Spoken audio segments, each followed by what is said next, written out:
Hello everybody and welcome back to another Path of Exile 1 video. Today we're going to be doing a brand new character in the SSF Mercenaries League. This is a Boneshatter Juggernaut in the making. We are doing a Leaguestart practice run for patch 3.27. So the goal here is to do a fresh start on SSF. We're going to be doing the campaign, we're going to be doing Atlas progression, and we're going to be doing EATER of Worlds and the Searing Exarch in their quest versions. That is also called a 2-stone run, which is something I've never done before, but we're going to give it a try right now. So right off the rip, the first thing we're going to do is change our left mouse button to move only, and then we're going to enable the always attack without moving button for our primary attack. In this case, we are using Heavy Strike with the Ruthless Support Gem. We'll be swapping into a different skill gem once we get to town. When fighting Hillock, he does swing slower than you, so wait for him to attack, and then move out of the way, and then weave in your attacks in between his. Alright, if you do this right, you should be able to kill him without taking any damage, or at the very least, without using your life flasks. He's almost dead. Right, and once he's dead, go ahead and pick up everything that he drops. You can unequip your Driftwood Club and remove the gems from your Driftwood Club as well. So we're not going to be using Heavy Strike anymore. Have a look at your items. If any of them have green or red sockets, especially the armor pieces, we will be using them. So in this case, I have a Corroded Blade and Wool Gloves. Right, talk to Tarkley, get the Ground Slam skill, and then we can sell Ground Slam and any other items in our inventory. Right, we'll be using Spectral Throw to level. Right, I do have a Regex, which I will provide in the description below. You can copy and paste it. Here, it'll highlight some items that you can pick up. So specifically, we're looking for movement speed boots or items with sockets that we can use for our character. Right, so I'll talk to Nessa. We'll buy ourselves the Spectral Throw skill. And then you'll have a look at how much Scroll of Wisdoms you have left.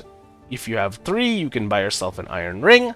We also have an early Orb of Transmutation here, so I can sell that for 4 Scroll of Wisdoms and get myself a Rustic Sash. That's going to make the next area a lot easier to navigate.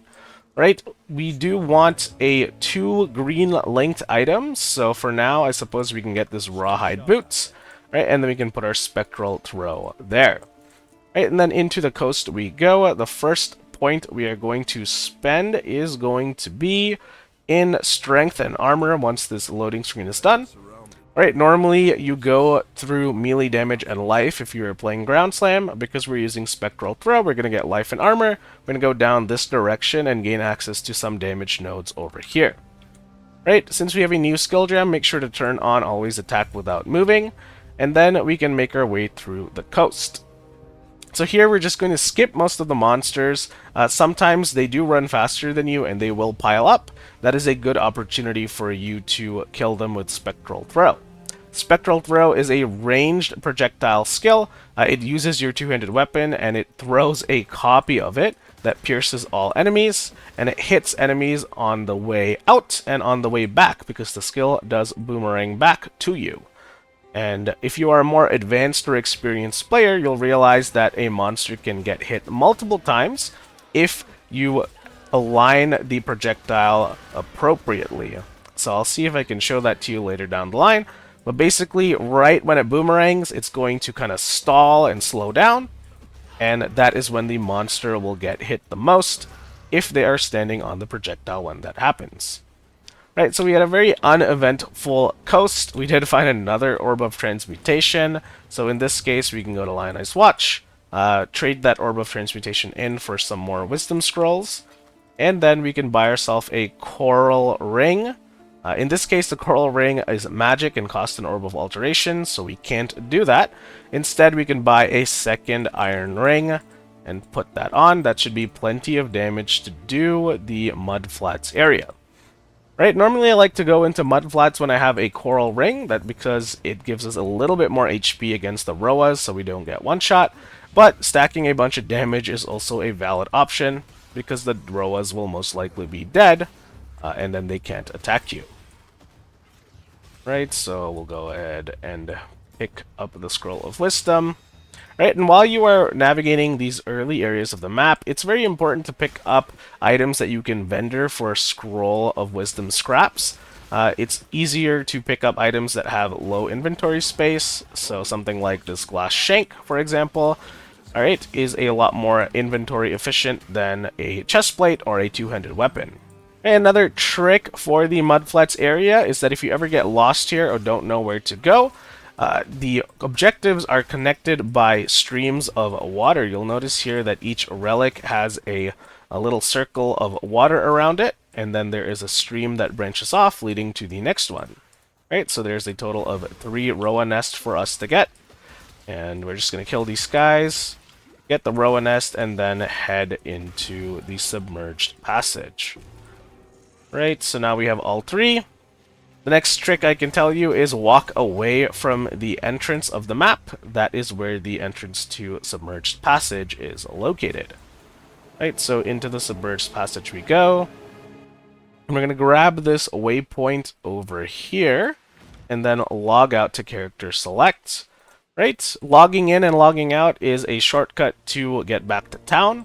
If you don't need to portal out, or you don't have portal scrolls, you can always just log in and log out. Now we're back in the coast. We are going to go into the Tidal Island. Right, we do have a couple of points to spend. We are level 4.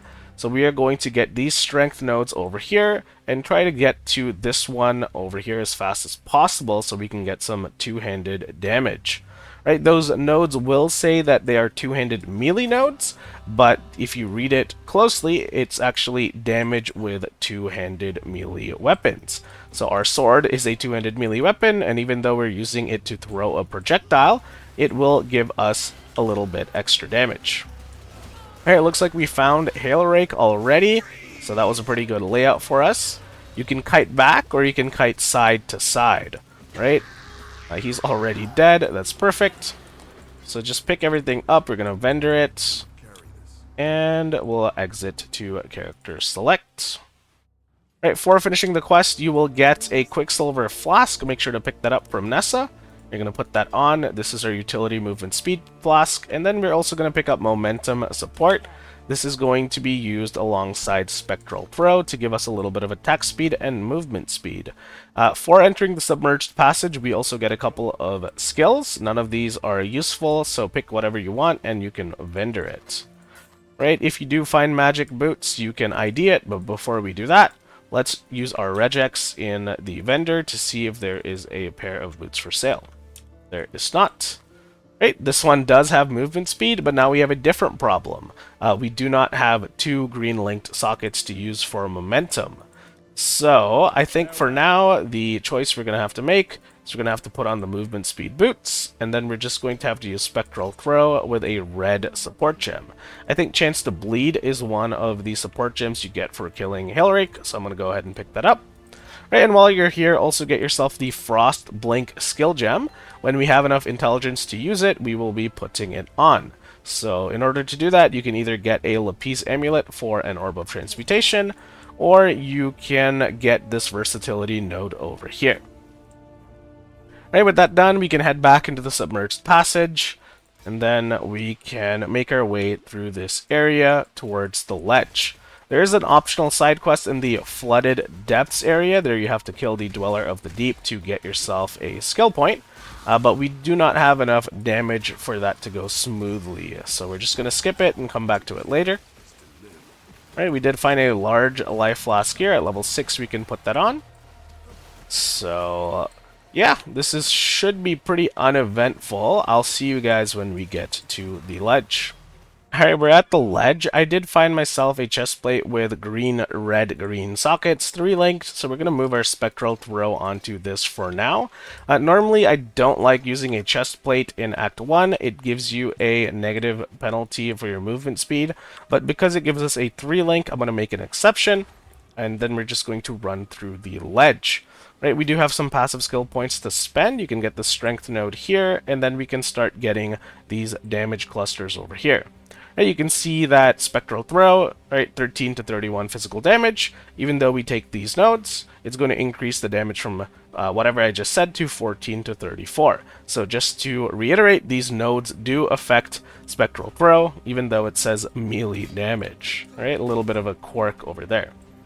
Anyways, we're going to make it through the ledge, through the climb, and I'll see you in the lower prison.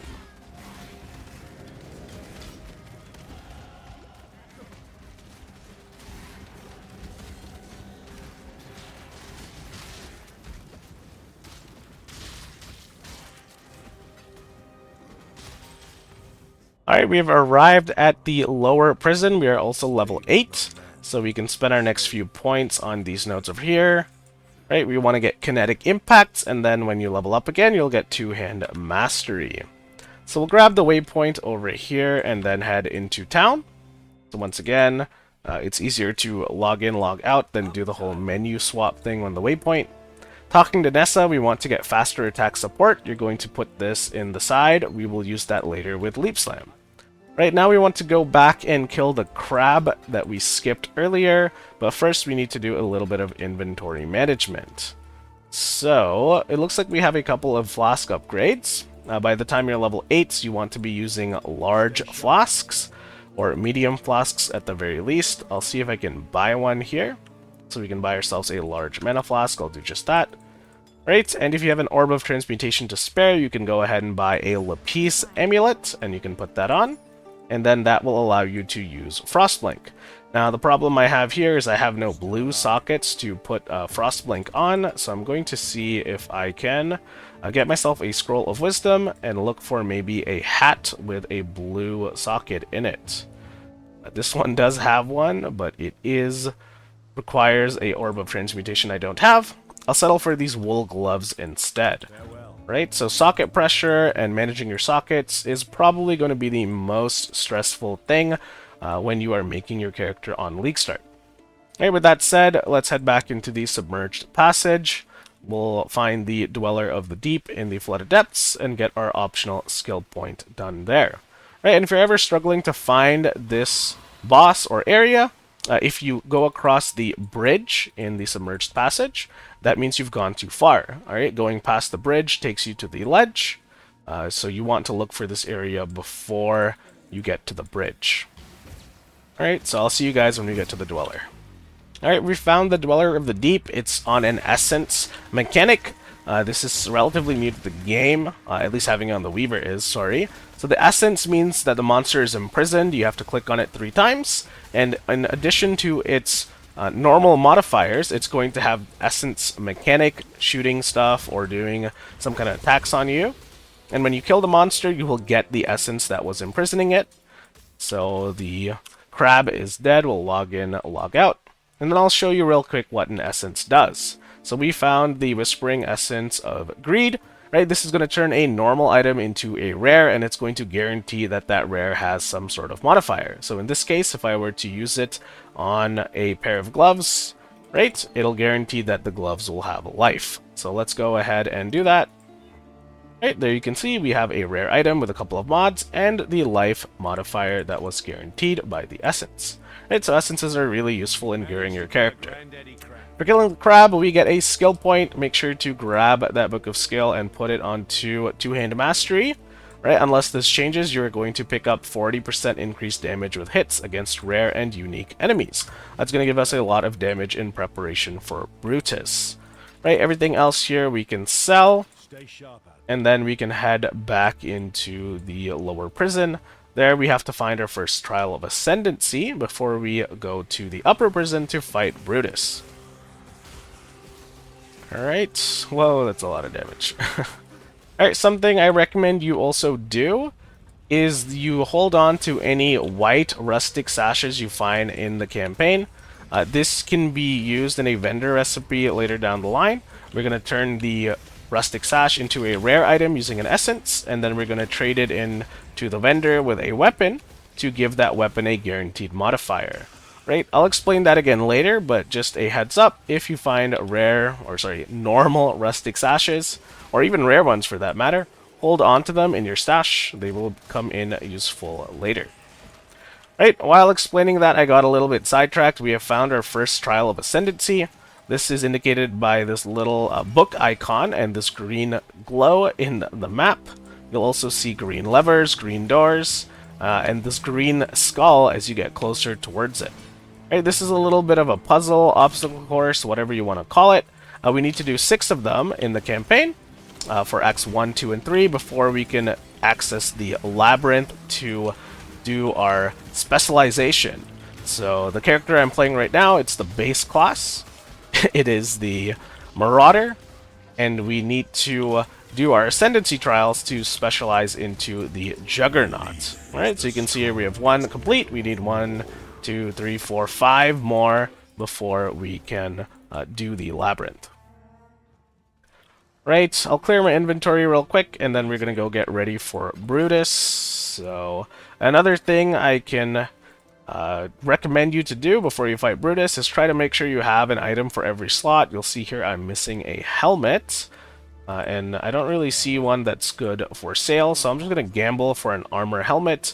Your character will have some gold, which you find from killing monsters. You can spend that at the gambler to get yourself some upgrades. Right, so everything is looking good. We do have some points to spend. We're level 9, so we're going to spend that point on Warrior's Blood over here. And then you're also going to get accuracy and versatility next, alright, depending on what level you are when you fight Brutus. We'll probably be level 10, so we'll have a little bit more accuracy by then.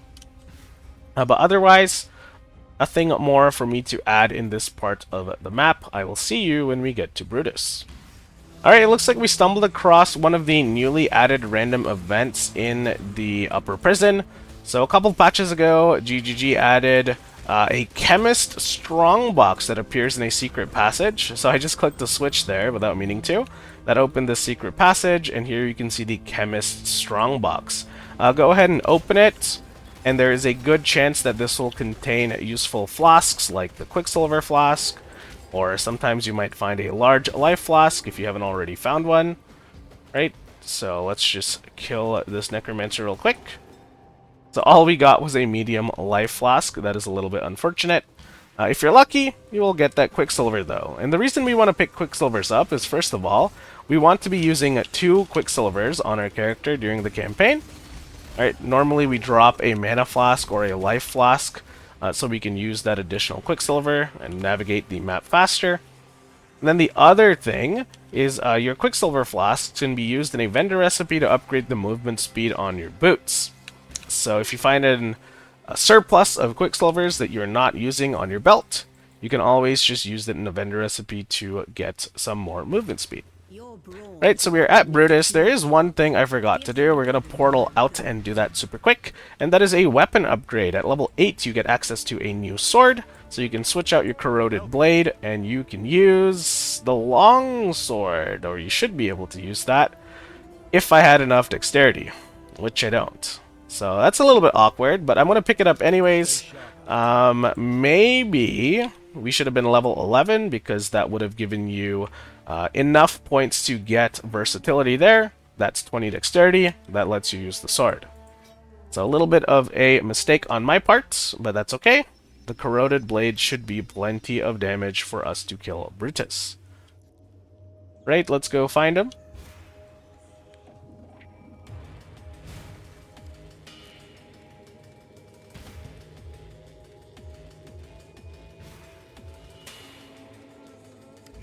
Alright, we found Brutus, so it's a little bit laggy and a little bit desyncy.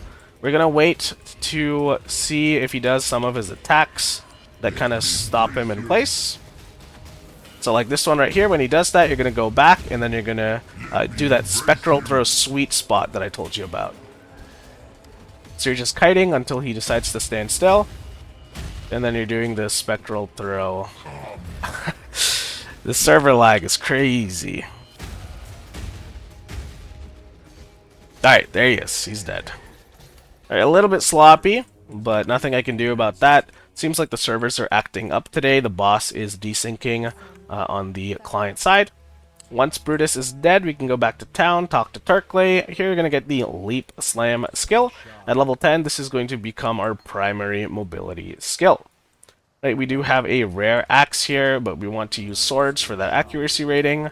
So I'm just going to chuck it, and then we're going to head back into Prisoner's Gate.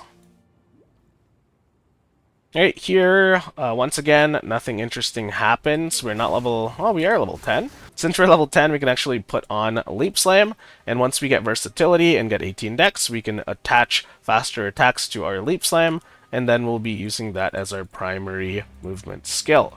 Right, and you can also do the Leap Slam Frostblink combo.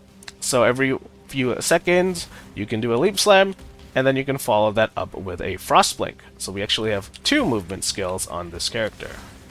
And just be careful not to get yourself cornered like I did there. Alright, we're now in the ship graveyard cave. So we are level 11. We'll toss that point into versatility. And we'll swap in our new sword while we're in combat. Right, so Leap Slam, faster attacks. And then we can head on to find the Slave Girl and then fight Fairgraves. Right, with versatility, we should no longer need this Lapis amulet. So if you want to swap that out for a Jade amulet for more accuracy, that's fine as well. Or any other rare amulets that you find along the way also works. So all we have to do here is get to the quest objective, and then we can fight Fairgraves, so I'll see you there. Alright, there's Fairgraves. Just gonna sit here and do a little bit of item management while he does his RP. So I usually like to think of what items I need to upgrade before Merveil. We don't have any cold resist yet, so it would be very nice to get some cold resist. Probably in the form of a sapphire ring. We also found a large life flask here. I'll pick that up. Right, and there he is dead. So I'll identify these boots, see if there's movement speed on it. There is not. And now we have to go all the way to the Cavern of Wrath. So quick explanation, we need to get ourselves some new flasks for level 12. Greater life flasks. And then we also need to get ourselves a sapphire ring, maybe a coral ring for more survivability. Looks like our damage is fine as of now. The sword upgrade really helped. If you get to level 12, I think there is another sword upgrade you can get. So we might look for that before we fight Merveil. Right, we're now level 12. Very nice. Alright, so I'll see you guys once I get to the Cavern of Wrath. Alright, we're at the Cavern of Wrath. Into the town we go. Our next skill point will be spent on life, and then we can get Heart of Warrior from the Fairgraves Book of Skill quest. Right, once again, that was an optional quest, but I do recommend that you do it for that Book of Skill, because that is very useful for your character's progression. For finishing, or entering Cavern of Wrath rather, we get a skill gem. Here you can pick up Sunder. A lot of people like to switch into Sunder at this point in the game. We're going to stick with Spectral Throw for now, because it has a lot higher single target damage. Everything else here I'm going to sell. And something of note is that if you sell 3 of the same flasks, you get the next flask up. So here we get 1 greater life flask for selling 3 large ones. We can talk to Nessa. We do not have enough Scroll of Wisdoms to buy anything. So I'm going to sell an Orb of Transmutation, which will give you 4 Scroll of Wisdoms, and I'm going to buy this greater life flask. And I would like to buy a greater mana flask, but it doesn't look like that's going to be possible. Right, you'll see here that the Sapphire Rings cost 3 Scroll of Wisdoms. That is too much for us to afford. What you can do instead is get a Fireball Gem or any blue gem. You can trade in a Iron Ring with that blue gem, and you will get a Sapphire Ring. Right, quick vendor recipe hack for you. Is there anything else we can do before we fight Merveil? I think I mentioned that there was a sword upgrade, so we can have a look here to see if we have a sword. I'll put in the Regex again. So it doesn't look like we have a sword there. We can try our luck with gambling. Right, there we go. There is a nice sword upgrade. It also has some nice sockets for us to use Leap Slam or our Spectral Throw in. So I'll just keep on this chestplate for now. And we can head right into the Cavern of Wrath, and then we can fight Merveil. So I'll see you guys there.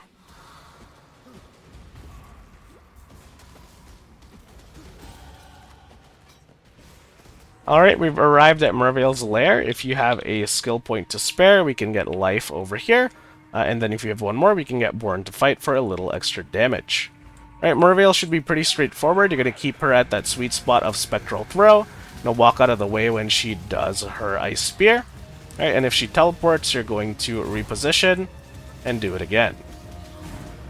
Alright, sometimes she spam teleports. That can get very annoying, but we do enough damage to where it's not a problem. Alright, while she's phasing, we want to deal with the ads, thin out the herd, because they will swarm you if you leave them unattended. Alright, and then once she's phased, we can just basically rinse and repeat. You can see that Spectral Throw does a lot more damage than Sunder in terms of single target. The only problem here is that our clear is not as good. Right? Until you get greater multiple projectiles or something like that, Spectral Throw is a little bit linear. Right, Act 1 is complete. We're gonna get into the Southern Forest over there and then type in /played. Right, 34 minutes and 33 seconds. Not bad. So we're gonna run through this area and then we're gonna take a quick break at Act 2 Town. I'm gonna do the POB for Act 1, and I'm also gonna get a drink, stretch my legs, all that good stuff.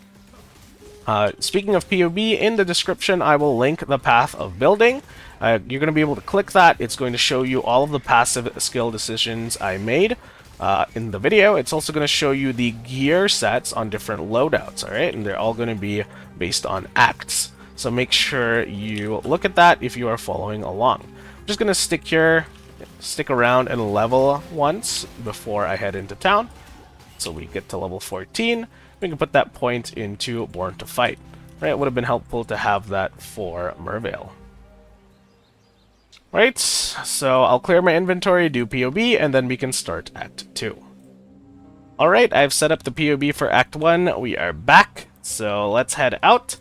In Act 2, you have to decide what direction you want to go in. I almost always go in the direction of the old fields. That's because we have an optional quest here to do the den. This is going to get you your second Quicksilver Flask if you already don't have one. Right, if you do have one, you could skip this. It's really up to you. Or you can do it for the rare belt quest reward that it gives. Pretty simple and straightforward quest. Just run in here, you find the unique monster, which is a bear, and then you head out.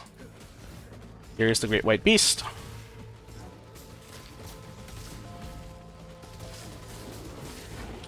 Alright, and then that should be the quest. When we go back to town, after the crossroads, we can grab our Quicksilver Flask.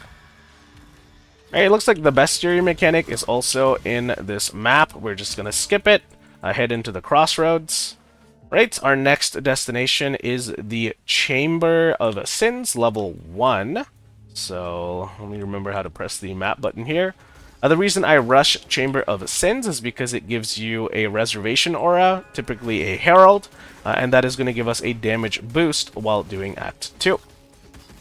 Right, if you don't require that damage boost, you can instead rush the Weaver. That's going to give you your Act 2 support gems, and that is also a significant power spike for a lot of builds. So we got the waypoint at the crossroads, and now we are heading in the northwest, or at top left direction to enter the Chamber of Sins. Here the waypoint will be in the middle, and I will see you guys when I get to the next objective. Alright, we're now in the Chamber of Sins level 2. We're level 15. We can spend that next point into elemental resistances, actually. We want to get this diamond skin node because we're going to need a little bit of all elemental resist when we fight the Act 2 boss. Right, in this area, you have to watch out for those spark skeletons. They can be pretty deadly. But otherwise, we are heading towards the objective on the map, that is to find the Baleful Gem. You might also come across your second Trial of Ascendancy, so make sure to do that if you haven't already done it. If this is your second or third character, then I suppose you might have already finished. You only need to do the trials once per account per league. Right, so because this is a fresh start, we will be having to do all the trials again. You'll notice here that I skipped a lot of those monsters at the end. Pro tip, don't waste your time killing necromancers. They move around a lot, and they have way more health than any other monster at this level. They're just very annoying, they're kind of spongy, and they don't necessarily give you any better loot or rewards or XP compared to other monsters that you could kill a lot faster. Right, a lot of our efficiency in the campaign is going to come from picking which monsters to fight and which monsters to skip. I know that's not the most fun way to play the game, but the campaign doesn't really incentivize you to full clear every map like the end game does. So here we are at the objective. This should be Fidelitas coming out of there. So we're just going to use our Spectral Throw, let it do some work. Hey, don't let him get too close, he will do Lightning Strike, and that does do a lot of damage. Sorry, I was coughing a little. I'm a bit sick, guys. So now we're going to pick up the Baleful Gem from this quest, and then we're going to log in, log out. We're going to talk to Groost, and we're going to get the Herald of Ash skill gem. As soon as we're level 16, we can put this onto one of our items. Unfortunately, we do not have a red socket here, so let's type in our Regex and see if we can find one. So, do we really just not have any red sockets? Red sockets. Right, it looks like we're going to have to sacrifice one of our gear items to get a red socket. So this Vine Circlet has a red socket, this helmet has some mods, we're going to have to sell the helmet with mods and put on this Vine Circlet instead. And then we can head in the direction of the Riverways, so we can head towards the Weaver and do that quest over there. Right, so I think I briefly mentioned the Bestiary mechanic earlier. Basically, Einhar shows up, he's the NPC related to Bestiary. Bestiary, I don't know, I'm saying it in two different ways here. But that's going to spawn some rares on your maps. They're going to be beasts, and they're going to have icons on the minimap. Alright, the yellow icon means that it's an easier beast to kill. The red icon means that it's a harder beast to kill. I recommend skipping most of these monsters during the campaign. If you want, you can kill the yellow icons. The monsters will go into your menagerie instead of being killed. So basically, as you can see here, Einar shows up and he captures the monster, you know, like it throws like a little Pokeball at it, whatever you want to call, and that gets sent to an area called the Menagerie. Right? This isn't something you have to worry about in the campaign. I typically skip it. It's related to the Bestiary mechanic, and that is used for beast crafting items in the end game. Alright, so don't worry about it if you're a new player. Don't worry about it if you're a veteran player. Only worry about it if you are thinking of the end game, which we are not. So now we are in the Western Forest. Here, you're going to watch out for those purple exploding humanoid maps. There's an Essence mob here, which I don't think is worth killing. It's very tanky.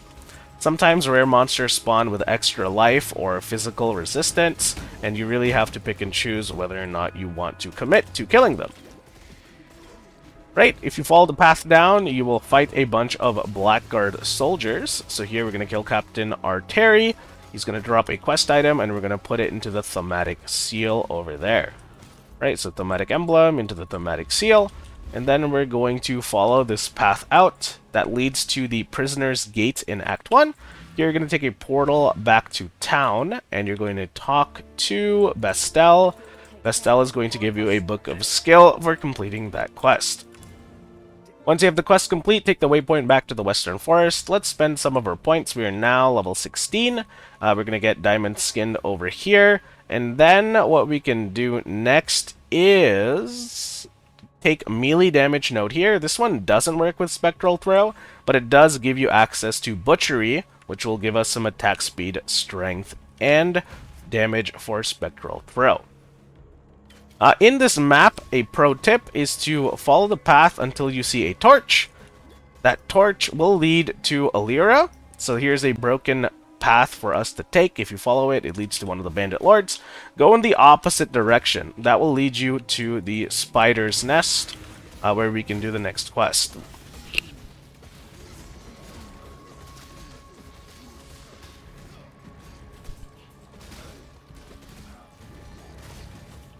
Hey, there it is, the Weaver's Chambers. We can go in. We also leveled up, which is very nice. So last time I came in here, I got lost and I had to do a lot of backtracking. We'll see if we can avoid that problem this time. So we'll take a left over here. and then take the first right. And surely this will lead us to the boss. Alright, somehow that worked out. I'll take it. And before we fight the Weaver, let's do our passive skill points. We have 1 point to spend. We'll get two-handed melee damage. Once again, guys, that's just the weird tooltip misnomer. It will work with your Spectral throw. You'll see here that 52 to 92 damage as of now. When I take this node, it is now 56 to 100. So it does affect our Spectral throw. Alright, for the Weaver, we're just going to do what we normally do. Try to keep him at optimal range for Spectral throw, so we can hit him multiple times. It's very useful that the projectile pierces, because we're going to be killing the adds while we attack the Weaver as well. Alright, he does do a lot of physical damage. We don't have a lot of armor or life to mitigate that, so try not to get hit. And at the halfway point, he's going to fly into the ceiling. We're just going to wait for him to come down.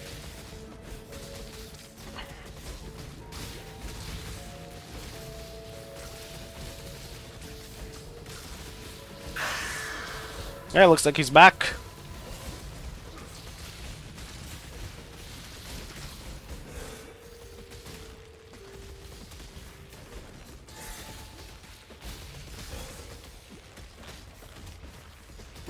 And he's dead.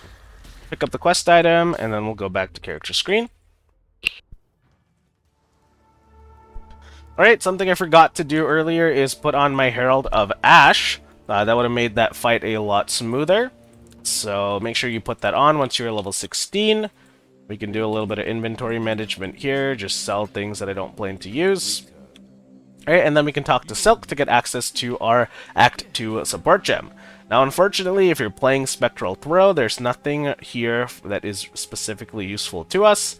So just take whatever you want, and then we can just sell that support gem for a Wisdom Scroll scrap. Right here is our second Quicksilver Flask. Make sure you pick that up from Mina for completing the Den quest. Right, and we're going to put that on instead of one of our Mana Flasks. So now we have 2 Quicksilvers to use. Alright, with that done, I like to do the bandits next. So we're going to go to the crossroads, we're going to kill Creighton, and then we're going to go towards the riverways, we're going to kill Oak, and then we're going to come back to the western forest, and we're going to help Alira for some elemental resistances. Right? Make sure to turn your Herald of Ash on like I have done so here. And I can demonstrate to you what that does. It's going to give you some added fire damage from your physical. So it says, buff grants 15% of your physical damage as extra fire damage. Right? It's also going to give you an on-kill effect. Any overkill damage that you do is applied to nearby enemies as a damage over time burn effect. That overkill effect is not very useful, but something is better than nothing. The primary reason for using this reservation skill is for the extra added fire damage. Alright, while I yap, it looks like we've found Creighton. So let's go ahead and kill this Bandit Lord. Alright, this is a pretty annoying fight. He likes to teleport around everywhere. See if you can get him to teleport on you against a wall. And then what you can do is have Spectral Throw rebound faster. It's going to do a lot more DPS. Just be careful while tanking his adds, they do hurt a little bit. So that was Creighton. Right, we're going to go to the riverways, and then we're going to find our way to Oak in the wetlands. Right, here is Oak. Same idea, he likes to jump around on you. You're going to click kill, you're going to bring him to some corner. Maybe up against this tent. And then you're going to let Spectral Throw do some work. It doesn't look like he's close enough for that tent to be working. So maybe I'll try to get him over here. Alright, let's see if this works. There we go, doing some damage. And he's dead. Alright, the last thing we need to do in this area before we head off to Alira is find the waypoint. We're just going to run around and look for it. Alright, there's the waypoint, and since we did the Weaver and the Baleful Gem quest, we can open the tree roots. Alright, and then head into the western forest to help Alira. Right, we do have a skill point to spend. We're going to get Butchery. It's going to give us some attack speed, some damage, and some strength. And remember my pro tip from before, you're going to follow the main path, you're going to look for a torch, and then you're going to follow the beaten off path to find Alira.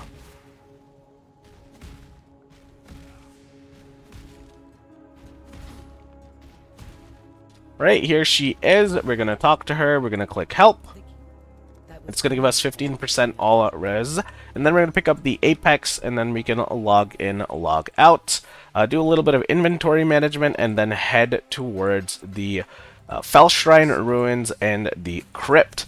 Right, there is a new quest there that gives you 1 bonus skill point. So make sure to do that in case you're a new or returning player that didn't know.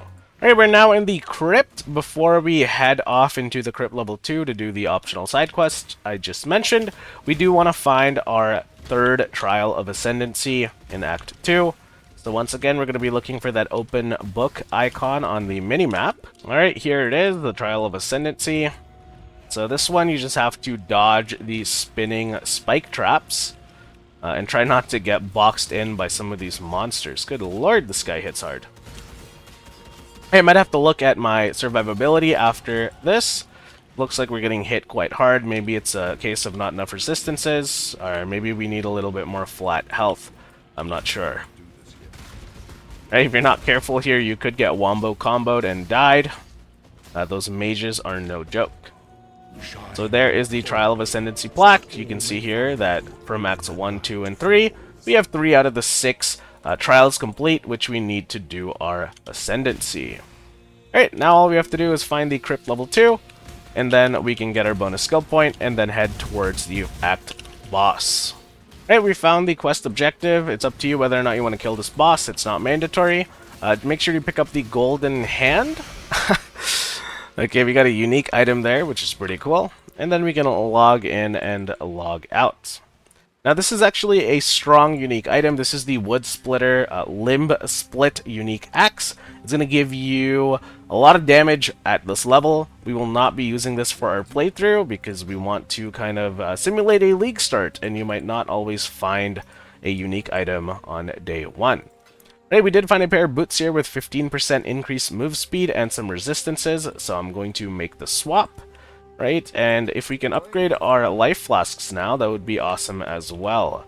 Here's our Book of Skill for finishing that Golden Hand quest. Doesn't look like there are any good life flasks for sale, so I'll just have to wait to make that upgrade. Right, I'm going to clear my inventory again. It looks like it's being filled up with essences and trash.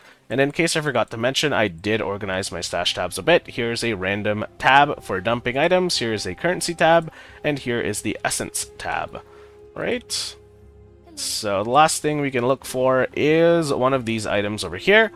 Ideally, I would like to get one with fire and lightning, a 2-stone ring, but it doesn't look like that is going to be possible. Right, we can also get ourselves a turquoise amulet for dexterity and int. This is going to be an upgrade from our Jade Amulet, or a side grade at the very least. And we have enough damage with the Rustic Sash, but we don't have enough HP. So what I'm going to do is buy a leather belt and use that instead of the Rustic Sash. Right, and like I mentioned, any normal Rustic Sashes you find can go in your tab over here. And we don't need this Lapis Amulet anymore. Right, so now we can head into Wetlands. We do have a couple of skill points to spend. I'm going to wait until I level up once more, and then we'll spend all of them at once.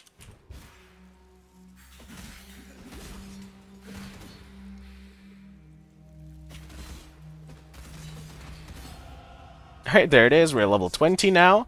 So our next few points is going to go into this direction over here. We'll get dexterity, we'll get strength, and then we will get strength again. If you're feeling like you're low on damage, you can get these damage nodes here. So this is going to be a little bit of two-handed weapon damage. I'm going to make a rush towards this area over here, because if we want to switch into Boneshatter by the time we get it in Act 3, we're going to need this entire cluster over here. So the sooner we get here, the sooner and smoother that switch will be. So I'm going to go ahead and do that. Right now we have to navigate the Val Ruins and head towards the Northern Forest.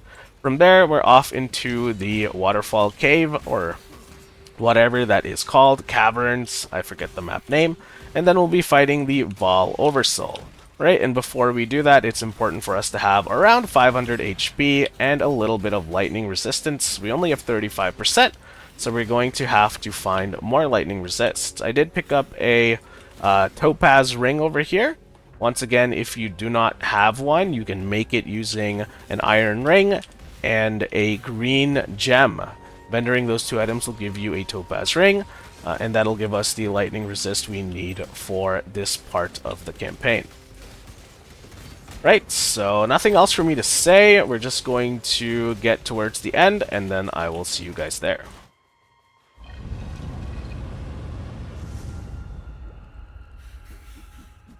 Alright, we're now level 22, and we've just reached the final waypoint in Act 2. A couple things for us to do. Once again, we're going to look for a flask upgrade. Flasks are very important. Looks like I got stuffed again. Best thing I can do here is trade in 3 greater life flasks for 1 grand. Right, we can use that. And then we can talk to Groost over here, see if he has a sword upgrade for us. So I'll put in my Regex. The Etched Greatsword is what you are looking for at this level. We'll buy that for 1 transmutation. Right, and unfortunately, we do not have the sockets to use all of our gems. I'll see if we can find a better helmet, maybe, because this one only has 1 red socket.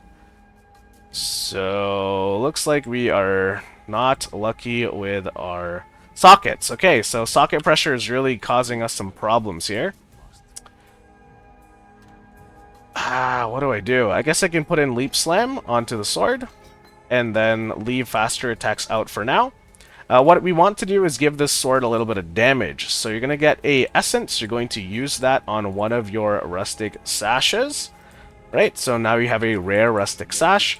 You're going to trade in the sword, the rare rustic sash, and a blacksmith whetstone. It's going to give you back the weapon with an increased physical damage modifier. Right, so now we have that. We'll put that on. Right, and we'll put Leap Slam, but we cannot use faster attacks for the time being. Unfortunately, our sockets and gear is really bad, but it should be enough to kill the Vol Oversoul. Alright, with the points we have left, we are going to go ahead and get the Strength node over here. Check your accuracy. If it's below 90%, you might want to take the Dexterity node. That's going to give you a little bit of a flat accuracy rating. Otherwise, we are headed in this downward direction, and then we're going to get some life nodes here. You can get some two-handed damage nodes here in Act 3, and then we want to set ourselves up to get this melee damage and tribal fury cluster, okay? So all that's left to do in Act 2 is to get to the top of the pyramid and fight the boss, so I'll see you guys there. Alright, we're at the pyramid apex. We're going to talk to this dark altar, let it do the RP. Here is a crafting recipe for us to pick up. I forget what it gives you. It looks like spell damage rank 1. So while the RP happens, we're going to wait here at max range. And when he spawns, we're going to hit him with some spectral throws. He's probably going to spawn adds immediately and then teleport underground. So let's see how this goes.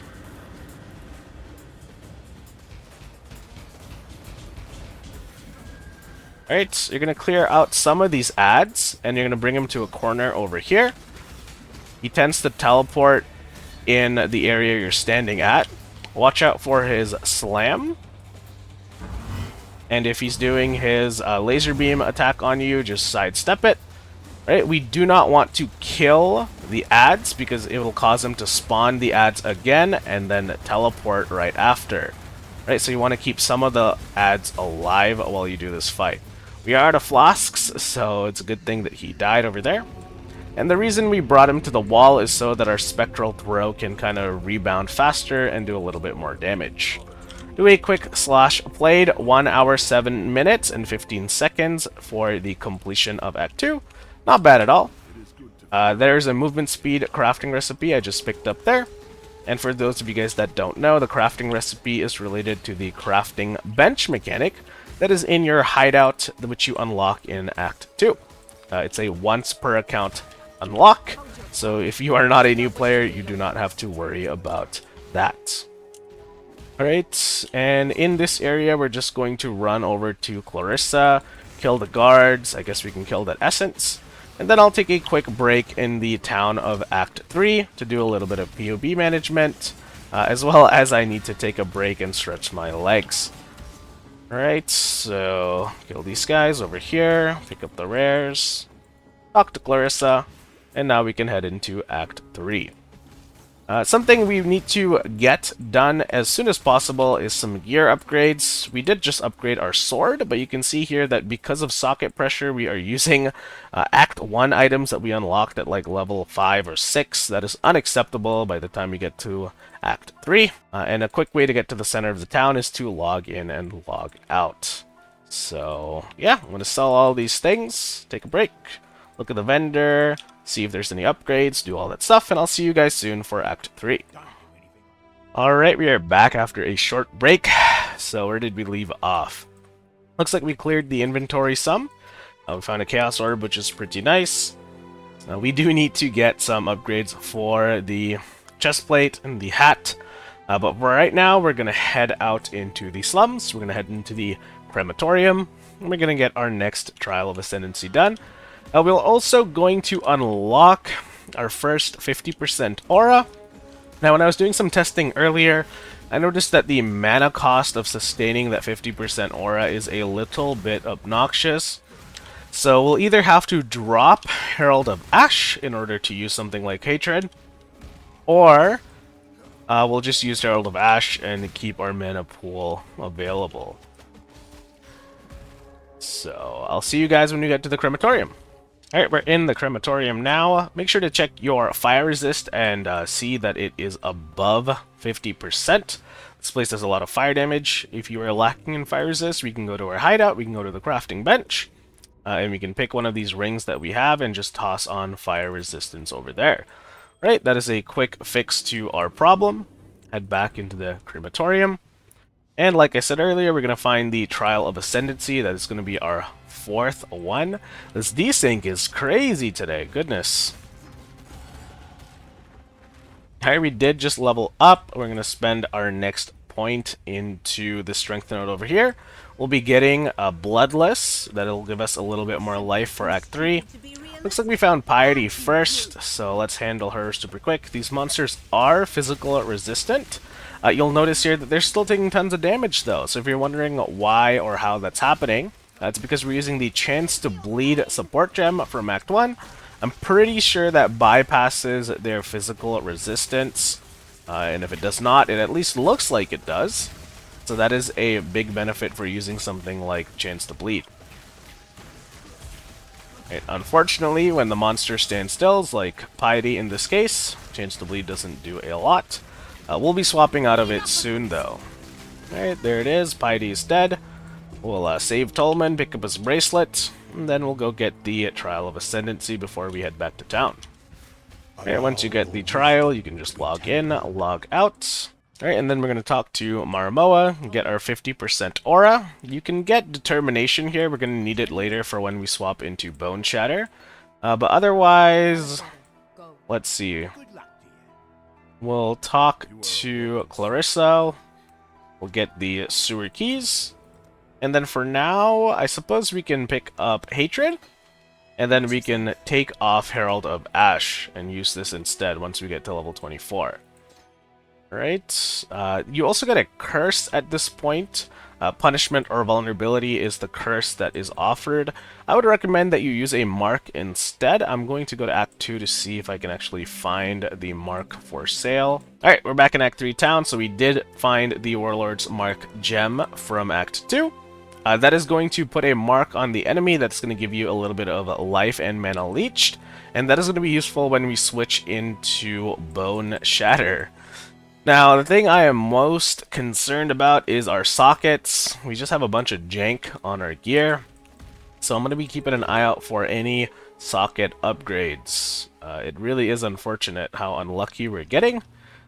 We've checked the vendors, we've tried killing things, we've tried gambling, but still no luck. What is this? Oh my god. Okay. The desync today is very frustrating. My character is getting stuck on places where normally I would just kind of run by. So my client side is registering my character as moving away from danger, but server side I am stuck on some mobs and just standing still, taking lots of damage. It is quite frustrating, but we're going to try to be a little bit more careful. Maybe we just kill more monsters in some of these tight gaps, like doorways and corridors, and that should kind of alleviate the problem. Alright, in this map we're going to be looking for 3 stashes. In the stash is going to be a statue, or a bust in this case. We're going to pick them up, and then we're going to turn it into Maramoa, I believe, or another one of those NPCs in town, for a bonus skill point. So, let's see. You might also come across Cassia. She is the NPC related to the Blight mechanic, which is a Path of Exile's Tower Defense League mechanic. Do not engage with her in the campaign. You can worry about her when you get to maps. Alright, now that we have our bust, we're just going to head out to the marketplace. Once we get to the marketplace, we'll be getting the waypoint, and we'll be looking for the Catacombs entrance, because there is a Trial of Ascendancy for us to do there. Well, first I gotta make sure I don't die here. Like, what is going on here? I have no idea. The monsters are not where they are showing on my client. You know what? Screw this. We're just gonna run away. Alright, here is the waypoint for the marketplace, and here's the entrance to the catacombs. We are also level 24, so I believe our determination aura is now available, but we have no sockets and we have no mana to use it. Right, with our skill point, we are going to get life, and then the next time we're going to get bloodless for even more life. Alright, so let's go find the Trial of Ascendancy in this map.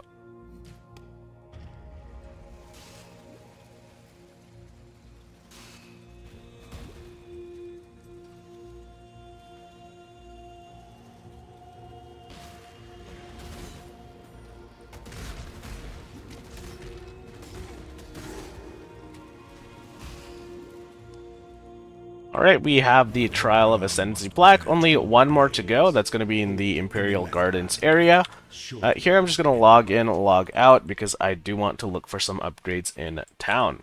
And something worth mentioning is that, well, first let's get our Book of Skill. So it's from Hargan. We'll get that Book of Skill, put it on Bloodless for a little bit more life. And then let's look at our Regex, see if we can find some sockets to use here. This guy really selling me a stone axe in Act 3? Like, what is going on? Right, we have a leather hood here. I guess this helmet is kind of cool. We'll put this helmet on. At least it has more red sockets. We can put Leap Slam onto this. We can put faster attacks over here as well. We can move Herald of Ash. Well, we can just keep Herald of Ash off. Instead, what we can do is put Hatred on and use that for the time being instead. Right, we can sell all of these things. We don't need a close combat. We don't need the Dex Amulet. Alright, so we can now head back into the marketplace and move over to the battlefront. That will turn Hatred on. This is going to give us 30% increased... Or, sorry, it's going to give us 30% of our physical damage as extra cold damage. Right, whereas Herald of Ash only gives you 15%. I did try using both, and it did not work out well. Our mana flask was kind of not doing much for our character. So if you have a solution to the mana problems, feel free to use both those auras. Otherwise, pick one, and you should be just fine. Alright, we're now in the battlefront. So here we're going to pick up the ribbon spool, and then we're going to head into the docks. What is going on? That is crazy. These monsters are just teleporting. Are the PoE servers okay today? GGG, what's going on?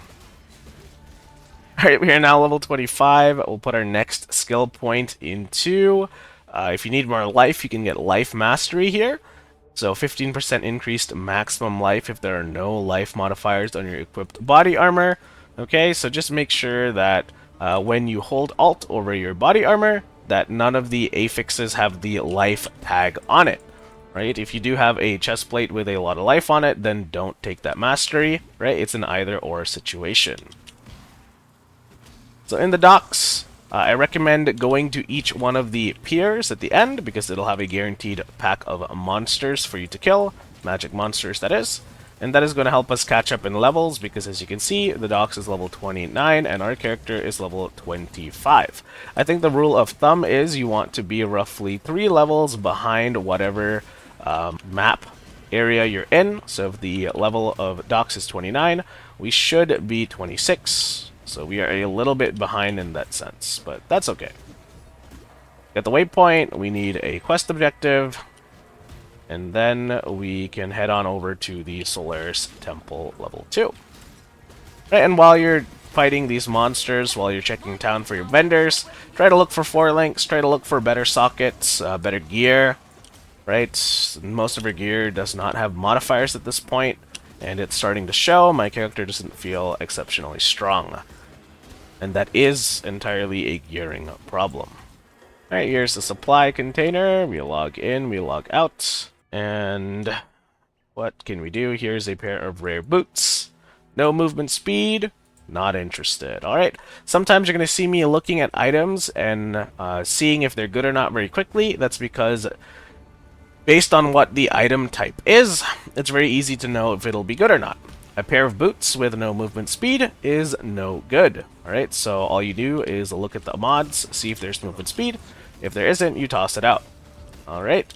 Same way with weapons. If you're looking for a weapon upgrade, if it doesn't have flat fizz, increased percent fizz, then it is not worth using on this particular character.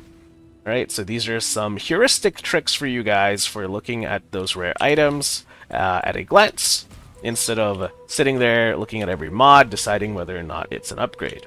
Right, if it doesn't have the stat you want, don't want to use it. Did House Kayaksen send you? No? They've been gone. Right, we are at the waypoint of Solaris Temple level 2. Here we can talk to Lady Diala, we can get the Jade Amulet, rare version of that, and then we can get an Infernal Talc. So you can ID this, and if it's better than the amulet you have equipped, go ahead and put it on. Right now we can head... Normally you'd go into the sewers, and then you would go do the whatever map that is over there, but since we are a little bit behind in levels, I'm actually going to go to the docks. We're going to reset the map, and we're going to farm one more level before we fight Gravicius. Alright, remember that at level 27 we unlock a new base type for our weapons, so I believe that's the Ornate Sword. So that'll be a decent power spike for us to go fight Gravicius with. Alright, we also got a Blacksmith Whetstone here, very nice. Alright, we are now level 27. Log in, log out, let's go get some upgrades. And we also have a couple of points to spend, so we just got this. In preparation for Boneshatter, we're going to want to get the Inexorable cluster over here. So get Strength, get Armor, and then work your way up to Inexorable. For those of you guys wondering what this does, Boneshatter has the Trauma mechanic, which makes it so you take damage every time you swing your weapon. That counts as a hit, and taking hit damage will give you an Endurance charge. So that'll make us more tanky as we continue to take more damage. Alright, what is there for me to do here? I see a Giant Flask, I can equip that. I have some Colossal Flasks here for later. I said something about the Ornate Sword, so let's go ahead and get this. ID it. It already has some physical damage modifiers on it, so we are going to go ahead and put it on. This is a 3-link, by the way. I don't know why I thought it was a 4-link. It is not a 4-link. Let's see if I can do a little bit of chromatic on it to get it, get rid of this crappy chestplate over there. So we don't have a lot of chromatic orbs. That works. Chance to bleed, spectral throw, momentum support. Alright, and then we'll get ourselves a new chestplate. So sell all this crap. Purchase items, check our regex. And it looks like there's nothing for us to do. Instead, we can do a gamble. So if you have some gold, go to the vendor over here. We'll get a random armor and evasion body. Hey, this is a 4-link, which is pretty nice. I'll just put it on for now. And if we could get a pair of gloves, that would be great as well. That's pretty bad. That's pretty good. Alright, put this on here. Move some sockets over. And hopefully that is a good amount of upgrades. Actually gonna get a helm as well. Our helm is pretty terrible. So this one looks good. Right, and this is actually a 4-link, which is very nice. Goodbye. Alright, so there you go, a couple of upgrades in preparation for Gravicius. So now we can go into the sewers, and then we can head towards the next map. And before you do this, I would recommend putting on Warlord's Mark in one of your items. We're going to use Warlord's Mark as our curse on unique enemies moving forward. It's going to make us a little bit more tanky.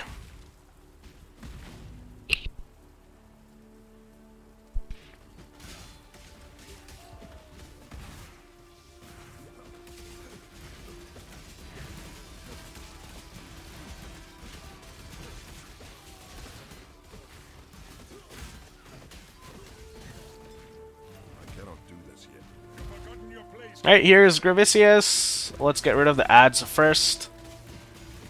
The cool thing about marks is once you put it on, you don't have to recast it. It should last until the monster is dead. Right, so we'll just get rid of his ads and see if we can get him in this corner over here. Alright, and once again we're putting him up against a wall,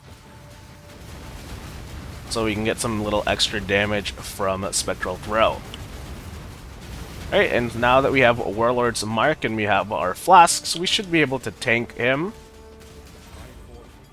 And he's dead. Alright, and now we can head over to the Lunaire's Temple level 2.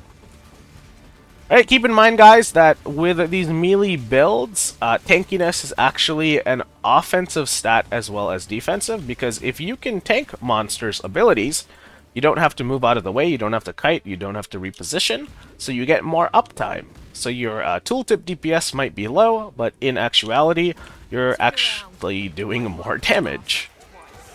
So keep that in mind when you're making your characters, especially ones that have the ability to go tank, like the Juggernaut, like the Slayer.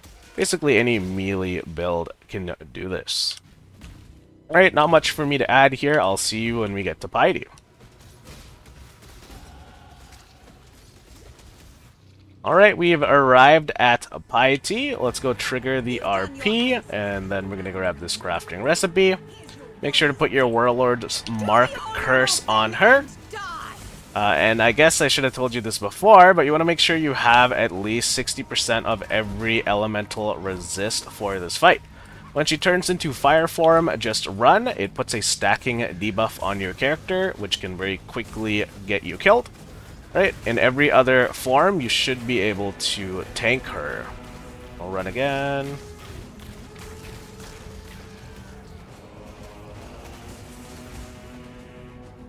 She just keeps switching into fire form repeatedly, which is a little unfortunate. If she went into ice form, then we would be able to just sit there and use our Spectral Throw, no problem. But even with that said, the fight is almost over.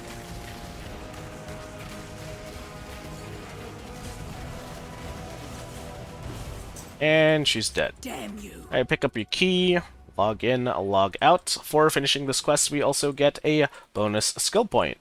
This one isn't an optional quest, but we do get that book of skill all the same. And we are going to spend that on Inexorable. So we'll get armor, and then we'll get Inexorable. And then our next few points is going to go into melee damage over here and Tribal Fury. So hopefully by the time we finish Act 3, we can switch into Boneshatter. Speaking of Boneshatter, our quest from Maramoa, just pick up any skill gem from that quest, and then you're going to go to Clarissa, and you're going to get yourself the Boneshatter skill gem. Right? You can start leveling it up if you'd like, but if you're tough on sockets, then that's fine too. You can just wait. Bye. So I'm going to put mine in over here. And I guess we can also put in Determination, because we'll be using that once we switch into Boneshatter. Right, there's only a couple of things left to do in Act 3. We are going to go into the Imperial Gardens. We are going to do the side quest that gives us a new support gem in Act 3. And then we're going to do our Labyrinth to Ascend.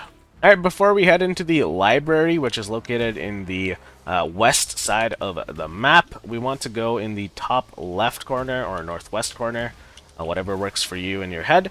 And there we're going to be looking for the final Trial of Ascendancy in the normal part of the campaign. So once again, you're looking for that book-looking thing. Into the Trial of Ascendancy we go. This one is just dodging spikes that poison and slow you. Like that. And if you stand and get hit by all of them at once, then you will die. Alright, here is all 6 done. And into the portal we go. Now we're headed into the library, and then after that quest is done, we'll be doing our lab.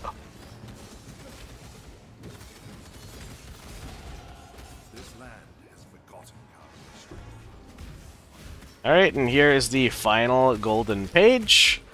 With that done, we can log in and log out. We're also level 30 now, so we have a quest point, or a skill point to spend. Sorry, I'm going to put that into melee damage and strike range over here. We also got access to the colossal version of the flasks, so I went ahead and put those on. We found a 4 link over here. Let's keep it in the stash tab in case I decide to use it. Inventory is starting to look awful again, so let's do a quick deposit.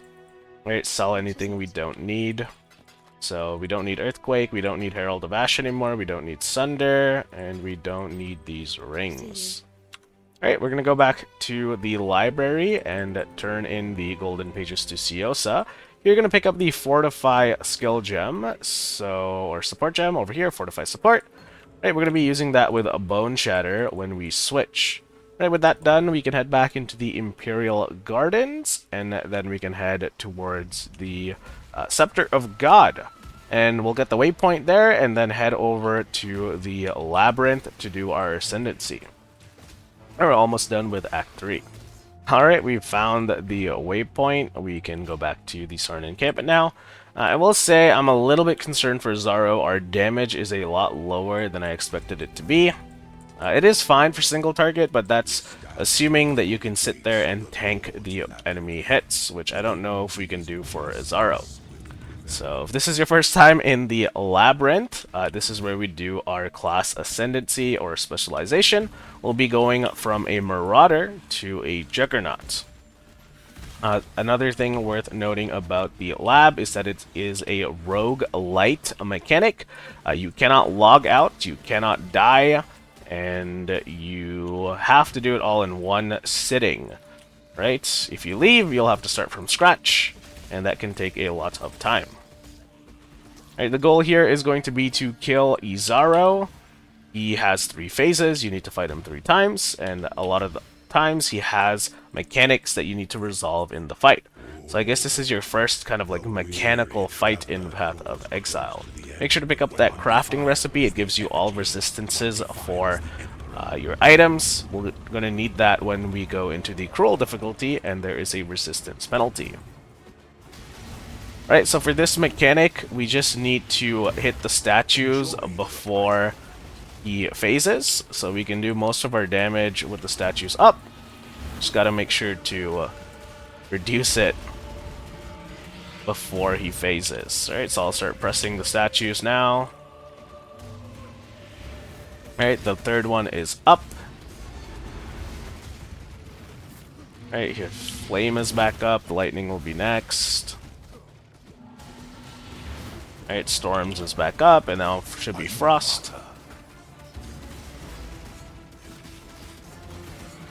And you can rinse and repeat, and that's how you do this mechanic. Right, depending on the day, Izaro might have different weapons, he might have different mechanics.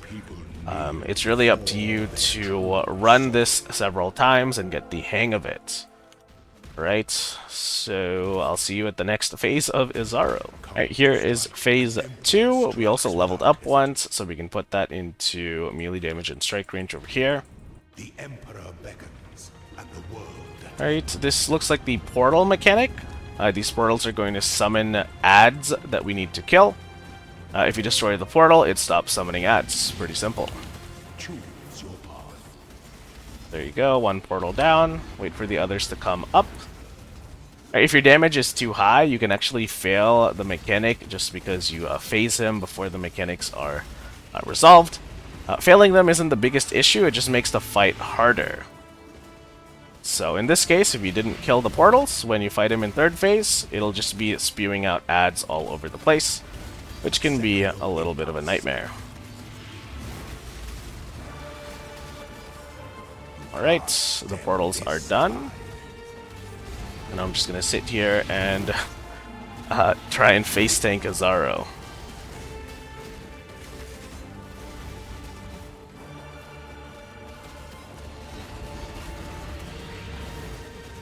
And he is phased. Alright, so like you guys can see, our damage is very unimpressive right now.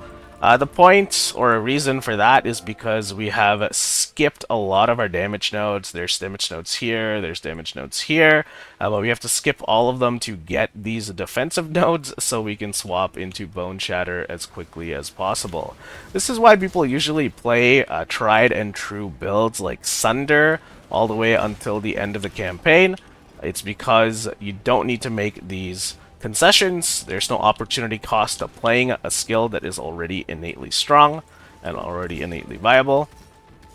So yeah, if you want to use your skill right off the rip and all the way through the campaign, you're usually going to be paying some sort of opportunity cost for that. Right, but enough chatter, let's get to the third trial and then we can ascend into a Juggernaut. Alright, we are here at the third phase of Azaro. So, since this is the normal difficulty, there is only Azaro to worry about if you resolve the mechanics in the previous phases. In Cruel and Merciless, you'll have additional traps here to navigate. Traps like you see in the Ascendancy trials that we did to unlock the lab. Alright, so for Azaro, he's a little bit tricky. He does attacks, and then he also has his Ghost on top of him. The Lady of Justice or something like that, she also casts spells. And these attacks and spells are desynced, so you need to be careful. You need to watch what she's doing, and you also need to watch what Azaro is doing. Right, it can be very overwhelming for new players, so just take it slow, and you will have him dead soon enough.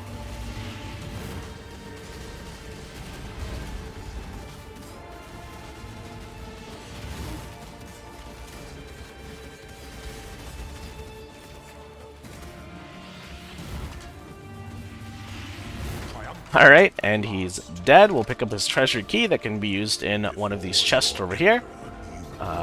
Looks like this one gave us a bunch of currency. That is super useful. At the Divine Font, you're going to get an option to do some stuff to your gems. I recommend taking Boneshatter, and you're going to add quality to the gem. Alright, by the time we finish the campaign, we're going to want 20% on our Boneshatter because it adds a ton of damage. The rest of the stuff we can deposit into our stash. Right, and then you go to the Altar of Ascendancy.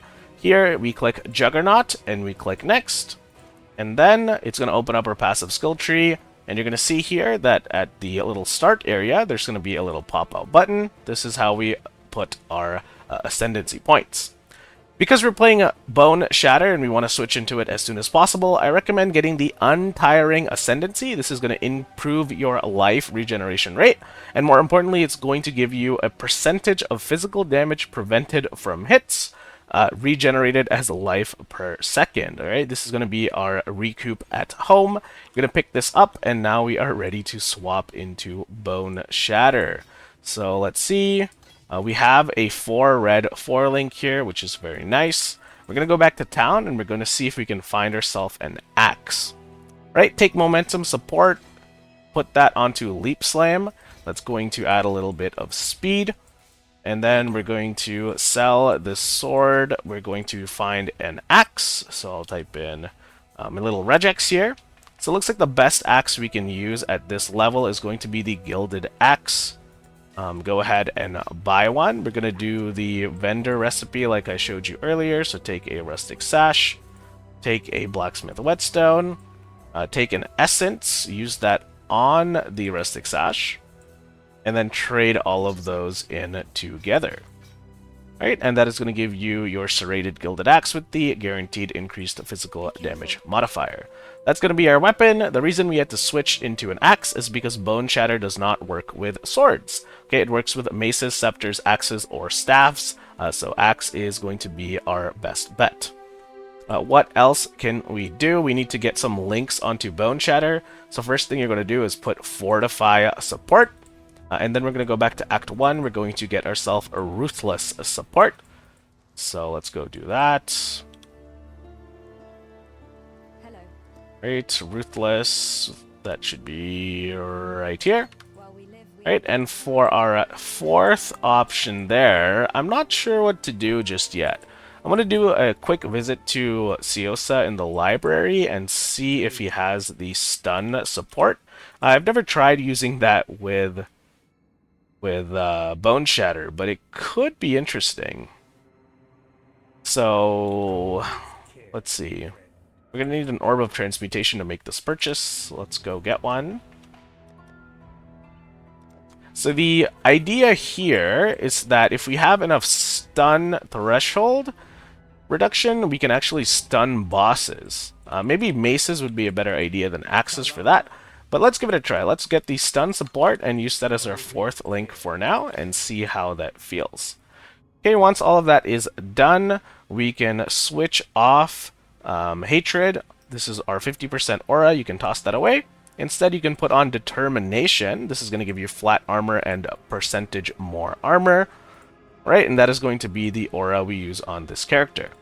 Alright, here's Boneshatter. You're going to enable always attack without moving. The first few levels is going to be a little bit clunky. We still need a couple of levels to get Tribal Fury and then get Attack Mastery.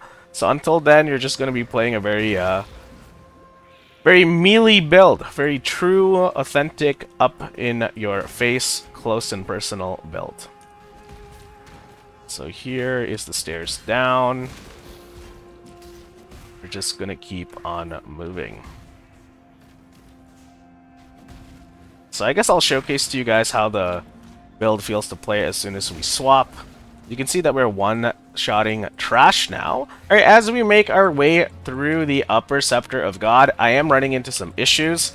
We're going to go back to town super quick to fix some of them. So first off, because we swapped off of swords, we have less accuracy now. Dear God, what is going on with my inventory? Let's get rid of all this crap.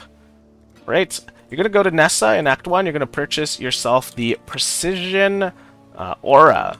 Right? This is a level 6, unfortunately, so hopefully you have mana to use this. If we don't, that could be quite awkward. Precision is going to give you some flat accuracy. It's going to make sure we don't miss our attacks until we can get Resolute Technique. So I'll put that on. It looks like our mana is kind of suffering for that, which is unfortunate. We might just have to turn off Determination for now until later. Okay, but it's more important that we fix our accuracy than it is that we are tanky. So I guess prior to this, I was doing a little bit of an explanation on how Boneshatter works. I kind of got off track, went on a tangent. So while we run to the boss up top, I'm just going to explain to you how this skill works. So Boneshatter is a strike skill. It's going to hit enemies in front of you, just like Heavy Strike did when you first started your character. The catch is, if you stun them, it's going to create a shockwave. And that shockwave is going to damage enemies near the person that got striked. Alright, so that is how this skill clears packs. It's going to stun enemies, create shockwaves, and that's going to eviscerate the pack like you saw there. Right? And then how does it do single target damage? Well, it does it using trauma stacking. Whenever you swing your weapon and it hits an enemy, it's going to generate one trauma stack. And trauma stacks have a duration of 6 seconds, and they stack up indefinitely, which means you are generating as much trauma stacks as you can sustain. Okay, so the faster you attack, the more stacks you will have. More stacks you have, more damage you will do. Now, there is a catch to everything I just said. Trauma not only increases your damage, but it increases the damage that you take when you use Boneshatter. So, if you don't have enough defenses while using the skill, you won't be able to sustain and mitigate that trauma damage that is dealt to your character. Right? Maybe that's a little bit confusing. I'm not sure. I'm trying my best to explain this to you guys while doing a boss fight. Oh, we did a level, which is very nice. Right, when you do level, you're going to get the Tribal Fury key, node over here. That's going to give your melee strike skills the ability to splash. Alright, so whenever enemies kind of pile up on one another, you're going to be doing even more damage because there will be a little Venn diagram of overlaps to deal increased area damage. Now here's Dominus. We're going to put Warlord's Mark on him. Don't stand in touch of God, but otherwise he should be tankable. Alright, if he creates shocked ground, you don't want to stand on that either. So we're just going to sit here and we're going to commit to a very slow boss fight. Alright. And like I said, guys, this isn't supposed to be one of those builds that does a ton of damage in the campaign. If you want something like that, you would play Sunder instead, or maybe a Berserker. Right, those guys do a lot more damage, but this is tanky, this is comfy. You can just kind of sit here and hold your button down. We will be losing a little bit of time because of how long these boss fights take, but I promise you the build does get better, and it gets a lot better quickly. Now that we have our defenses done with Inexorable, now that we have a Tribal Fury, and then the next point will be spent on Attack Mastery, we can start investing into damage and speed, which is going to make our character feel so much better. Right, second phase of Dominus, make sure you put Warlord's Mark on him, and then just hunker down.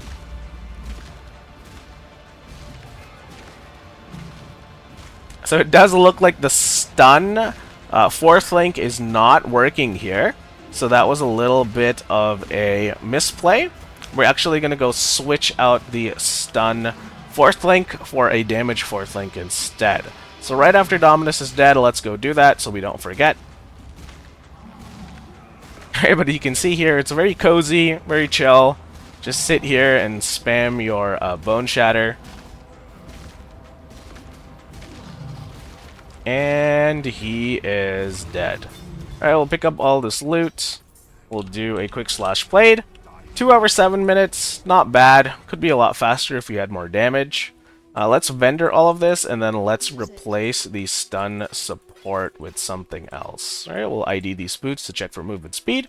It does, in fact, have MS, so I'm going to hold on to that. We might do a vendor recipe with a Quicksilver Flask later. So what are we going to do? We're going to go to Act 2, and then we're going to get melee physical support. So I guess next time I play this build, I'll just make sure we grab this from Silk after beating that quest, okay? So just to recap, we now have Boneshatter connected to Fortify, connected to Ruthless, connected to melee fizz damage. That is going to be our 4-link for the campaign. So let's go over here. As soon as we get to Act 4 Town, I'll go benchmark my POB, and we'll take a little bit of a break before we do Act 4. Alright, we've arrived at the town of Act 4. So, did I do a slash played? I did, after Dominus, so we were around 2 hours, 7 minutes, 7 seconds. Right, time for a break. See you guys in a few seconds. Alright, the POB has been done. We are back. So into the dried lake we go. Alright, the next few levels are going to be a little bit slow. And that's okay, I knew that coming in. But you're going to see, in no time at all, once we get our attack speed, once we get our damage, we are going to be zooming on this build. And life is going to be good.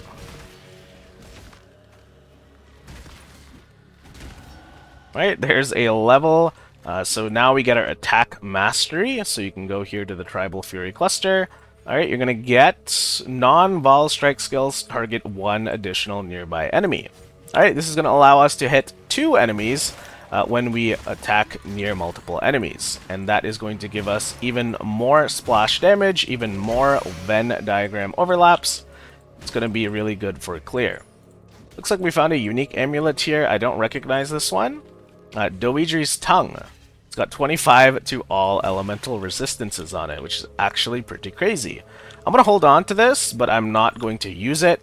Once again, guys, I don't use unique items on my 2-stone runs. That's because I don't think they're feasible in day 1 league starts, right? We can't guarantee that you get that. So I'm just going to use items that I know anybody can get, no matter how bad your RNG is. So enough yapping, I'm going to go look for the Vol monster. We're going to get Deshret's banner, and then we're going to head back to town. Alright, here's Vol. We'll pick up that crafting recipe, put Warlord's Mark on him. We should be able to tank anything he throws at us. And if he summons minions, that's actually great news for us because we're going to get some of that splash damage onto him. He seems exceptionally tanky, I'm not sure why, but that's okay. He's almost dead. Oh, and we did find a 2-stone ring with fire and lightning resistance. So I'm going to go ahead and put that on instead of this topaz ring. It'll give us a little bit more balanced resistances. Alright, once that's done, log in, log out, back to town we go. And if we check our resist, we are 75% all res now. Alright, moving forward in Act 4 and beyond, you're going to make sure that you have all those resistances. The only resist that we won't be worrying about is going to be Chaos Resist. Alright, maybe we'll find some Amethyst Rings in Act 6, but until then, you're just going to have to make do with maxed LE res and 0% Chaos Res. We turn in the quest there. None of these skill gems are actually of any use to our character, so this is not a power spike for our build. Other characters, they get golems, they get some utility skills, not very useful, but we do not get anything. Alright, we are now in the Mines level 1, so in this area we're not doing anything special, we're just making our way to the Mines level 2, and in the Mines level 2 there is an optional side quest for us to gain another skill point. You have to free Deshret's Spirit, so let's run through this area and I'll see you guys there.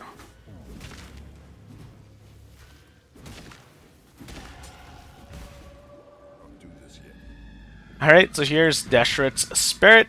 There's also a unique monster that spawns near him, Hammerstorm. Don't worry about him, you don't need to kill him. We're just going to run to the next map. I forget the name, I think it's the Crystal Ore or something like that. We'll find out.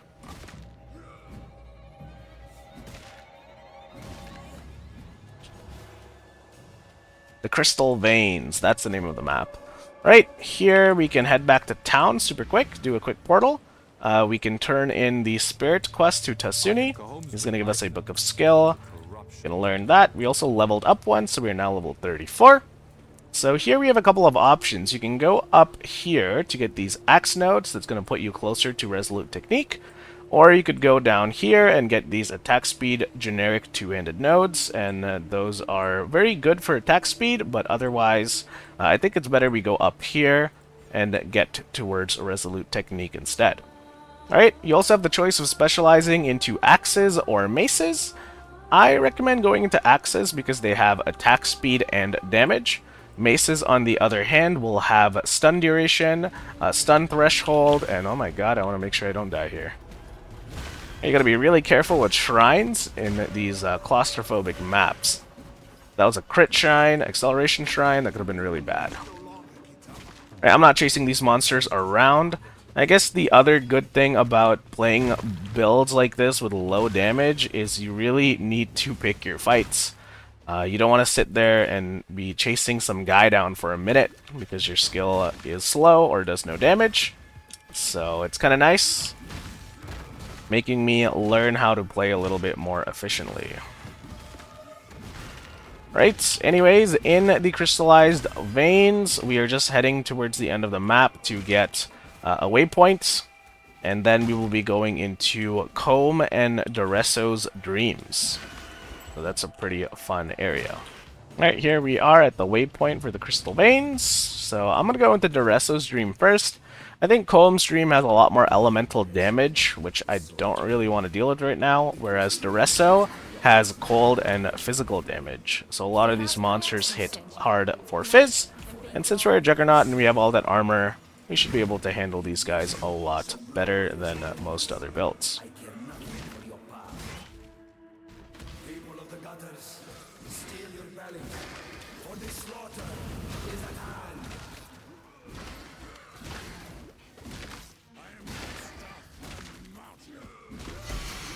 Alright, we found another unique item. That one should be Triad Grip. I think it's a Necromancer unique gloves. Go ahead and ID it. Yep, so that converts some of your minion damage to different elements. It's pretty cool, but pretty useless for us as well. Right, we're now in the Grand Arena. We'll grab the waypoint, and there should be a crafting recipe here that's very important for us. It gives us 2, 3, 4 sockets on the crafting bench. So once we get enough Jeweler's Orbs and Orbs of Fusings, we should be able to make our own 4 links, which is awesome. I'm going to go ahead and pick this plate up, and then just run over. As soon as we level once more, I will spend our points, so I'll see you guys then. Alright, we didn't actually level up before we fought Duresso. Thankfully, Einhar is here, so bestiary respawn on this map, so we're gonna have Einhar helping us to fight Duresso. Which is a little bit cheese, but I don't really care. It's just gonna take a long time to kill him anyways. So yeah, I guess I'll see you guys in like a minute.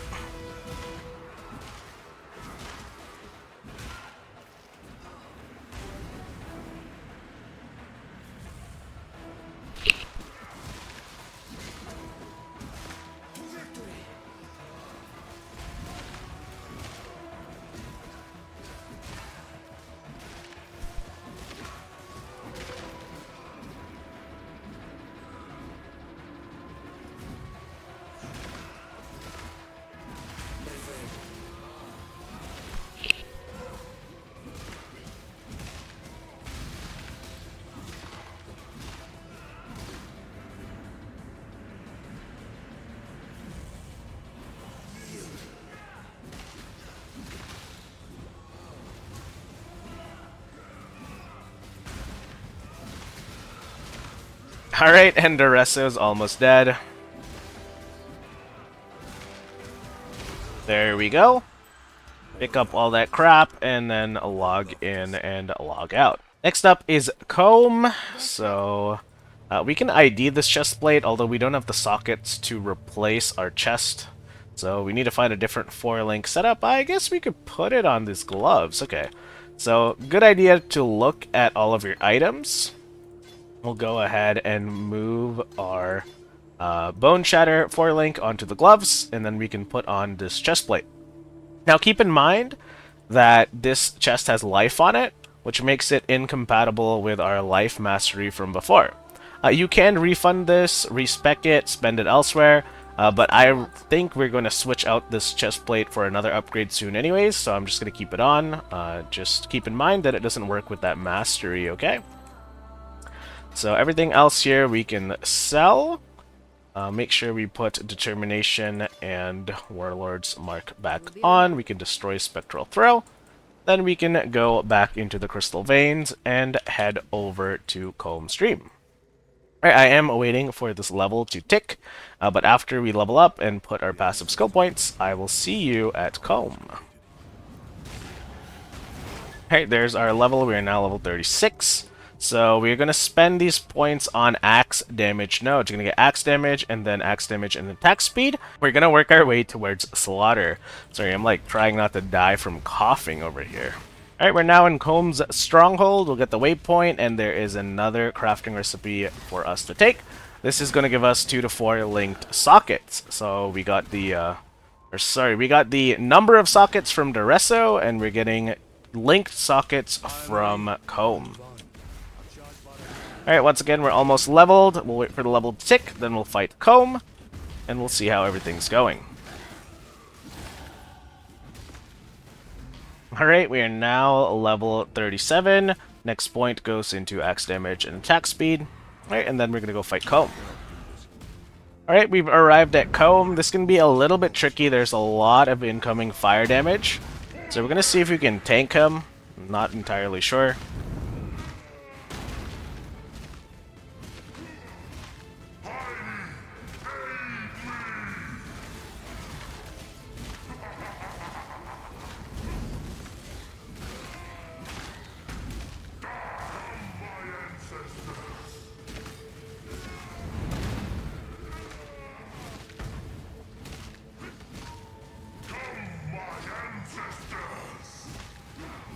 Alright, we were able to face tank Comb. That's pretty fun.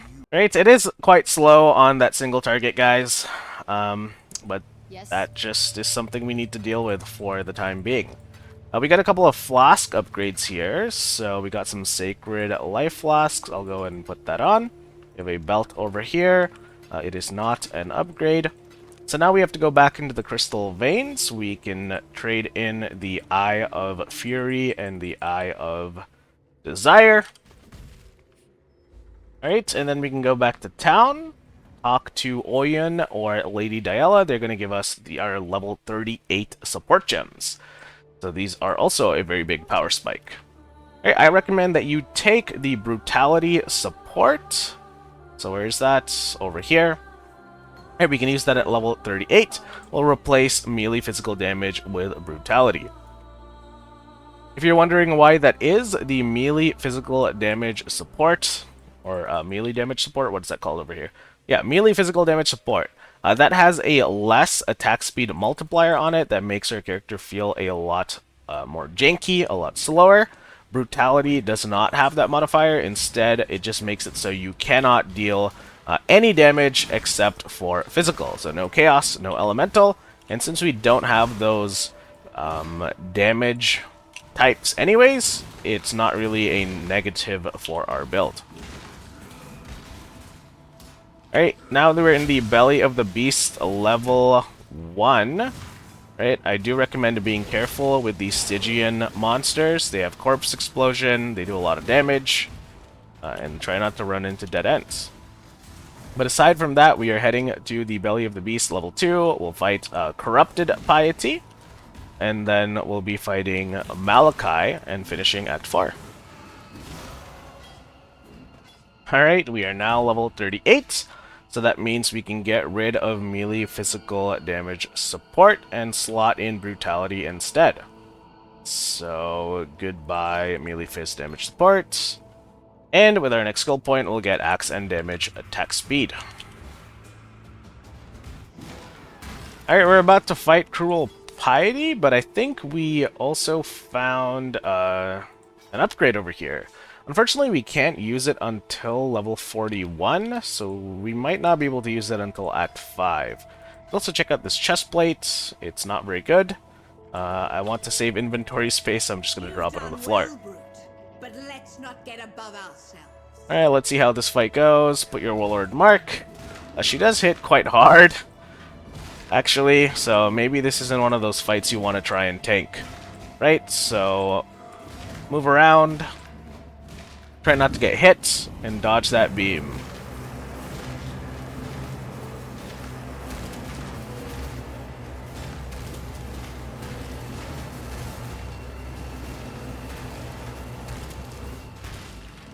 Alright, and Piety is dead. Wasn't half the man you are. That was, pretty miserable, I'm not gonna lie. If you're not doing enough damage and you can't tank the boss, then that makes it for a very difficult and unfun experience. But we did survive, and I think if we had Determination Aura on, we could have just tanked some of our melee hits. But we still need to get Resolute Technique before we can turn on Determination and get rid of the Precision Aura support. Right, here's the waypoint, and now we have to go kill the 3 mini-bosses. So that's going to be Dewidri, Chavron, and Maligaro. Let's see how that goes. Hopefully it's easier than the Piety we just did. So here's Dewidri. She likes to move around. The circles are curses. When you stand in them, you will deal less damage, or be slowed down, or you will take more damage. I recommend being in the one that makes you take more damage. If you're a tank, you can just eat through her damage, and yeah, I'll see you in a few minutes, I guess. Alright, she's dead. I'm gonna log in and log out because I don't feel like walking back to the waypoint. Alright, so do we need to clear our inventory? We do. What do you want? Alright, get rid of all this crap. May fear guide you. I'll hold on to this for later. Right, back into the harvest we go, and now we have to kill Chavron and Maligaro. Body to kill for. Martin mission.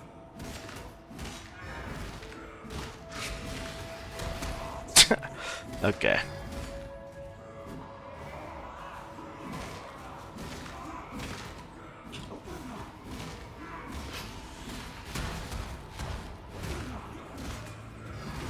Alright, Maligaro is dead.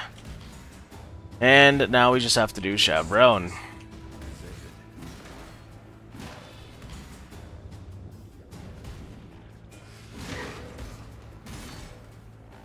Now you are simply gorgeous. Such lovely material.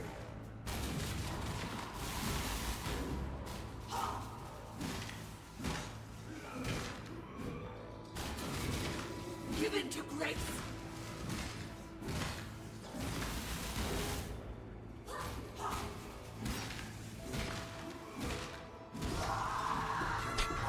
Alright, and there goes Chavron. Just gonna do a little bit of inventory Tetris. Right, I'm gonna log in, log out, go back to the waypoints. And then we have to kill Malachi. This one I'm a little bit worried about, guys. The damage is far less than I was hoping for. In this moment, you and I will create the most But we'll give it our best shot. nightmares together. Creation?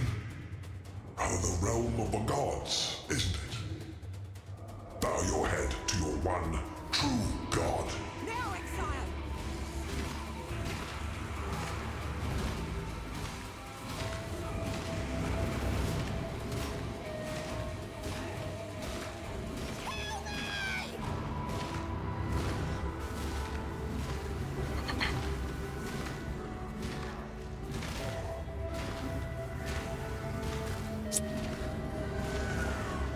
What? Now, Exile.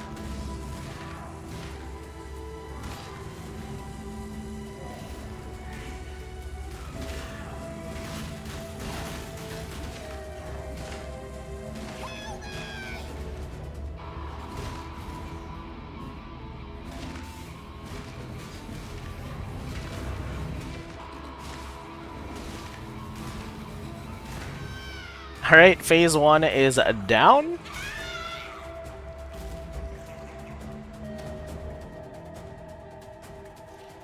Now, let us See how if you phase 2 truly goes. Understand what it means to be nightmare.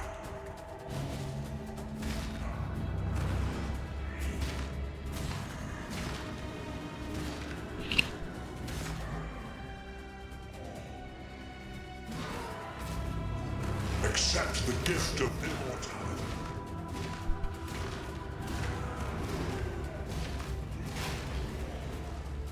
You are being selfish. Okay, phase 2 is actually going a bit better.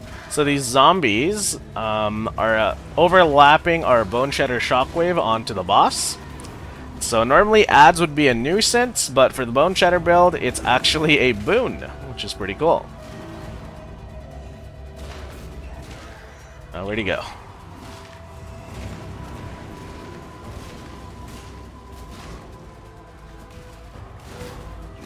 Accept the gift of immortality.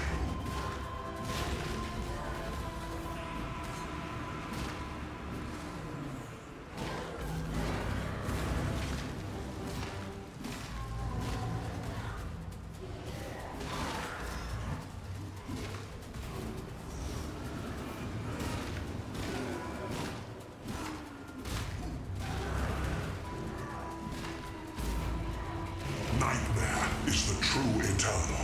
Alright, one more heart to go. Are you so in love So let's with death? get him down.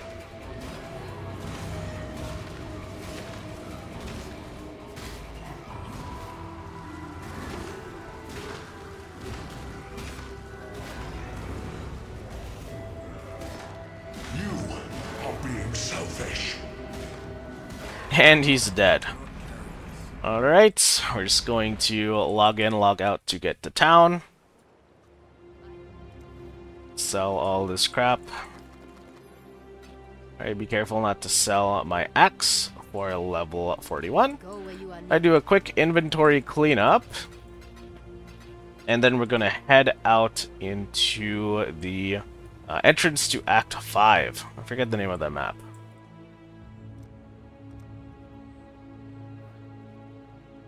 Hey, the Ascent. There we go.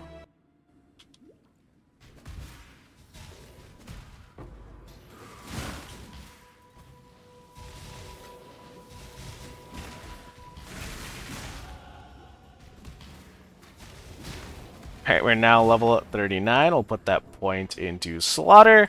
Honestly, I recommend getting to level 39 before fighting Malachi. That's going to give you that passive skill point that's going to make the fight a little bit easier. Makes all those bosses a little bit easier too. So I'm just kind of like pushing forward, not really caring about stopping to level up to grind some extra XP. Or maybe I'm skipping too many mobs, that's also a possibility. But whatever the case, you know, if you're close to a notable passive, make sure you level up before your next boss fight. So here is the Oriath portal. We'll do a quick slash played. We are currently at 2 hours, 45 minutes, and 40 seconds for the completion of Act 4. So we'll get through this map, and then we'll take a break at the town of Act 5.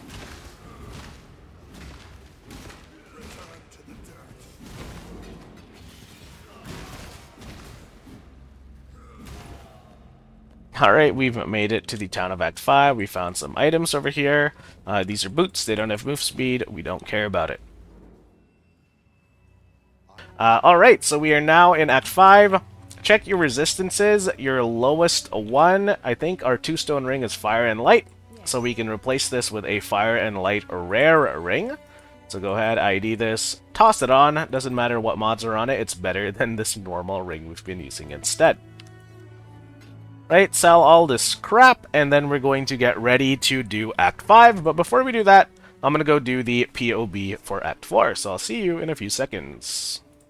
Alright, we're back after doing POB. I realized that there is a little damage upgrade we can get from Act 1. So, War Banner is a skill you typically use on melee characters, but because we were playing Spectral Throw for so long, I hadn't picked it up earlier. So go to Act 1, talk to Nessa. You can pick up the War Banner skill gem. Alright, when we attack enemies, it's going to generate Valor. Once you're at maximum Valor, you can put down the banner. It's going to give you attack speed. It's going to give you damage. It's going to feel real good. Unfortunately, it is one more button to press. But right now, we could use all the damage we can get. Alright, so we have Leap Slam. Ooh, these guys kind of hurt.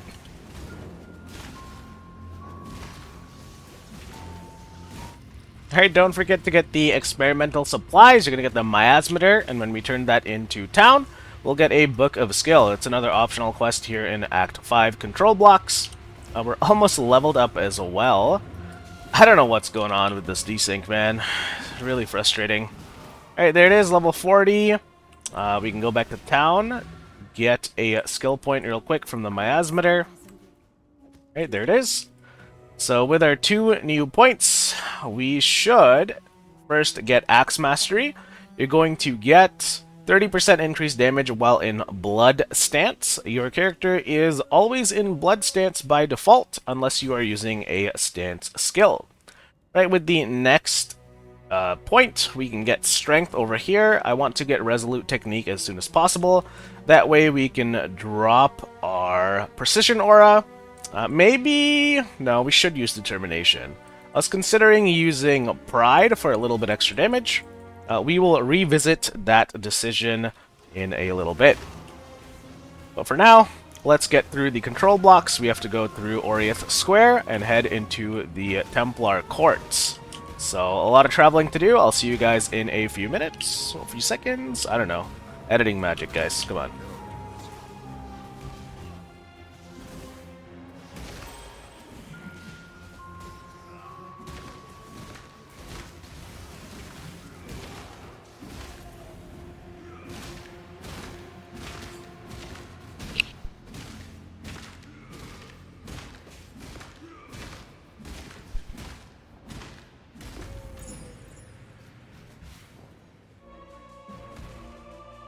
Alright, we are at the Templar Courts. We're very close to leveling up, and as soon as we level up, we can use our new axe.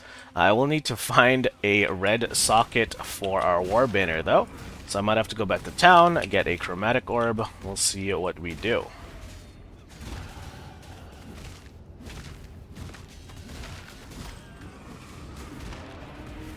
Alright, we leveled up.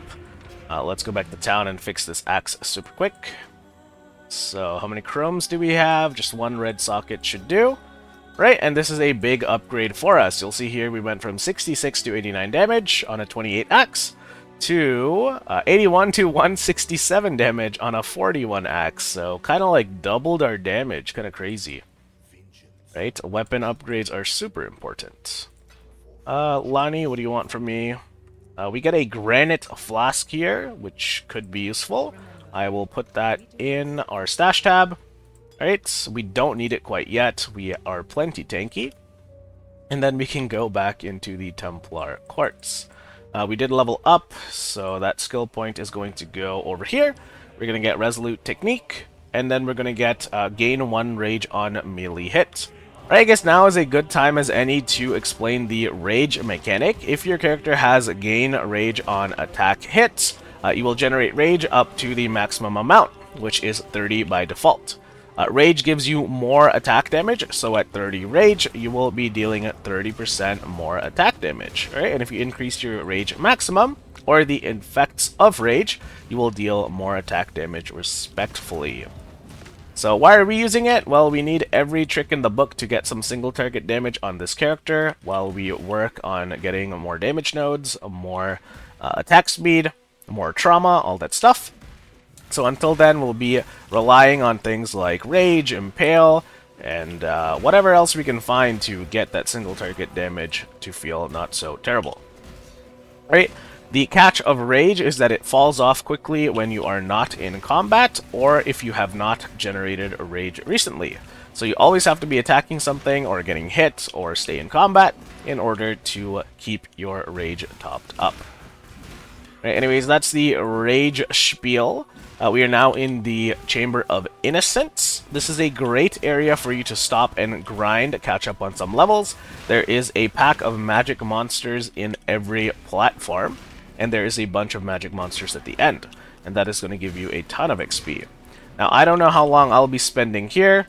The goal of this type of video is to not sit here and farm super efficiently. You are kind of forcing yourself to play a little bit fast and a little bit loose, right? We are trying to get to maps as soon as possible. We're trying to push maps as far as possible once we get there, so we can get a nice time on our 2-stone run. If it's even possible, that is on this build. I haven't actually tested that, but I'm sure it is. So we're almost at the end of this map. We're almost level 42. Something to look out for at this point is you want to be upgrading to hollowed flasks. Right, specifically your life flask is going to be really good at hollowed, and we're not going to get any upgrades for that until we're level 60 and we get the divine life flasks. So keep an eye out for that. Maybe even consider using some transmute, some augs, some alterations to get some decent rolls. I know that a chance to avoid freezing or a chance to avoid bleeding, those are some great flask modifiers as we head into Act 6 and 7. Alright, random crafting recipe here. Looks like it's the 2nd rank for movement speed. Alright, and we are going to head towards Innocence, who should be somewhere here. Since we did level to 42, I'm going to put that point in. Let's get Resolute Technique, and we can get rid of Precise Technique. Or Precision, sorry, the Precision Aura. We can get rid of that, and we can start using Determination instead. It's going to make us even more tanky. Alright, and if you think your character is plenty tanky enough without the Determination Aura, what you can do instead is you can go to Act 3, you can talk to Clarissa, and get yourself the Pride Aura. Now, Pride is going to make monsters take more physical damage from your attacks, or from your hits, based on how long you stand near them. So, long story short, it's going to be a damage aura for this build, whereas Determination is your safe, tanky aura. Alright, so let's see how this goes. We're just going to stand here and attack this guy. Getting the weapon upgrade was very nice, and since we have Determination, we can kind of just tank all of his abilities. Alright, we are now on Phase 2 of Innocence. It's been going pretty well. I do wish my damage was higher, but I do understand that it's going to take us a while to get there.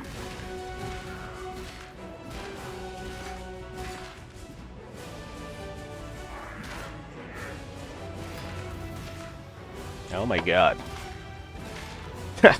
I'm playing with one hand here, guys. I'm drinking coffee with one hand and fighting innocents with the other.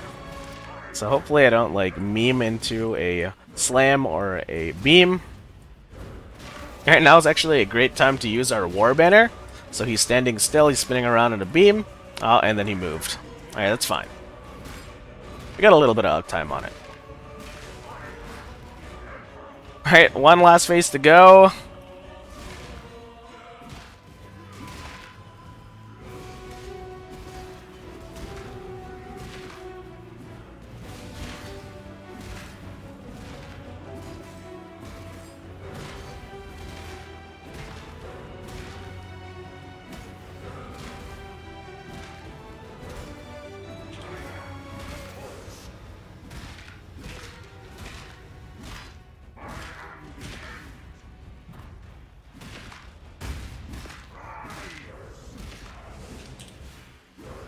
Oh no! I was trying to avoid this phase. This is the bullet time. There's a lot of elemental damage.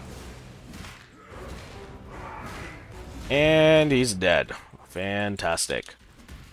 Alright, we'll go into this area here, get yelled at by Bannon, and then we can go into the Torched Courts. Once again, nothing of interest happens between here and the next quest objective, so I'm just gonna go chill, drink some coffee while I get there, and I'll see you guys when there's something to say.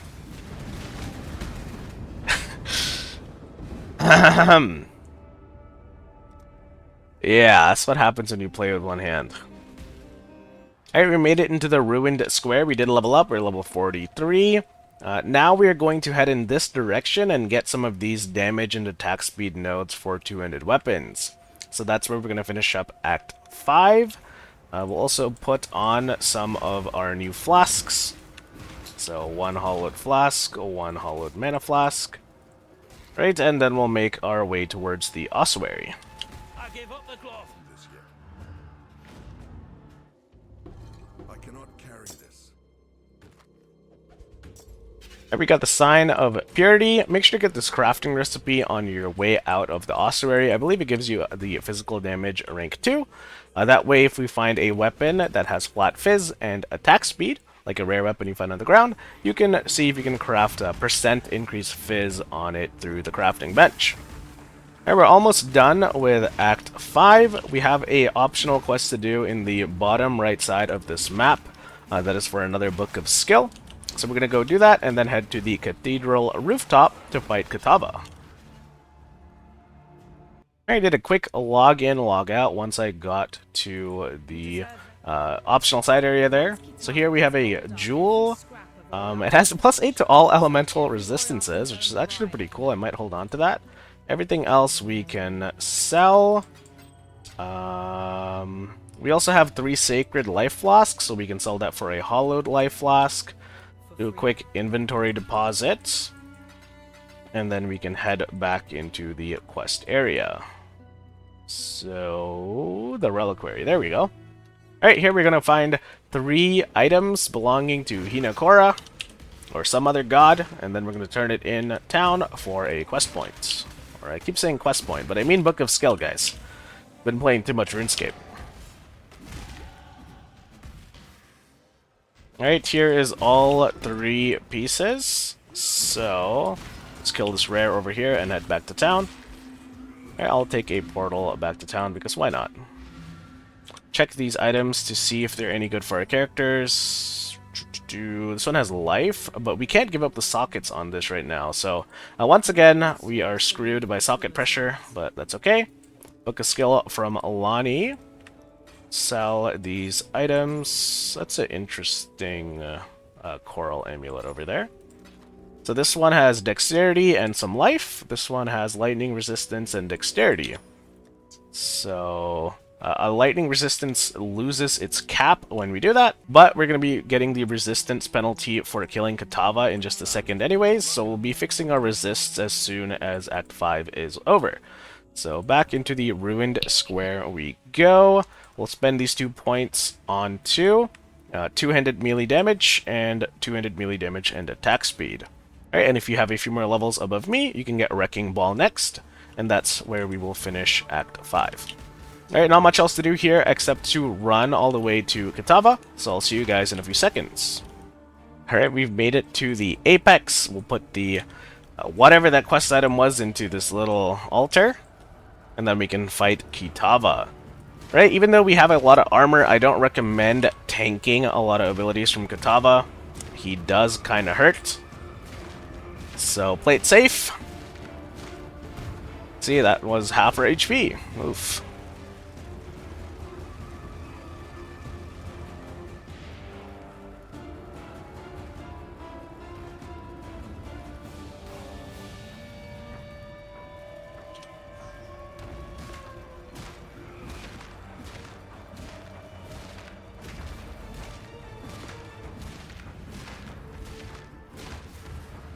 Alright, probably the worst part of the Kitava fight is all the physical degen he puts on the ground.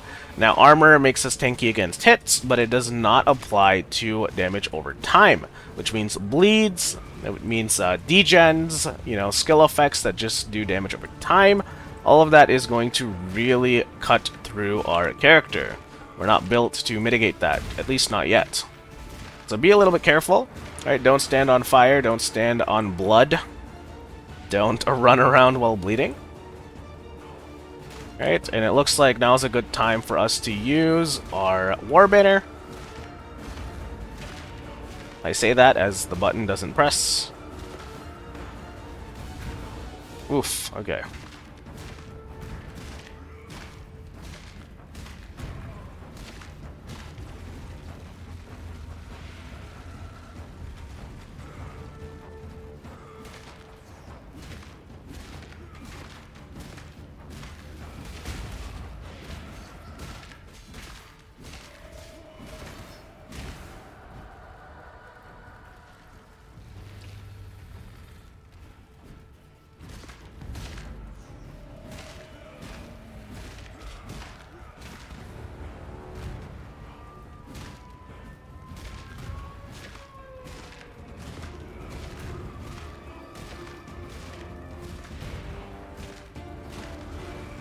Alright, the fight should be over now. So let's see. While we wait for the RP, it's a good time to look at your gear, look at your resistances. Looks like we're going to have to get a couple of pieces to cap our resist once we are in the cruel difficulty. So I can start looking at my rare items, open suffix on the chest, no suffix on the gloves. The jewelry has no open suffix. The amulet does. The boots does not. The helm does not. Jesus Christ. Okay, it looks like our gear is really terrible here, guys.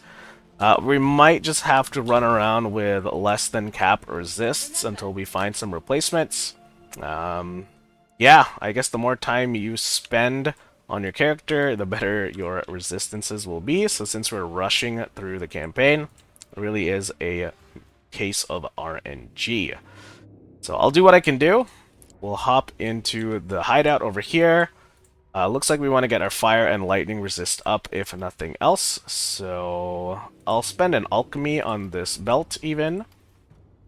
And this one, let's see if we can get a double resist. Oh, we don't have double resist unlocked yet. Okay, so we'll just get fire resist on this chest.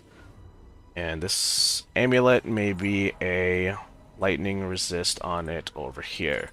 Right, now we'll check our resists. So it looks like everything is capped except cold. And like I said, we have no more open suffixes on our gear to cap that cold resist. So we will have to run around without max cold resist, alright? But as we find better gear, we will of course get more resists. We also are near some resistance passives over here to help solve that. You could get the ones over here if you really want to. I guess if you're playing hardcore and you can't afford to die, you might want to take those nodes and forego a little bit of damage. Alright, here before we take a break, I'm going to do the Lily Roth quest. This is the same thing as Siosa in Act 3, except it's going to give you access to all of the vendor gems in the campaign. Alright, so this is a really important milestone to do on your first character on Leaguestart. Alright, it's a pretty simple quest. Just kill all the enemies in the area. and then you'll be done. And then once that is done, we'll do a slash played as well, and figure out how long it took us to kill Kitava. Now here's the expedition mechanic. This is not something I recommend you do during the campaign. Once again, something more related to the end game. Look up a guide on it, interact with it once you finish the campaign. Although this is a unique strongbox, which we can do during the campaign.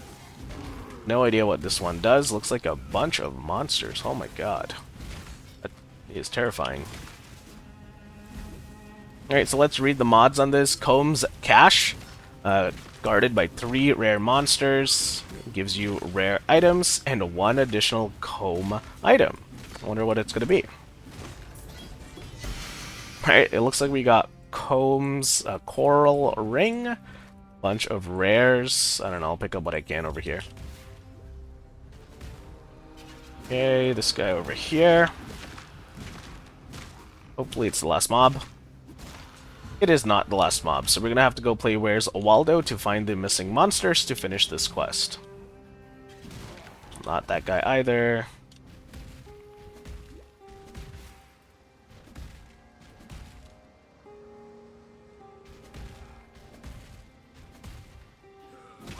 There we go. Alright, quick slash played. 3 hours, 17 minutes, and 58 seconds for Act 5, Kitava complete. We fixed our resistances. We have the skill gem vendor unlocked. So things should be getting a little bit faster in the campaign now. I think we are on route, or on goal, on track, whatever you want to say, to get a 7-hour campaign completion. I can't even loot this, so let's go ahead and get that. Alright, and here's Lily Roth. She is your gem vendor. She has all the gems available in the campaign for sale. Right, now it's time to go benchmark Act 5 and take a small break, and then we can do Act 6. I'll see you guys soon. Alright, we are back after our break. Let's do a quick vendor. I guess we can identify some of these chest plates, see if it's a upgrade to what we have. It is not. Movement speed, boots with cold resist, kinda nice. And this one is just a pair of gloves. So everything here is not particularly usable. We're still being starved for sockets. I'll sell this Combs ring. We don't need that. I'll type in my Regex here and see if anything pops up. So doesn't look like we got much over here. Yeah. If you have gold, you could always gamble with Bestel. I don't know if I have enough gold to do this. Also, it's not Bestel. I think we have Faustus now. Right, so Faustus is here. We can respec and gamble with Faustus. Right. Yep, I don't know. I don't really want to gamble right now. So we're going to go straight into the coast. And just be a little bit careful because we don't have that cold resistance maxed.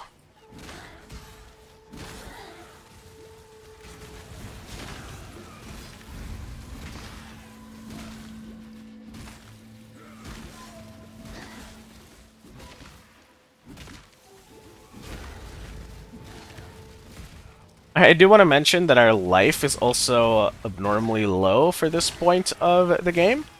So normally by the time I kill Kitava, I have around 1500 HP. The reasoning for that is because we don't have a lot of life nodes on the tree, and because our gear is absolute trash. So start looking for our life modifiers on gear, guys. It's going to be very important. Your skin. I shall wear it.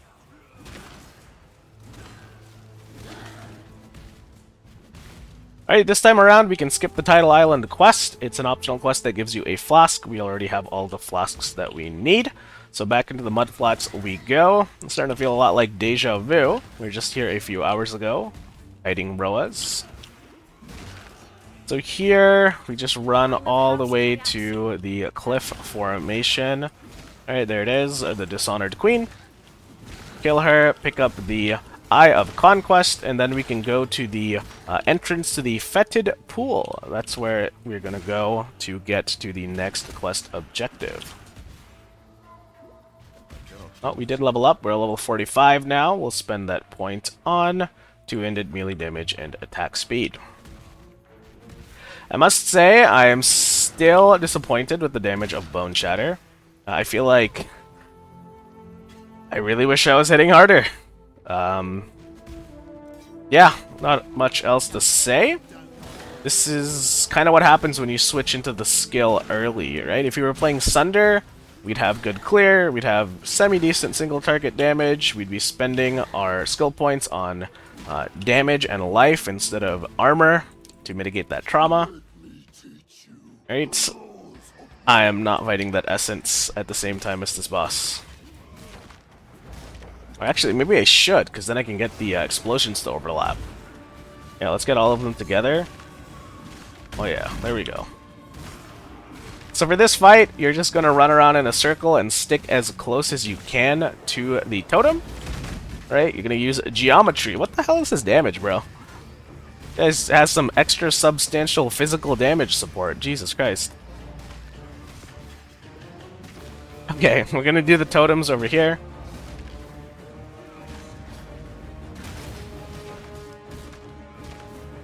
Oh, a leather belt. Very nice.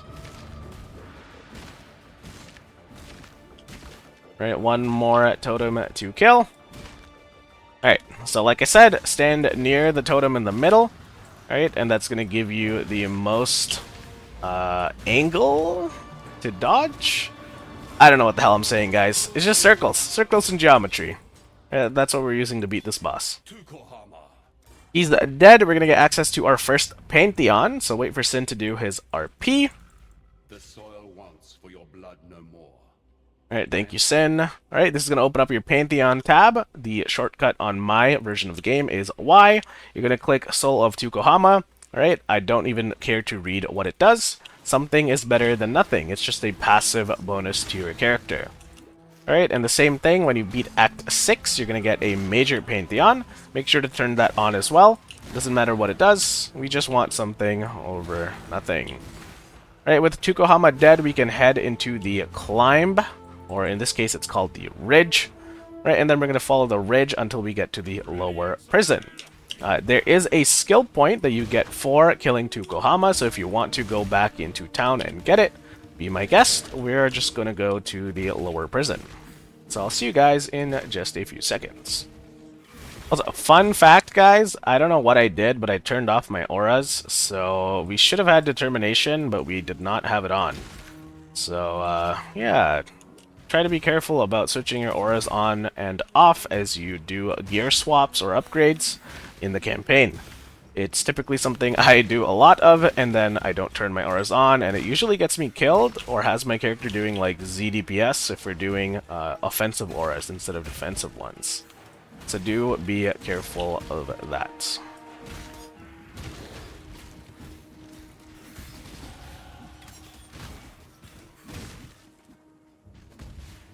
Your skin. I shall wear it.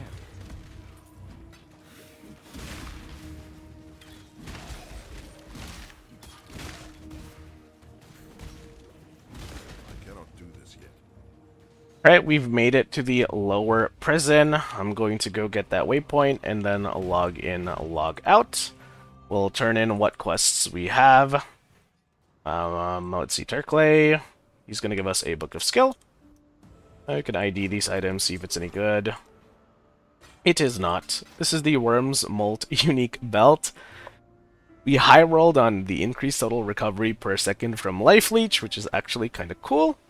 But otherwise, well, I should keep that. You know, I should probably keep this. I'm gonna keep some of these uniques in my tab because I want to transfer it over to my main tab in the Mercenaries League because some of those items are actually pretty cool. Alright, put all this crap away. Unfortunately, no upgrades for us to get in town just yet, so we can head back to the prison. We have 2 skill points to spend. We are now level 46, so we're gonna get Wrecking Ball over here. It's going to be attack speed and damage, and then you're going to spend 1 point into warrior training. This is going to give us some melee strike range. So Boneshatter is a melee strike skill. By getting increased range, we're able to attack enemies a little bit further away than we otherwise would be able to do. Stack enough of this and you'll have a pseudo ranged build where you don't even need to stand up close and personal. You can kind of just press your button and it's going to hit things halfway across your screen. It's actually pretty cool. Right, in the lower prison, we also have to find our first Cruel Lab Trial of Ascendancy. There's going to be 3. One's going to be in the lower prison here. The other two are going to be in the next act in the Chamber of Sins level 2 and the Crypt level 1. So make sure to get those so we can do our lab, so we can ascend at level 55. So enough talking, I'll see you at the Trial of Ascendancy.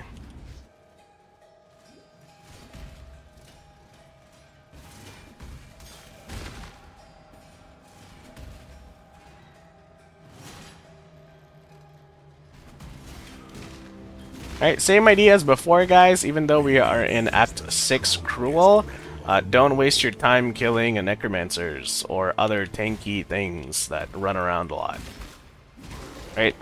Same rules apply until your character is super strong, and then you can kill whatever you want. But if your character is that strong, or if you know what you're doing to that extent, you're probably not watching this video. Right? This is to help the more casual players, the beginners, all that kind of stuff.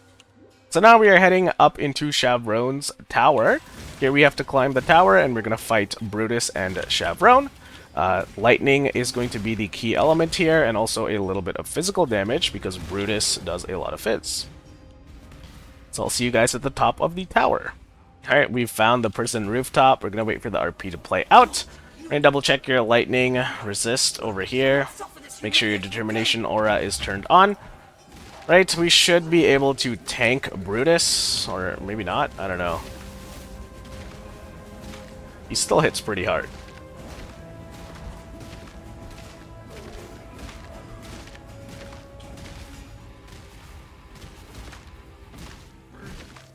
Okay, next up is Chavron. This one's a little bit annoying. She has eye phases. She'll fly up into the air and then you can't hit her, like this. When that happens, just run around. Be free.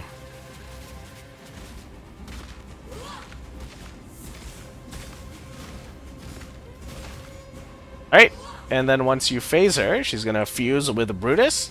The tip I can give you for this is be next to a wall. So, yeah, like that. Brutus is going to hook, and if your back is not against a wall, you're going to send him flying across the map, and then you're going to have to chase him down, which can be really annoying. So after he does his slams, just go behind him. And if he hooks, he will hook at the wall, and you don't have to move. Alright, we put our war banner down, and he's dead. Oh, a new axe is over there. And for going into the Warden's Chamber over here, you're going to get a crafting recipe. This one's for spell damage, so if you're playing a spellcaster, make sure you grab this one. Let's check out this axe that we got. It is unfortunately not better than the axe that we already have. So now we're going to go and get a couple of skill points in Act 6. There's at least 2 quests that we can do that are optional. One is to kill the Fire Goat Abarath. Second is to kill the Poison Bug Rizlatha. So yeah, I will see you guys there.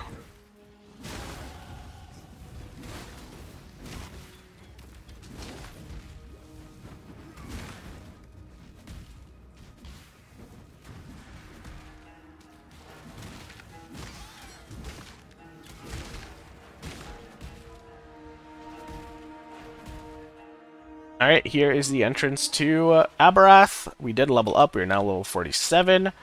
I never got that Rage passive point I told you guys to get, so let's make sure we get that, now that we have Rage for this fight. Alright, put on Warlord's Mark, and just start smacking away. Alright, you can see that our damage is starting to pick up. This is actually a respectable amount of damage for Abarath.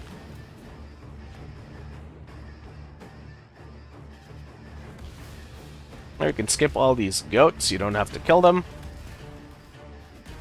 Right, and you have to recast Warlord's Mark.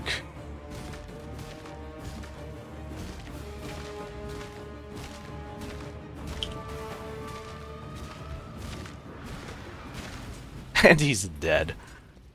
Ah! Alright. We'll wait for Sin to do his RP. He's going to give you another Pantheon, and then we'll make a decision on which one is more appropriate to use for our build. Okay, so we have Soul of Tukohama, 3% additional physical damage reduction per second you've been stationary up to a maximum of 9. And then Soul of Abarath, which is less duration of Ignite. So I think we'll take Soul of Tukohama for now. And then we can port to Lionize Watch. I think there's a quest reward for beating Brutus. So let's go and vendor and find that out. I'm just going to sell that jewel. I'm not going to use any jewels on this build. Right, Book of Skill from Bestel for killing Abarath. And then from Tarkley, we get a 4-link helm. So this could be a good chance for us to upgrade our helm. I'm going to grab this Fencer helm over here. It has the same sockets as the one we have. So it's got Accuracy, Life, Lightning, Res, and Dex. So no open suffix and a low life roll. This is a pretty trash helmet. In fact, it's actually worse than the one we already have. Man, that is just... Alright, whatever. Let's go into the Prisoner's Gates. We'll spend our skill point. So we got that Rage, which was very nice. Is there something else I wanted to take? Yes. Since we're using the Ruthless support on our Boneshatter, we can get the Two-Hand Mastery over here. Ruthless hits Intimidate enemies for 4 seconds. So Intimidate is a mechanic that makes enemies take 10% increased attack damage, and it's going to proc every time you get Ruthless, which we are using on our Boneshatter. Alright, so into the Western Forest we go. Here we're going to find the waypoint. We're just going to run through, no quest objectives here. And then on the other side, we will be at the Riverways? I forget the name of these places. Right? And there we will take a detour to go kill Rizlatha. Alright, we are now headed into the wetlands. So this is the same place Oak was in Act 2, except now it's been... Oh god, that's a crit shrine. Ah! Alright. Shrines! Jeez. Yeah. So we're gonna hug the perimeter of the map. And one of that area is going to have the entrance to the optional boss fight. Alright, let's see. What is wrong with this map? Everything is trying to kill me.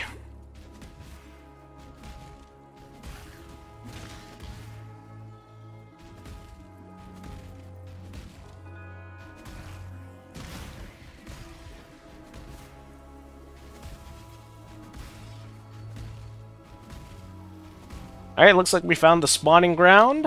So here we are going to kill these 2 plants.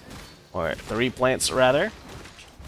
1, 2, and 3. And then we're going to go fight Rizlatha. Now she does do chaos damage, and I guess I suppose to get some chaos resist by this point in the campaign. But I haven't done that. So try not to get hit.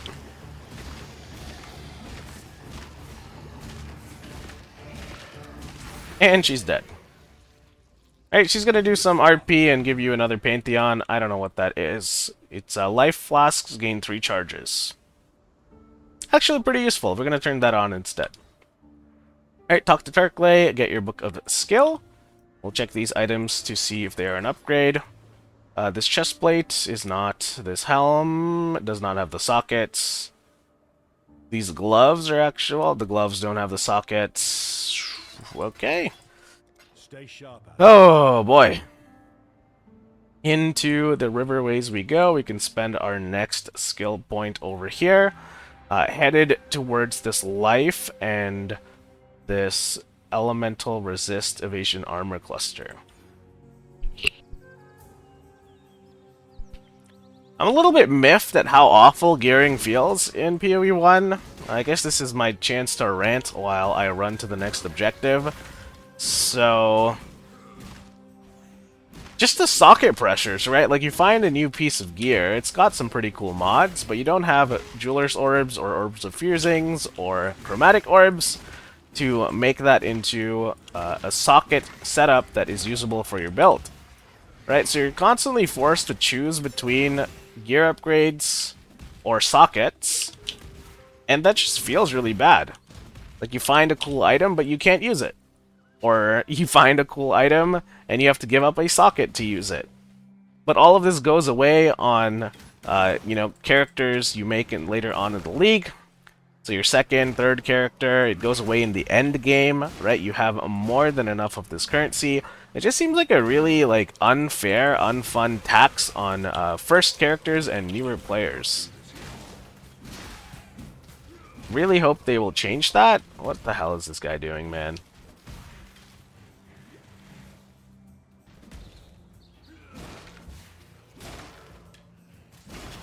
Yeah, long story short, I really hope they will change that because it's just a feels bad moment. Make the currency and the sockets and the links matter in the end game when that is you have enough tools in your toolbox to actually play. But don't make it a problem for people in Act 1, Act 2, Act 3. It just sucks. They're just having a miserable time because they don't know what they're doing and they are currency starved. Anyways, rant over. We are now headed towards the caverns. There we're going to move towards the beach. Just a couple quests to do before Act 6 is over. Now we did level up. We are now level 48, but we don't have anything meaningful to spend it on. We are just going to be heading in the direction of that life and resistance node. Alright, so I'm going to get this waypoint. I'm going to go into the Cavern of Anger. We're going to pick up the quest item there. And then the next time I see you is going to be at the beach when we are doing the next part of the quest. Also, this is the Delirium mechanic. Stay away from it. It's bad. Alright, we are now at the part where we have to refuel the beacon. So, we also leveled up, which is pretty nice. I don't know why there's so much frostbolts on the map right now. It's just like 2 guys casting it. Kind of crazy. Alright, anyways, this is a very boring part of Act 6, probably my least favorite part of the campaign, actually. Escort quests. Why is this in the game?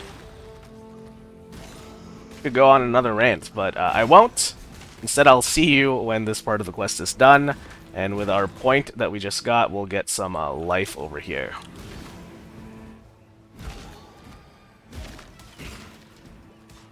Right, the escort has been complete. Make sure to touch the bacon. And then we can go talk to Whalem Roth over here. He's going to sail us over to fight the Act 6 boss. Sail to the Brine King's Reef. We also did find a Labrys while doing that little escort minigame. Is this better than what we have? It's not.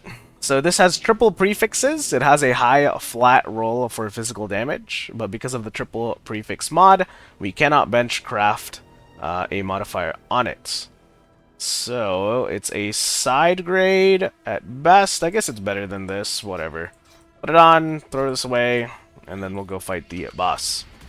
Alright, if it had an open prefix, we could put on increased physical damage from our crafting bench, and then we'd have an excellent weapon with this Labrys. It should last us all the way until the end of the campaign. So let's go find the entrance to the Act 6 boss, and then take a quick break after. Right, I went on a little bit of a rant about Sanctified Life Flasks while I ran over here. I'm probably going to edit that out.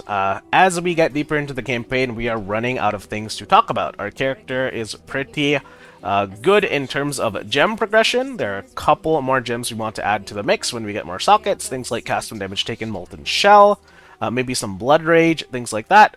But for now, everything is kind of where it needs to be. Once you get your 4-link, once you have your level 38 support from Act 4, not much else happens in terms of gem upgrades until you get your 5-link in the maps.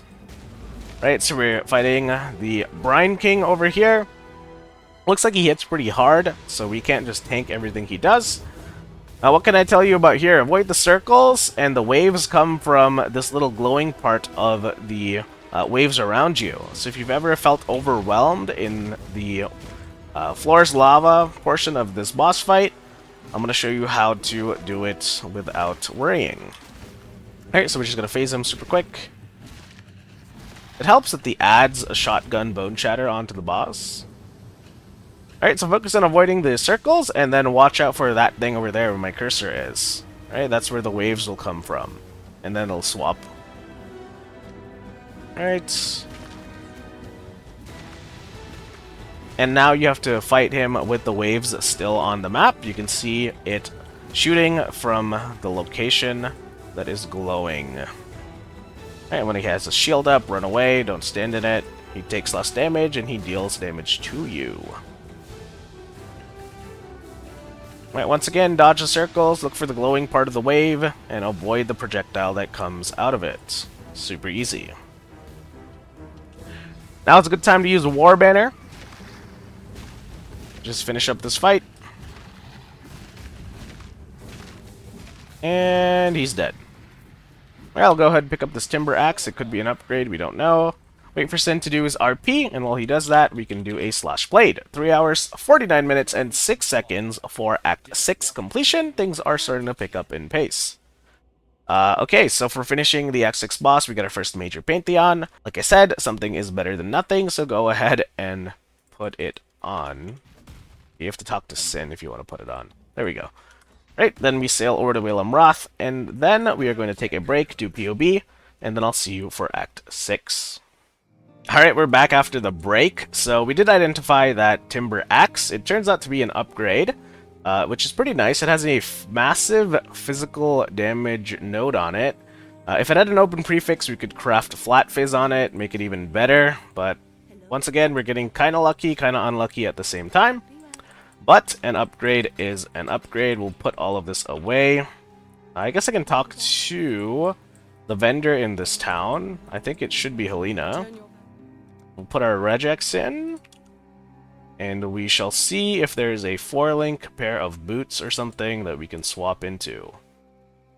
Ooh, okay, I like this pair of gloves a lot. So this is a 4-link pair of gloves with a massive life roll on it. We will lose some resistances, unfortunately, but the life is very nice. So I'm going to buy that. Oh, I just realized I don't have the right sockets. Okay. That was a mistake. I got a little bit trigger happy. We have some chromatics. I'm going to try and chrome my axe to have 4 reds. Okay. And then we're going to put Boneshatter there. And then we're going to equip this pair of gloves. Right, doing that made our resistances drop just a smidge. So is there anything with an open suffix we can use to fix our gear? Not quite. Okay, so once again, we're going to be running around with uncapped resistances, which is not ideal. But I would rather have the life roll on this gloves. So with that said, let's go into Act 7. We have a lot to do here. We have 2 Trial of Ascendancies to complete. We have a bunch of skill point quests to do. I'm just going to jump through this area. Avoid most of the combat here. Alright, last time we were at the crossroads, we had to pick what direction we went in. This time we have no choice. The first place you go to is going to be Fellshrine Ruins into the crypt. There we need to find Maligaro's map, and then we bring it to Sin in the Chamber of Sins level 1. Or not Sin, Silk, sorry. Getting my games confused here. Sin is from Path of Exile 2. Alright, we're in the crypt. We've leveled up. We are now level 50. I believe we were filling out this life cluster over here, Golem's Blood, and then next we're going to get armor and evasion and some elemental resist. That should help us cap out our LE resist until we kill Katava in Act 10, actually. But then we're going to have to figure out how to solve our resistances because, I don't know, with the way luck has been going on this run, kind of think our mapping is going to be very scuffed because we're going to have to do it without enough life mods or enough resistances. Alternatively, we could also gamble. So I haven't been messing around too much with the gamble mechanic in the endgame, but it seems that the rares you find are smart rolled, so they try to give you affixes that are typically good for most builds. Things like life, resistances, movement speed, 4 links, all of that is very common when you are using the gambling in PoE 1. Right, so here we found Maligaro's map in the Container of Sins. Right, and then I'm going to log in, log out, and then we're going to have to come back to the Crypt level 1 to do our trial, because we did not find the Trial of Ascendancy first. So somewhere here is the trial. Let's go do that super quick. Alright, there's the Ascendancy trial. Another pull the levers, dodge the spinning spikes kind of deal. And I think at this point you start getting recipes whenever you do the Trial of Ascendancy, so make sure to click on them and get them. This is damage over time rank 1. And then we can go back to the Crossroads and head over to the Chamber of Sins level 1. Alright, now is a good time for me to actually applaud GGG on clever use of assets. I've always been someone who kind of hated Acts 6 to 10, but having tried other ARPGs and seeing their campaigns and how they structure things, it's kind of nice to have like a familiar throwback or a victory lap without it being a cruel or a nightmare, hell, merciless difficulty, right? It's just kind of like same map, different circumstances, different context, a little bit of a different story. So good job, GGG. I am now a fan of Act 6 to N. Chamber of Sins level 1, waypoint will be in the middle, you already know that. And then we have to travel into Maligaro's domain or some crap, I don't know what it's called. It's basically an introduction to the mapping system in PoE 1. Right, you're going to put a item into the map device, it's going to open a portal, you're going to go in there, kill the boss. Right, that is basically the end game loop of this genre. Right, there's the waypoint, there is a Silk. Map device, Maligaros map. Right, be careful of bleed damage in this area. You should have immunity to bleed by this point in the campaign, either on your flask or on your passive tree, but we are a little bit behind in levels. Wow, that's a lot of damage. So we don't have our immunity to bleed just yet. So I'm just going to try and run around these monsters, trying not to get hit. We did level up, so we're going to put that point into armor and evasion rating with elemental resistances over here. And if you're wondering where the bleed immunity comes from, that's from the armor and evasion mastery. If you have a helmet that has higher armor than evasion rating, you will be bleed immune. So, yeah, I'll see you guys at Maligaro. Alright, make sure you put a portal down when you get to Maligaro's workshop. If you die in this map, you will have to run all the way back from where you entered, unless you put the portal. So yeah, be careful. This guy does a little bit of chaos damage, which is a little bit annoying. We don't have our amethyst strings yet.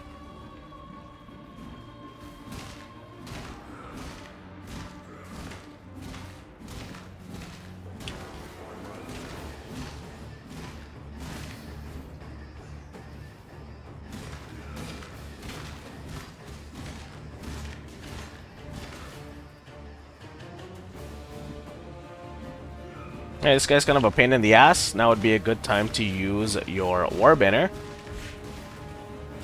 before he gets his shield up. Now it's just a Maligaro left. And do his little clone ability. 2, 3, 1, 2, 3. There's my damage. This guy doesn't take any damage, man. Okay. There's the Black Venom. You pick it up. You would take your portal back into the Chamber of Sins. You talk to Silk. You get the Obsidian Key. And now we're going to go looking for the entrance to the Chamber of Sins level 2. And remember, there's going to be a Trial of Ascendancy to do there. So, speak of the devil, in we go. Alright, looks like we found the Trial of Ascendancy. This is Saw Blades. So, just run around. Oh, a Coliseum plate. We can ID that after. Alright, when you're looking for chest plates on this character, you want to be prioritizing pieces with high armor. Sockets are, of course, the most important part, but armor is going to be the next thing because it's going to help us mitigate the trauma damage as we continue to level up our Boneshatter gem.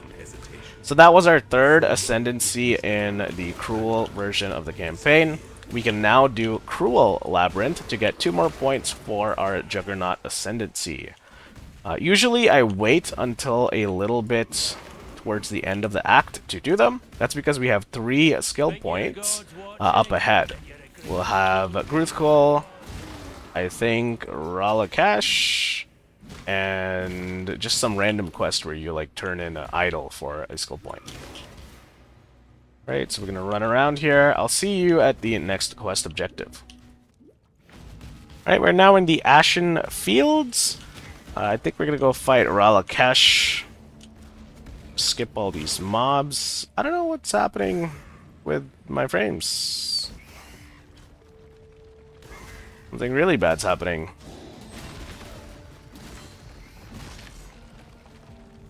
Alright, that's weird. I might just have to edit that out. I'm having a lot of frames lost. It's happening right now. Wonder what the problem is. Alright, we did level up. Here is Garus, the Lord of the Forest. I'm pretty sure it's just a Regex. Is it our latency that's spiking?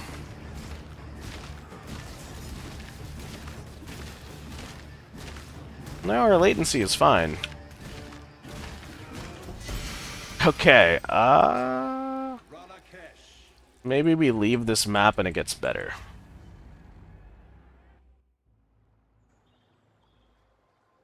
Alright, we did level up. We're going to spend our next point into Cloth and Chain. We're level 52 now. Right, and we should be res capped after getting that node. So here in the Northern Forest, we are going to look for the Den? I don't know what it's called. The Thicket. That's what it's called. Okay, I'm going to look for the Thicket. Dread Thicket, to be exact.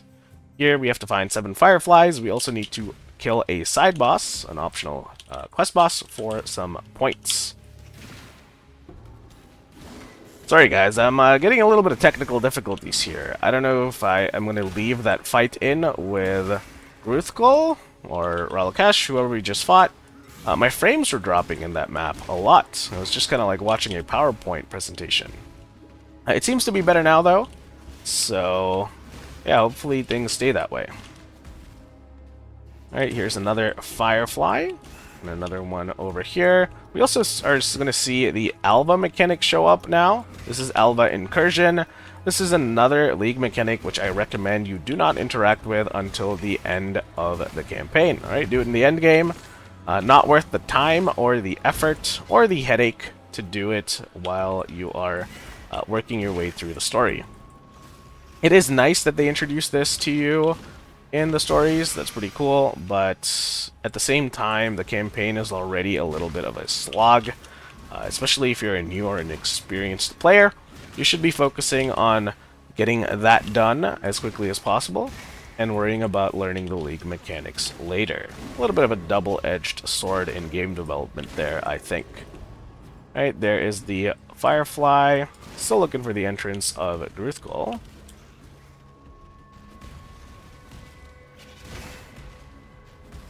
Let me guess. House Azadi sent you to finish what they couldn't. Alright, there's the 7th Firefly right next to the Den of Despair. Right, this boss does a lot of damage, so we need to be a little bit careful. Right, the faster you kill him, the less damage you'll take. So make sure to use your War Banner early.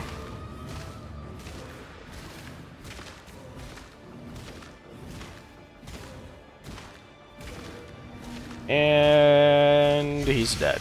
Alright, we got another unique. So once he's dead, you can just log in, log out, get back to town. We should have 2 Book of Skills waiting for us. So there's 1, and there is 2. Alright, we're going to spend that on... normally I would get the Immune to Bleeding before we went into Maligar's map. But since that is over, I'm going to hold off on getting that Mastery. Instead, I feel like we need more damage on this character. So I'm going to start taking some damage nodes. The best nodes to take here is going to be these axe nodes over here. They have 18% increased physical damage with axes, leading up to 30. Right? Once we get that, we'll see how we feel on damage, and then reevaluate where we want to go next. So let's look at these uniques. This is the 3 dragons. It gives you all res and changes the ailment associated with each element. Vendor trash. This is our axe is better, so throw it away. This chest is not very good. These boots are not very good. This ring, probably I would hold on to, but I don't need it, so I'm gonna chuck it. Yeah, a lot of crap, honestly. Alright, let's see what Helena wants. Oh, boots, okay. So here I'm going to look for Armor Evasion Boots. It's a guaranteed 4-link. And I'm going to hope that it rolls with movement speed. And it did. Alright, this is exactly what we wanted.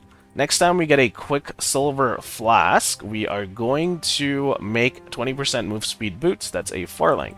If we find a Quicksilver Flask, we will do the boots upgrade. Otherwise, we will just keep using what we have. Alright, so back into the Northern Forest we go. Now we are headed into... well, I forget the name of the map. The Causeway? Something like that? It's like Vol-themed. Lots of Vol-themed stuff moving forward. Alright, the Causeway. I think I guessed that right. So in the Causeway, we have to run across all of these little platforms. At the end is a quest item, which we will use to turn in for a Book of Skill. Alright, make sure you don't forget that one.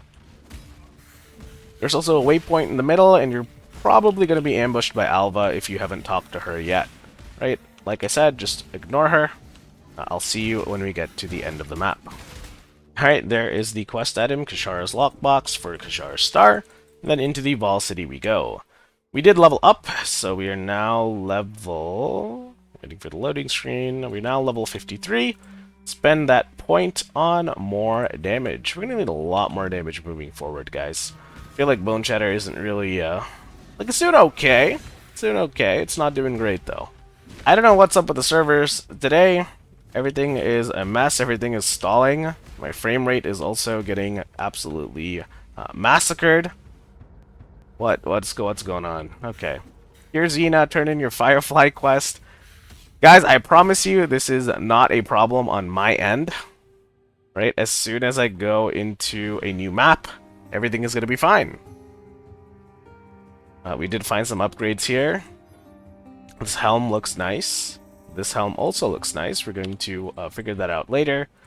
But before we go any further, let's go do our Cruel Lab. Maybe I lied. Maybe the problem is on my end. Man, I don't understand. Alright, we're back. We're having a little bit of technical difficulties. I'm not sure what's going on. Our latency is all messed up. Our frames are all messed up. So we're going to try and wrap up Act 6 or 7, whatever we're on, Act 7, as quickly as possible. We have to do the Labyrinth here, and then we have to kill our Akali. And then I'm going to take a short break and figure out what's going wrong with the game. Maybe it's a server-side issue. Maybe my memory on the computer is getting full. I do have a lot of footage to sift through for this video. So, yeah, sorry about that, guys. Bear with me. We're going to go do lab. Nothing new here. It's the same thing as normal lab, just a little bit harder. More traps, maybe some golden doors. Alright, so I'll see you once we have Zaro on his final phase. Alright, so we're here in the final phase of Izaro. You can see here that because it's a cruel difficulty, we have some traps we have to deal with. And then in the merciless one, you'll have even more traps. So, hopefully we don't die to the golems here. I didn't resolve that mechanic. I phased him too quickly. Alright. Good lord. He's hitting hard. Alright, he's almost dead. There we go. We got some treasure keys. Let's see what we get. Nothing of note. Alright, remember, we are trying to add quality to our Boneshatter. So here's 4% quality. Very nice. And then we're going to get the Altar of Ascendancy, get 2 more points to spend on our Juggernaut specialization. So here I recommend you go for Unstoppable. This is going to give you move speed, cannot be stunned, and it's going to make it so that your action speed can never go below the base value. Right? That means you can't be frozen, you can't be stunned, you can't be chilled, you can't be, I don't know, temporal bubbled. Right? It's a very useful utility node. Just going to pick up these items over here. All of them are crap. I would like to have a look at this helmet. So 37 life. Lightning Res and Coal Res. This one is a higher life, Tri-Res, but we don't have the sockets. Thankfully, we can move the sockets over to our gloves, and then just do a swap on this helmet over here, and that should be a pretty big upgrade for our character. Alright, we're gonna sell this. Anything else we can do before we fight the boss? Well, let's have a look. turn in this quest to Whalem Roth. It's going to give you a Book of Skill. I'm going to spend that point on more damage, if at all possible. So our next point is Cleaving, right? 30% increased physical damage with Axis. We'll talk to Helena over here. My game's starting to freeze up again, which is unfortunate.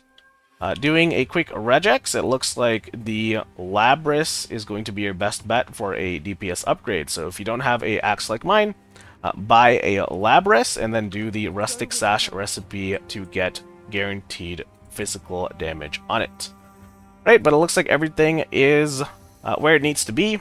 Our resistances are capped. We still don't have an Amethyst Ring for our Chaos Resist, but that's okay.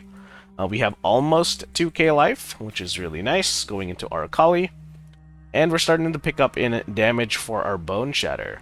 Right, so all that's left to do is to navigate this map, get to the Temple of Decay level 2, fight the boss, and then Act 7 will be over.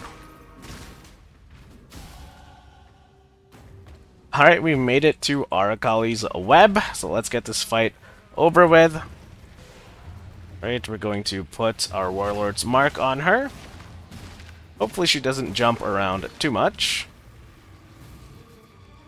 Now the problem with Boneshatter is that it takes time for the trauma to ramp early on, and when the boss moves around and goes I-phase, you have to ramp all over again, and that is really, really rough on your DPS. Alright, so all we can do is hope she stands still. Nope, she's moving again.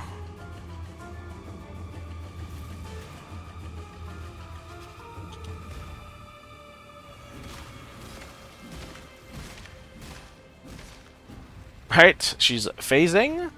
So I realized we have a 1 skill point to spend here. Not sure what to get. We can get the Armor and Evasion Mastery for now, so we'll have Immune to Bleeding if your helmet's armor is higher than its evasion. In this case, it has 0 evasion, so that meets the criteria. Alright, we do not want to stand in that. Let her do her thing.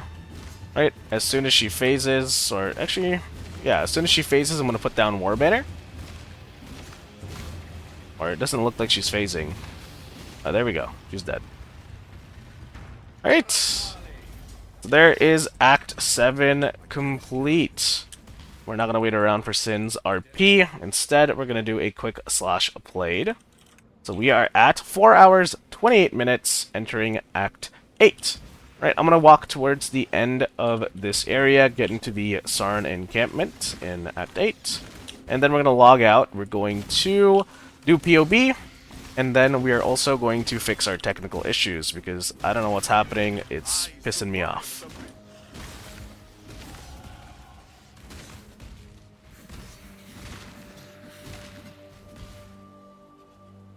Oh, and I guess we can spend the skill point.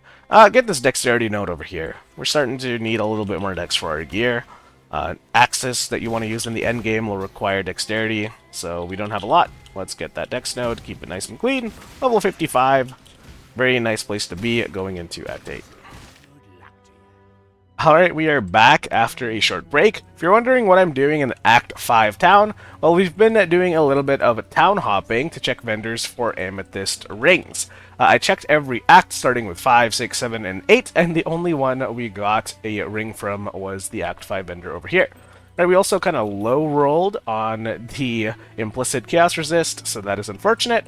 What we're going to do before we start Act 8 is go to our hideout and try to get a little bit of chaos resist on our gear. So we're going to check our resistances and see what we can remove and replace with the chaos resistance on the amethyst ring. So it looks like our fire and lightning resists are our highest right now. So that is probably going to mean we remove this 2-stone ring over here. Right, we're still LE res capped when we do that.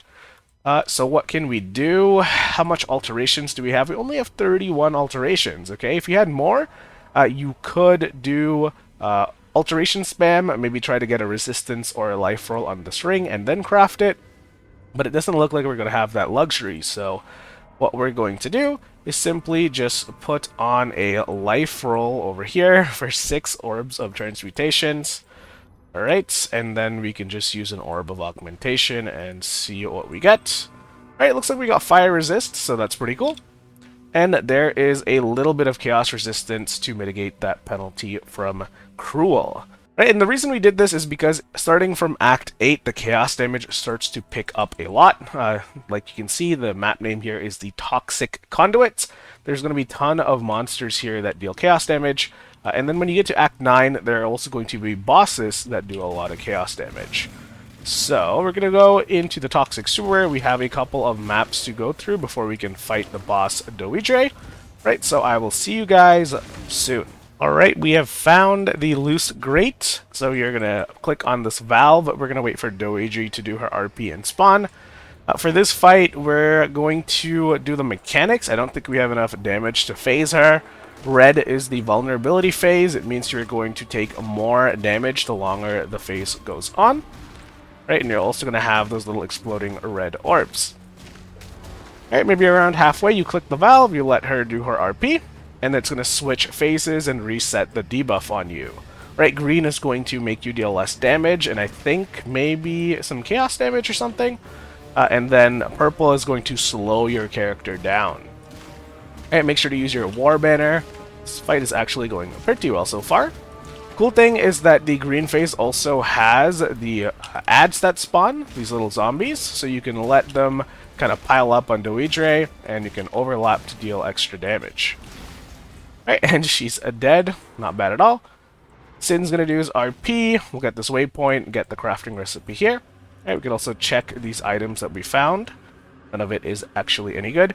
So here we have two options. You can go in the northwest direction like I did here to the Grand Promenade, or you can go in the northeast direction into the Quay. Both options are valid. It's really a preference or a matter of choice. We're going to do something a little bit suspect. We're going to go into the Grand Promenade. We're going to do the skill point quest in the High Gardens.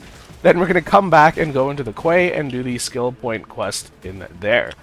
Right, so we're not going to loop around. Instead, we're going to go in both directions, one after the other. So I'm about to level here, and after that is done, I will see you guys at the next objective.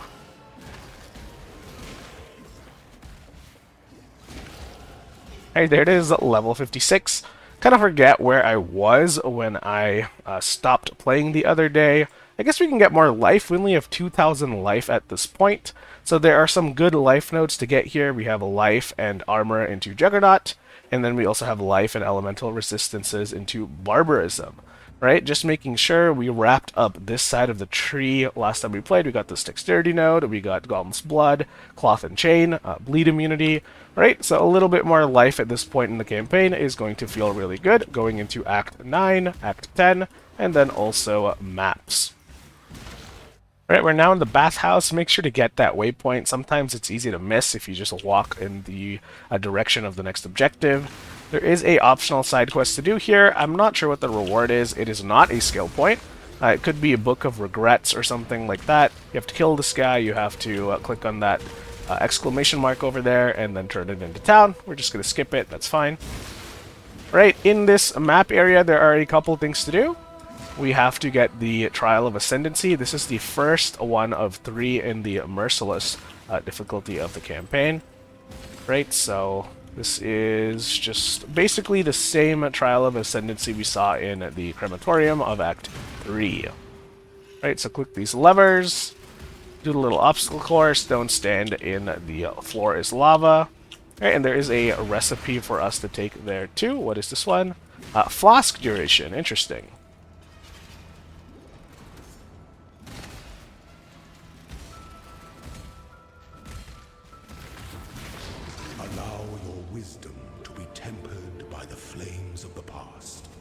Alright, with the Trial of Ascendancy done, we are now looking for the optional side area in this map. It should be the High Gardens. There we have to kill Yugal for a bonus Book of Skill. Right, so here is the High Gardens. This map is notorious for having a lot of incoming damage. There are going to be porcupines in large packs, and when you kill them, they're going to explode into spikes just like this and deal a ton of damage. right? We also have an Emperor's Luck card there. I'm going to be not picking up divination cards in this playthrough. It's just I don't want to deal with it, right? If this was a normal league start, you'd pick all of that up, you'd put it in your bank. We're not going to bother. And as they continue to drop. Alright, as a Juggernaut, we should be quite survivable for the Porcupines. They do deal base fizz damage with some of it converted to cold. So if you have your high cold resist, you have high armor, you can probably tank all of the Porcupine damage. Another way to deal with this is to use evasion rating. So the Porcupine spikes are considered hit damage and they can be evaded or blocked. So if you have any of those mechanisms on your character, then you will have a better time in this area.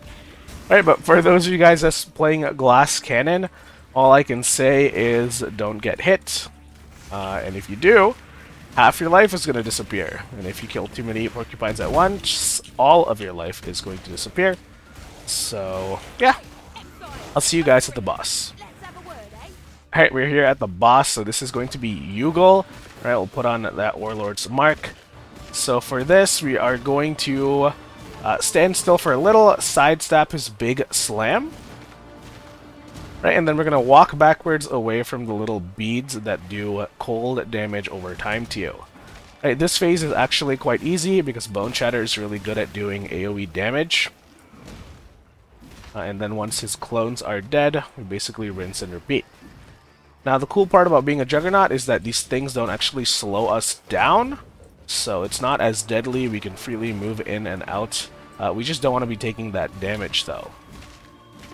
Alright, one more ad phase to go, and then we're probably going to put our banner down and commit to the kill.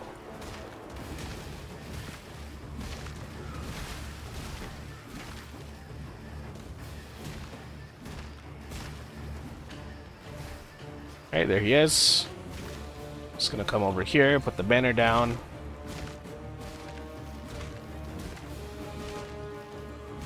And he's dead. Alright, this is another minor Pantheon. I guess we haven't really been paying attention to all the ones that we get, because Soul Lover's Latha from Act 6 is so good.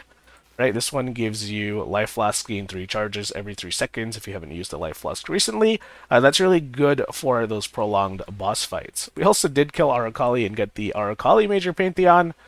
Since we're a Juggernaut and we're immune to stun because of our ascendancy, I would recommend swapping from Soul of the Brine King into Soul of Aracali for now. That way we'll take less damage over time. Alright, Soul of Lunaris or Solaris might be better once we finish Act 8. Alright, talk to Maramoa, you're going to get nothing. Talk to Hargan, you're going to get a ring. We still have a cold and fire ring here. Let's see if we can get a cold and lightning. See if that's an upgrade for us. So it looks like we have a little bit of chaos resist on this ring. So we can go ahead and take this book of skill and then check our resistance to see if we can make that swap. Right, so I'll put it on. Looks like our cold resistance has dropped below cap. So now I'm going to look at my pieces of gear and see if there's anything here I can slap some cold resist on. So this has full suffixes. I can't have another mod here. This one can't have another mod. This is fire resist. This is full. This is full. It looks like everything here is full. So what we can do instead is check our stash to see if we have an Orb of Scour. We have 2. Alright, I'm going to spend 1 swapping one of the crafted resistances into cold. All you have to do, I guess this belt here is a pretty good example. Right, you're just going to go cold resist, and then click craft. It's going to replace the crafted modifier there. It's going to take 1 orb of scouring and the typical cost of the craft, in this case 1 orb of alchemy. Right, with that done, we now have cap resists once again. We'll learn that book of skill. We were spending it on life nodes over here. Right, so we took a Juggernaut. And then we're going to go back into the bathhouse. We're going to get the waypoint to the Lunaris Concourse, or whatever that's called, and then head to Lunaris Temple level 2. So I'll see you guys there.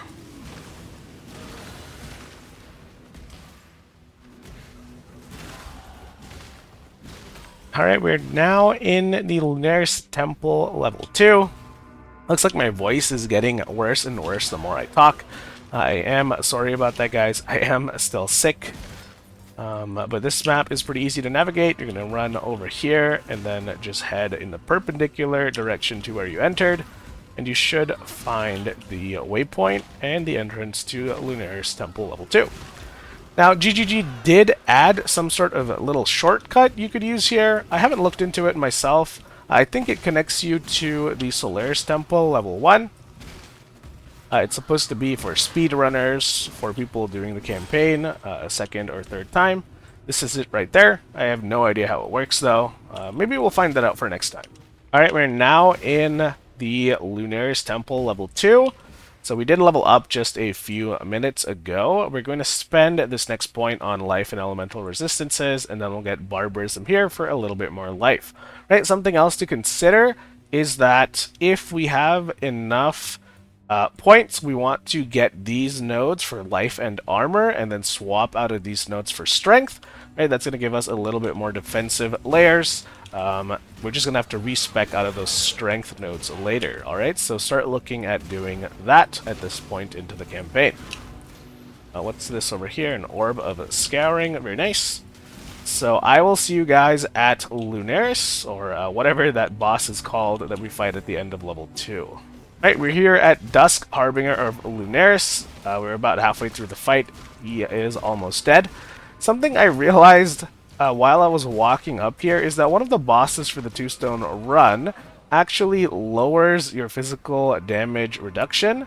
So I'm not sure how that's going to work with Boneshatter, if the trauma is just going to rip through our reduced armor. We'll have to figure that out when we get there. Right, here's an Abyssal Axe. It is not an upgrade. We'll pick up that Moon Orb. We have a little bit of inventory management to do before we can go to the next area. You're getting by. Alright, at level 55, you should get access to the Abyssal Axe item base type. So looking at our items over here, you would need a pretty significant Fizz modifier on this to get an upgrade from our Doombite Timber Axe. Alright, you can also start looking for 6 sockets to vendor for Jeweler's Orbs. Lots of stuff you can do at this point in terms of vendor upgrades. Alright, we'll put all this in the bank. And I think we can take the waypoint to the Toxic Conduits. Now we head in the other direction towards the Quay and to the Grain Gate. Right? There's 2 skill points to be gotten there. And then we can kill the boss in Solaris Temple Level 2. And then head on over to the Lunaris Concourse and fight the final act boss. Right, in the Quay, I'm still trying to figure out the layout for this map. I believe the Ankh always occurs in the first portion of the map. I typically stick to the bottom and hug right, and you should see the Ankh if you keep going in this direction.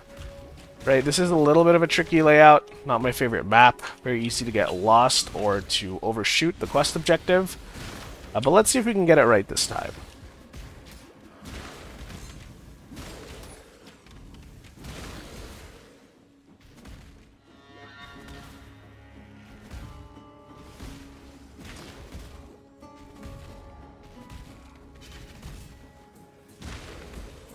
Alright, we found the Ankh. It's in the sealed chest here. Like I said, all we did was we went down and to the right. Now we can head in the upwards and right direction. One path is going to take us to the Grain Gate, and a little bit of a detour is going to take us to Clarissa, where we can do the Tallman quest and get a bonus skill point. Alright, looks like we found the entrance to the Resurrection site.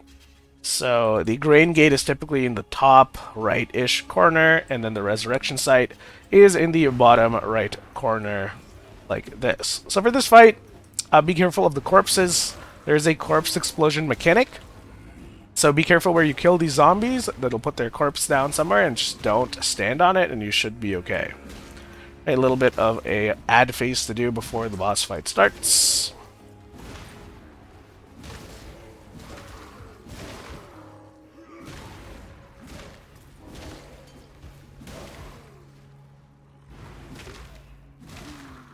Right, there is Tolman, so like I said, kite him away from the corpses. And he's dead. Alright, we talk to Clarissa. We go into the Quay, and now we go in the top direction. I think top left, top right, something like that. And we should get access to the Green Gate. Alright, we're now entering the Green Gate. First thing we're going to do is get the waypoint, and the trick for navigating this map is you're going to look for entrances or doorways with a corpse at its front. So let's see if we can actually find that here to showcase it. No corpse here. It looks like the corpse is kind of here, but it's you can't see it because of the isometric view. So this is the way we should be going. Alright, and then you can see there's another corpse here, so it indicates we're going the right way. Once again, we're not going to pick up that div card. So looking for the next doorway with the corpse in it. Here it is.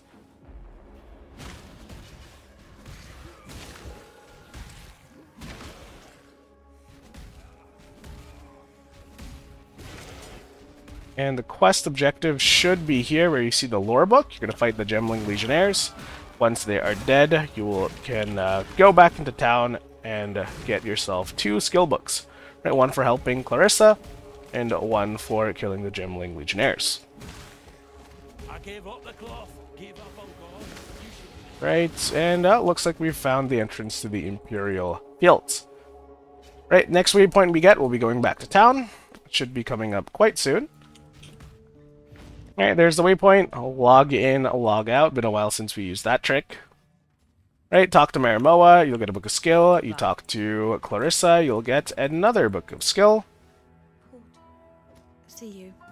Alright, we have 3 points to spend. We're now level 58, so we'll get Barbarism for increased max life and some fire res, and then we'll start getting these points over here for life and armor, and then swap out of these strength nodes, right? So we should have a lot of life headed into Act 9. Alright, only thing left here to do is to go back to the Imperial Fields. We have to travel to the Solaris Temple level 2. There we'll get the Sun Orb, and then we can finish Act 8 by fighting the Celestial Sisters. Alright, here's the waypoint for Solaris Temple level 1. Now is a little bit of a tricky situation. You don't want to go in the wrong direction and find yourself in the Solaris concourse. In fact, on this character or playthroughs in the campaign, I never actually enter that map. We skip it entirely. We just kind of go through the Lunaris concourse when we want to fight the final boss. Alright, I don't think I know any tricks for this area. You'll just have to hope you don't go in the wrong way. So here's the Solaris Temple level 2. Right, basically the same map that you did in Act 3 of the campaign. So if you know how to navigate that, you'll know how to navigate this. I'll see you guys at the boss fight. Right, here's the boss fight. I'm not sure if we got the crafting recipe from Lunaris Temple level 2, but I don't think it's important. At least I hope it's not. So this damage is predominantly damage over time, and I think fire damage. So try not to stand in bad stuff, you know, floor slalom mechanics. Right, otherwise we can just sit here and tank the boss. I don't know why he's so tanky. He's just kind of like taking no damage. Alright, there's the Sun Orb. We log in, we log out, and then we can head to the Lunaris Concourse. So I'll take the waypoint over here. And then we can go in this direction, I think southeast. Oh, I'm about to level.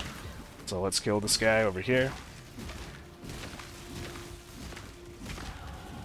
Very nice, we're now level 59. Right, so the next point we will spend is going to be that life and armor node over here. And if you think you want a little bit of life regen instead, you could also have pathed it through that instead of life and armor. Right, as our gear gets better, we're going to want to phase out of some of these early points that we took at the Marauder starter area. So things like diamond skin, versatility for the dex and int. We want to be able to find stats as well as resistances on our gear so we can gain our passive skill points back. Right, so don't worry about taking those nodes early in the game. They are inefficient, but they will be phased out and swapped when our gear gets better. So in the Harbor Bridge, something else to note is that we are now in monster level 60 area. This means we can start collecting rares for the Chaos recipe if you were playing in the trade version of the League. Right, here's the Sky Shrine. We'll give in the Moon and Sun Orbs.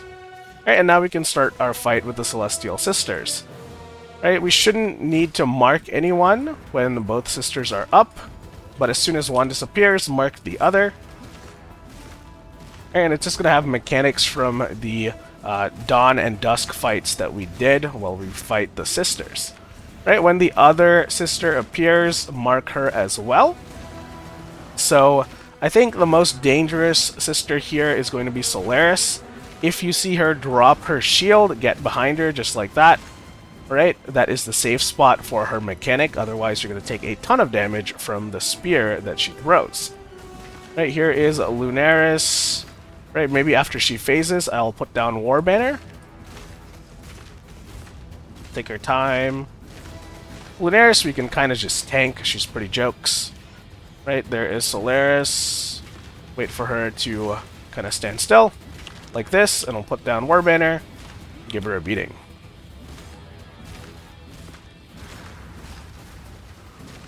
Right, she's almost dead.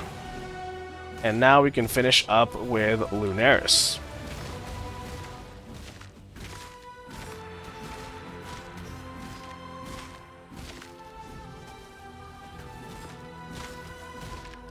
Alright, and that's it. That's the fight. Looks like we got a Divine Mana Flask, not a Divine Orb here. So we can swap this in at level 60. Alright, for beating the Celestial Sisters, we should have gotten our final Pantheons, so Soul of Lunaris and Soul of Solaris. Let's see which one is more appropriate for our build. This one makes us take less physical damage when there's only one enemy. This one makes us take less physical damage when there is more enemies. Interesting. I think we will go for Soul of Solaris for now, and later on maybe we can swap something out. Alright, so into the Blood Aqueduct we go. I guess we can do a quick slash play now. So 5 hours, 6 minutes, and 24 seconds is the timer as we finish Act 8.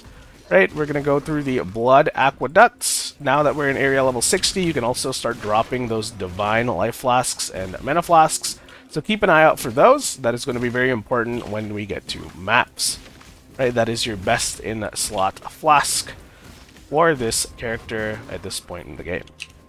Alright, as usual, I'm going to make it through the end of the first map in the new act. Then we're going to take a break in town. We're going to do our POB, stretch our legs, and then we will continue on with the campaign. Alright, we are now at the town, so it's break time. I'll see you guys in a few seconds. Alright, we are back after doing the POB. So a couple of new upgrades here to work with. I'm going to put that in my stash, and then we're going to sell everything else. So let's see, maybe ID these boots, ID this ring. Whoa, that is a very nice ring. Not a very good helmet. No good. Oh, nice boots. Goodness. Okay, looks like we're finally starting to get some upgrades. So let's see if we can slot some of these things in. This one has 25% move speed, 100 life, and cold res. It also has, well, it's all full on mods. So for this pair of boots, what we need to do is get a couple of sockets on it. Maybe 3 sockets. Alright, and then we have our blue Frostblink, so a blue socket here to put it in. And now we have a little bit of extra life, faster move speed. We don't need this pair of boots anymore that we were going to use the Quicksilver recipe to upgrade. Yes. So I will chuck this into the vendor. Right, we are using rings that have chaos resistance, so unfortunately we cannot use this 2-stone ring right now. It does have 100 life though, which is very nice, so I guess it is a nice ring, but it is not what we need. We also got our first map. I didn't see that drop, or I would have mentioned it. So I think it's time to set up our map tab. So there we go. Right, we can start depositing our maps into our stash. Last thing to look at is the axe. So we got a Sundering axe here. This is eye level 60. Right, so in one more level we can use it. This one has flat fizz on it. It's not going to help us a ton. We also don't have a lot of blacksmith's whetstone to quality our weapon, which is unfortunate. So I'm just going to sit on this for now, but it's time to start thinking about a axe upgrade for our timber axe. Alright, the last thing to do here is to look at our divine life flasks, also unlocked at level 60. Should we use alterations on this? I don't think so. Do we have Bestiary unlocked yet on our character? We don't. Okay, at this point, I haven't done any missions with Einhar. I haven't full completed the Einhar Bestiary mission, but if you had, we'd have access to the Menagerie, and then we could go into the Beast Crafting altar and put a specific mod on here, something like immunity to bleed or corrupting, blood. But we do have bleed immunity from our passives already. We do have immunity to freeze from our ascendancy, so it's not the end of the world that we can't use that. So now we're going to head into the descent and make our way to the Vestiria Desert. In this map, if you were playing any other character, I would recommend you to be very careful of monsters that Flicker Strike. They do a lot of physical damage. And also the goats that shoot Ice Spear. Ice Spear is going to have a guaranteed chance to crit at further distances. So if they off-screen you, you're going to get chain frozen, and you're going to die unless you have some form of freeze immunity. Which we do, because we are playing a Juggernaut. Okay, another unique item here. This should be Moon Clasp, I think. Time Clasp, okay, this is attack speed, cast speed, and damage recoup, actually. This is kind of cracked. That's very interesting. I might hold on to this. So this has damage taken recouped as life. That is a really important modifier for Boneshatter, because whenever you take damage from trauma, it's going to activate your damage recoup, alright? And 11% of that damage, in this case, is going to be regenerated as life over the course of 4 seconds. So in the endgame version of this build, we want recoup on our character, but that is a rare stat to come across in the campaign. So I might hold on to that unique ring, but just because it has no chaos resist or any other resistances, we probably aren't going to be able to use it. Okay, anyways, it looks like I've yapped long enough for us to almost level up. So we'll level up real quick, and then I'll see you at the next quest objective.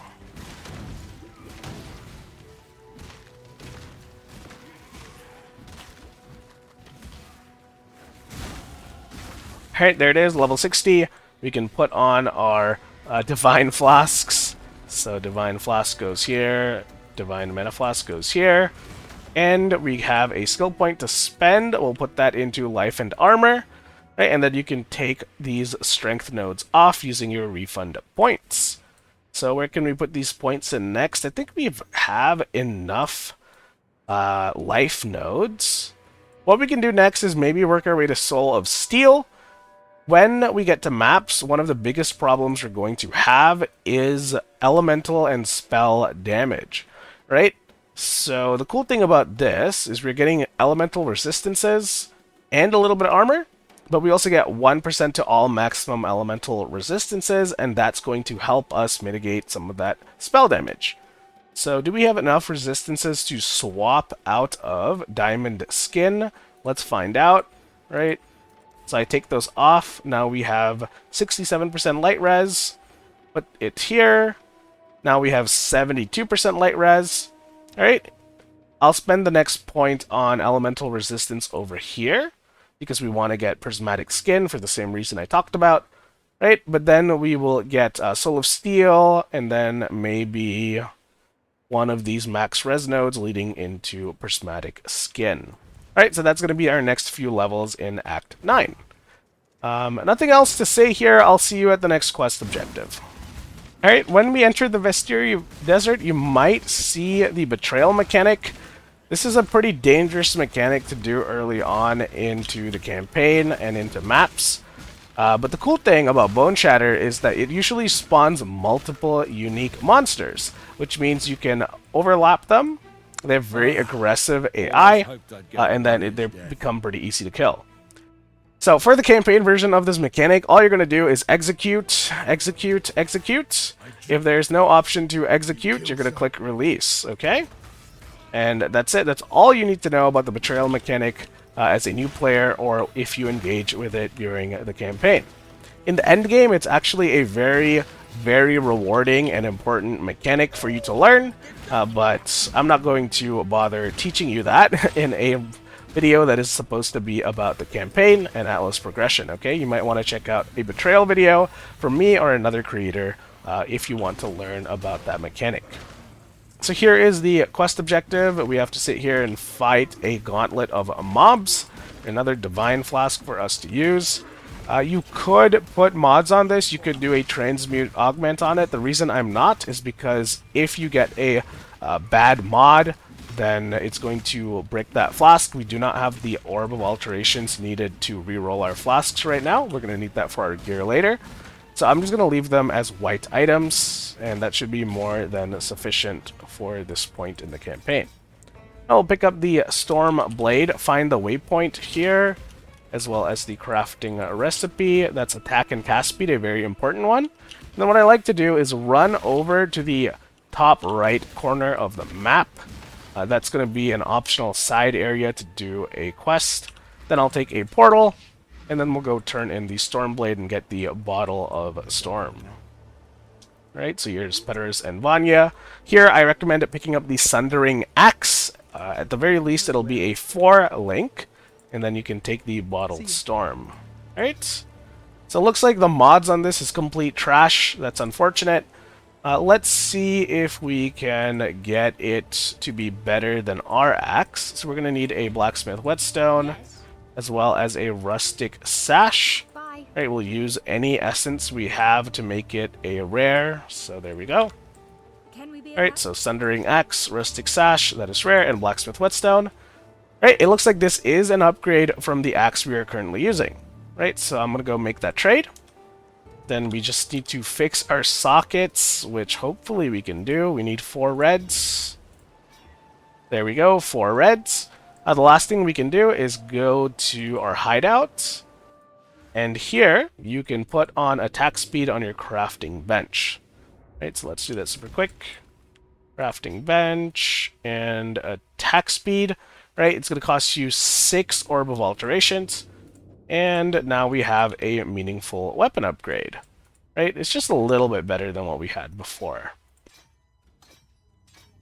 We'll move our sockets over, and then we'll clear our inventory, and then head back into the Vestiri Desert.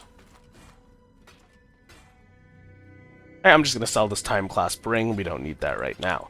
Alright, with our axe upgrade out of the way, now is going to be the time to start looking for blacksmith whetstones. I say that as if you can actually target farm them, which you can't, but if you find them, we can add quality to our weapon, and that is going to give us more physical damage on that item. Okay, so if you find it, make sure to start leveling that weapon up, or upgrading it, sorry. And in this map, we are going to hug the parameter. This is the Oasis, and we're going to look for the Sand Pit. That is where we're going to do our next objective.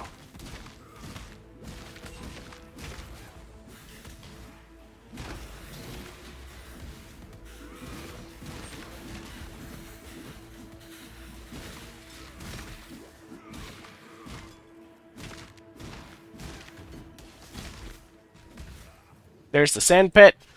Alright, here we have to fight Shakira. Right, as a wise man once said, waka waka. This character, or boss rather, does do a lot of chaos damage. Try your best not to get hit. She has a very telegraphed attacks. Right, when you phase her, she's gonna run around in this little strip of land.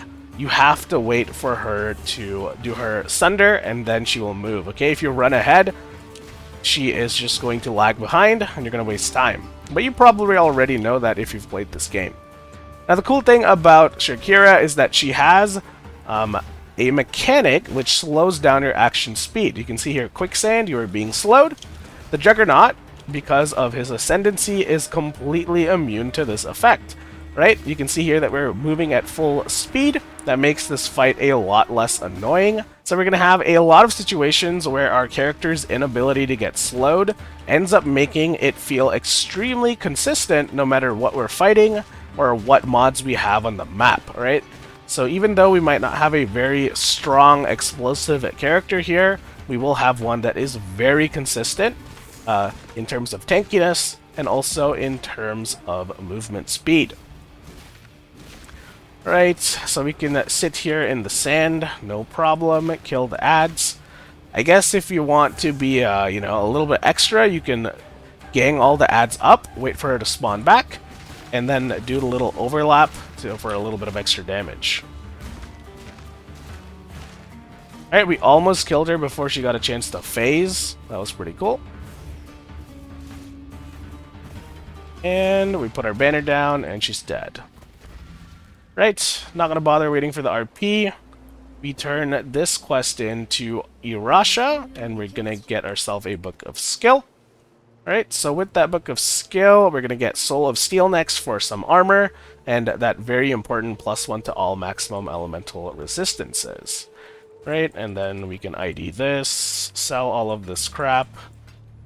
That's an interesting pair of helmets. Nah, it's not better than the one we have. Alright, we did find an extra Divine Flask here. We're going to start doing our orbs on that. So this is immunity to poison and maximum charges. That one worked, so we'll do another. This is going to be immunity to bleeding and corrupted blood. Alright, that one works too. And what is this? Yeah, I don't know what that is, so I'm just going to chuck it. Yes. Alright, the most important modifier you want on this flask is that immunity to corrupting blood, at least until we get our passives up and running. And then we can get immunity to corrupting blood from a mastery. Protection Mastery is the name of the game. We're back in the Vestiri Desert now. We're going to head towards the top left side of the map. And then we have a couple of decisions to make. Alright, now in the foothill, we're going to go at the waypoint in the top right corner of the map. And then you can either head into the Boiling Lake to do one of the collect quests for the campaign. Or you can head into the quarry and then do some quests there. Alright, this is once again a preference type situation. The order in which you do this does not matter. I guess we'll just go straight for the Boiling Lake. Alright, in this map, we're just going to run towards the end, fight the Basilisk boss, and get whatever quest item that she drops. Alright, I can't remember the name of all of this, guys. At this point in the campaign, typically Act 9, Act 10, my brain is kind of mush. I usually do this in one sitting, and I stop paying attention to all the details, and I kind of just want it done and over with. Alright, so where's the boss? It'll be right here, crafting recipe for us to pick up. Now, one thing I'm curious about is, can you still get frozen, or petrified, as a Juggernaut? She has a mechanic that turns you to stone, and it looks like the Juggernaut is immune to it. That is awesome. And there she is. She's dead. We'll pick up the Basilisk Acid, and then log in, log out, and head back into the foothills. Alright, now we're headed in the top left direction. There is also an optional side quest to do here for a Book of Regret that is going to give you some refund points. But now that we have Faustus and we have gold for passive respecialization, it's not really important, right? The Calendar of Fortune, I'm not even going to bother picking that up. But that is, of course, the side quest that I was talking about. Okay, there it is. We're now level 61, entering the tunnel. So here we have an important decision to make. And that decision is, which maximum resist do we want to get? So, we have maximum fire resist here, but we've also gotten some maximum fire resist from Barbarism. So you'll see here that we have 77 fire res and 76 cold and lightning res. I think lightning is the more deadlier mechanic. It has a higher damage roll. You know, you could get hit with the top end of a large range lightning damage attack. So in this case, I'm going to pick maximum lightning resistance, and that is going to path us to Prismatic Skin. These small nodes here for max cold and max fire is probably not worth taking. So yeah, that is going to be our next few points as we work our way through Act 9. In the tunnel, we also have a Trial of Ascendancy to do. This one is a little bit finicky on where it spawns. It could spawn at the very beginning. It could spawn near the end. You just have to keep an eye for it. Okay, looks like we found it over here. This is another avoid the spinning saw blade mechanic. If you have... Oh my god, dude, what is that? Okay. I desynced, and I started taking a lot of damage, so... Don't be like me. Play on lockstep. If you have bad ping or bad performance, then you have to play on predictive, and that usually ends up with a lot of desync and a lot of issues. Alright, with the Trial of Ascendancy done, we only have one more to do before we can do Merciless Lab. That'll be coming up in Act 10 before we fight Kitava. And we're actually going to grind Merciless Lab a couple of times so we can max the quality on Boneshatter. I already mentioned this before, but Boneshatter gives you extra damage on trauma. So what the quality does is it improves the extra damage that you get for each stack of trauma. It's very important. If you are playing Bone Zone, please, please, please get 20% quality onto your skill as soon as possible. Right? Otherwise, you'll be missing out on tons of damage. Alright, we're now in the quarry. You're going to run straight to the center, pick up the waypoint, pick up the crafting recipe. Right? If you have the boiling or the basilisk acid, you can turn it into sin. And now we have to go find the other components to fight the Trinity, which is the act boss of Act 9.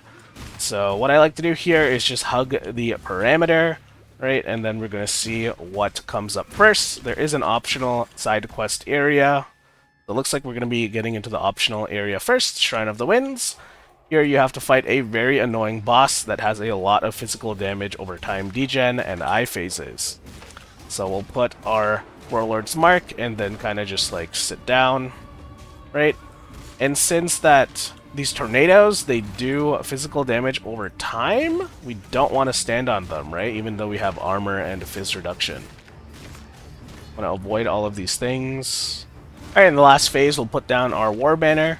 Right, I think she does lose her mark when she eye phases, so make sure to put that on during the fight whenever she resurfaces.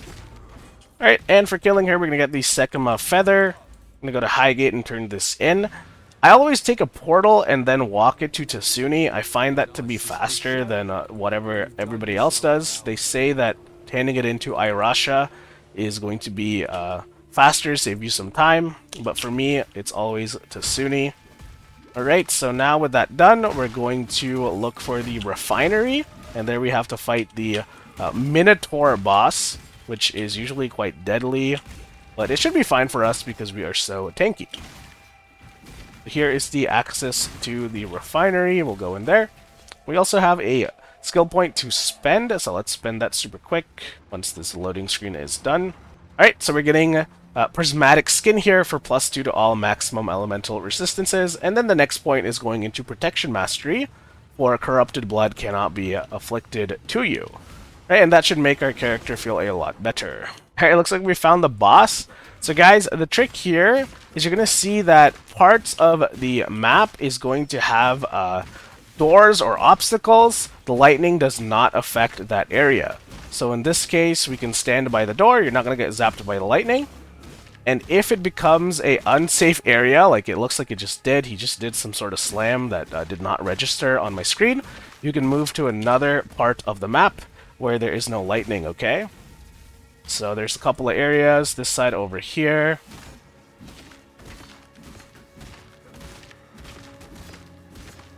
Alright, when he slams, you go to the other side.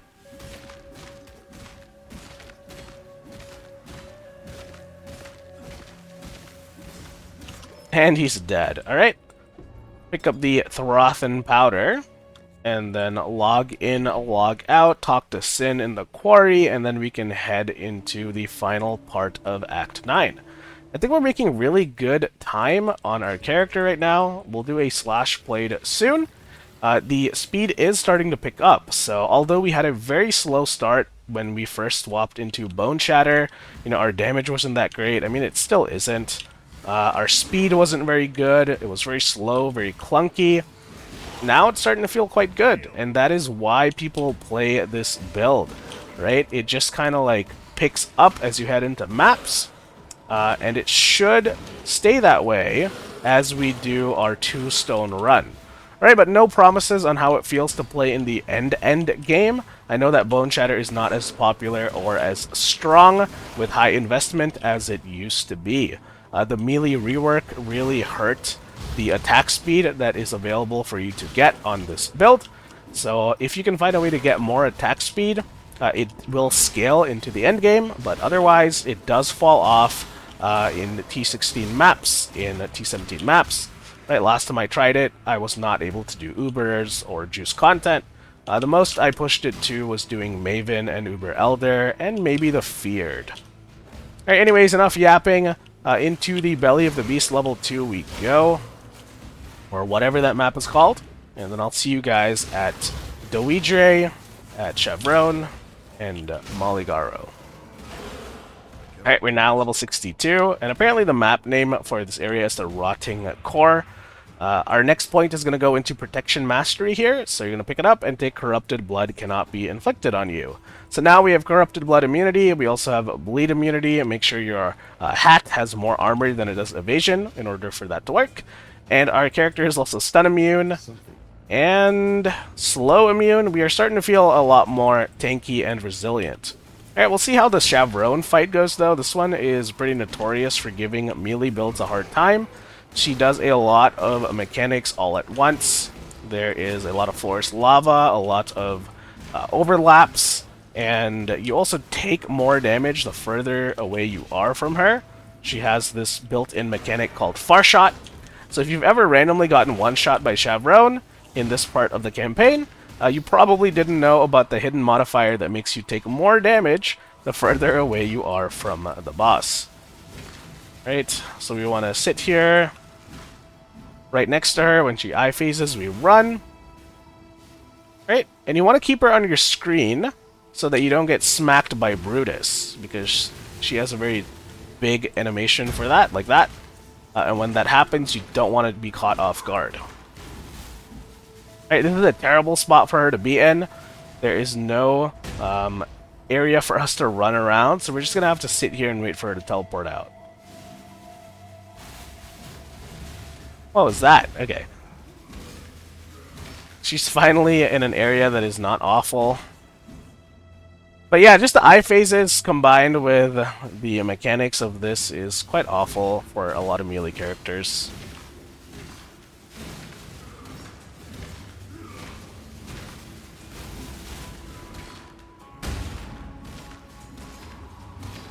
Alright, looks like it's a good time for us to put War Banner. And she's dead, okay? That was a little bit annoying, I'm not gonna lie. But now we're gonna go fight Maligaro. He should be pretty easy.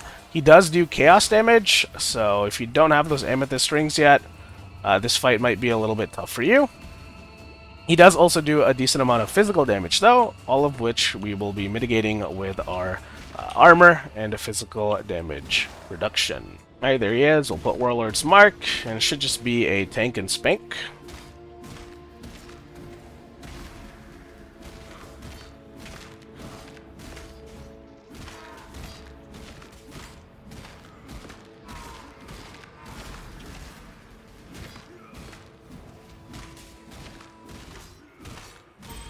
Alright, there we go. Maligaro is dead. Now all that's left is Doidre and then the Trinity. I am starting to feel like my damage is falling off again. We just made that weapon upgrade, which felt good. But now these bosses are kind of taking a good minute or two to kill. So we might want to shift away from survivability passives into more damage passives.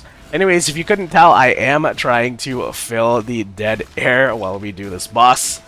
It is nice that we don't have to deal with the mechanics, so we'll talk to Sin, right? He's going to open up the little portal to the boss room.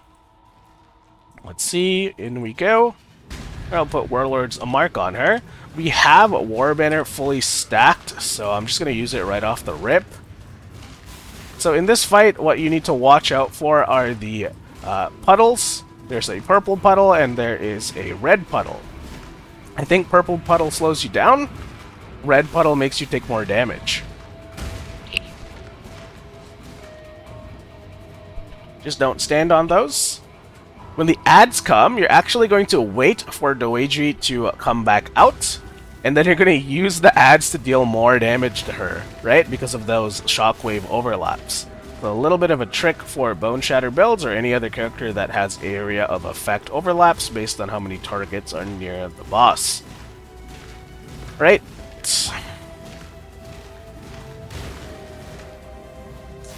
There is phase 2. Alright, our war banner is back up.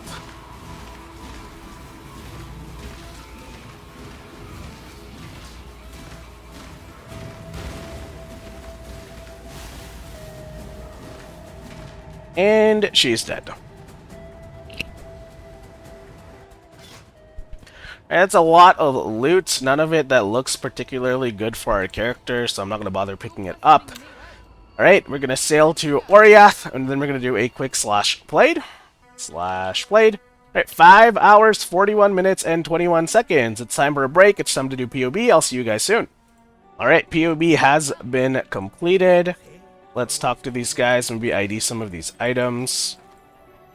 Alright, looks like everything that we found is bad. So vendor. Oh, that's a nice maul. It's got like 91% increased fist damage, but it's on a low level item base type. So even though it has a nice mod, because the item base is low, it is actually a downgrade from our weapon. It's also a mace, and we're an axe spec, so we can't use it anyways, but it's just something to keep in mind. Right, anything else we can do here? I'll pick up this rustic sash in case we find another weapon to do the rustic sash recipe on. I can sell some of these. Yeah, I don't need this anymore. Okay, we have all this stuff clogging up our stash. Just chuck it. Alright, and we'll clear up our inventory. And then we can head into the final act. We're doing Act 10 now. Right. We also have a little bit of grinding to do in Act 10, like I mentioned. We'll be running Merciless Labyrinth a couple of times to get that Boneshatter quality up. Right, so here it's going to start off in the Cathedral Rooftop where you fought Kitava in Act 5. Alright, we have to fight Plague Wing over here. Very easy boss. I think he does physical and chaos damage. And once all of these guys are dead, you talk to Bannon, and then we can go back into the rooftop. Now, something to consider in this map, in Act 5 and in Act 10, is that there are going to be demonic enemies that have a lot higher stats than monsters typically do. I don't know what the deal with this is. Maybe it's a bug, maybe it's intentional, but there are going to be monsters, Kitava Zealots, that are just a lot harder to kill, and they hit harder as well. I recommend you skip these mobs every single time, right? It's so bad that these mobs are actually easier when you encounter them in maps than they are in the campaign. So if you see those monsters, run the other direction. Right? And not much else for me to say. We're going to head towards the exit of this area, and then we're going to do an optional side quest for a Book of Skill. Act 10 is very short. So what I like to do when I get to the Ravaged Square is I run over... Look at this loading screen, so long. Right, I run over towards the top right direction. Actually, can we do this? This is an Essence of Contempt, but it's a low-level one, so that's unfortunate. Alright, we'll kill this guy super quick.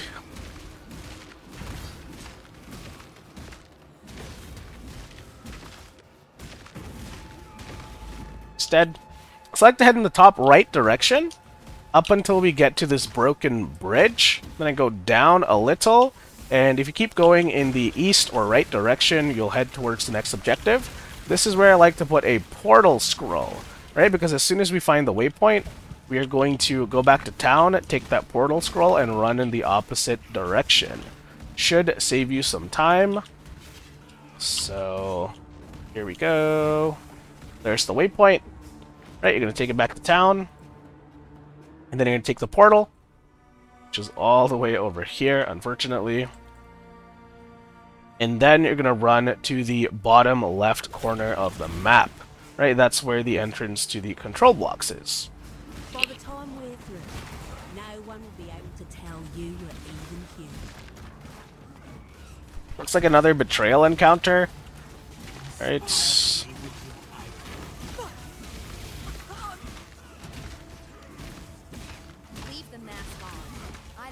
Very nice.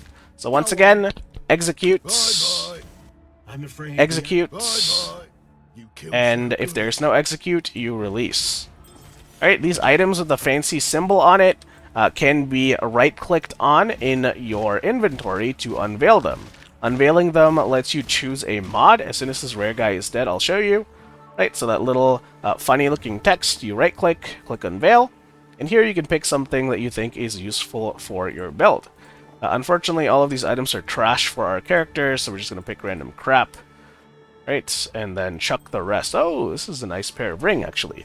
If we can get Chaos and Elemental Resist on this ring, because it has a suffix of the Veil, that would be an upgrade from some of the items we have here. Okay, we do not have that option, so what do we do here? Could get +1 to minimum, or Frenzy, or Endurance charges. That's kind of cool. I'll put +1 to minimum Frenzy charge, and then I'll store it in the side over here. We'll see if it's worth using later. Okay, unveil this ring as well. Right, nothing of note.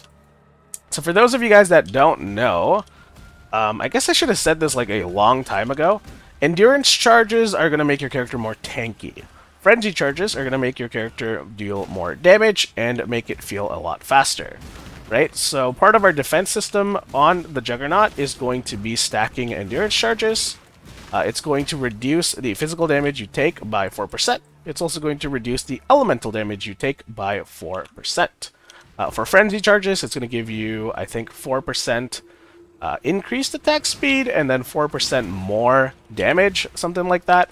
So if you can get a ring that gives you a chance to get frenzy charges, that's actually going to make your character deal a bit more damage, feel a bit more faster in maps. Alright, we're now level 63. Let's put that next point into... What did I say I wanted? I think I said I wanted more damage. So where do we get more damage on the tree over here? Looks like we have to go in this direction. There's 1, 2, and then we can pick up some melee damage and strike range. So I think that is what I'm going to be doing. We have all these life notes from before. There's some two-handed damage notes here you can take as well. I might take those. We can also get Leech. Leech is going to be important for our character as we continue to level up the Boneshatter skill gem. Right, the physical damage you take from trauma is going to ramp up. And in case I haven't mentioned, we are currently in the control blocks map. We have to kill Valencia for a bonus skill point. So this one is a pretty easy fight, especially if you have armor like I do. This character, or a boss, does a lot of physical damage. Okay, don't stand in the beams. Don't stand in the degen. Otherwise, just sit there, get comfy, and hold down your right mouse button. She does have 2 eye phases. When that happens... I'm just going to sit in the corner. Alright, now Valencia is dead. We'll talk to Lonnie. We're going to get interesting quest reward here. I recommend picking up the Sulfur Flask. This gives you increased damage in consecrated ground on use.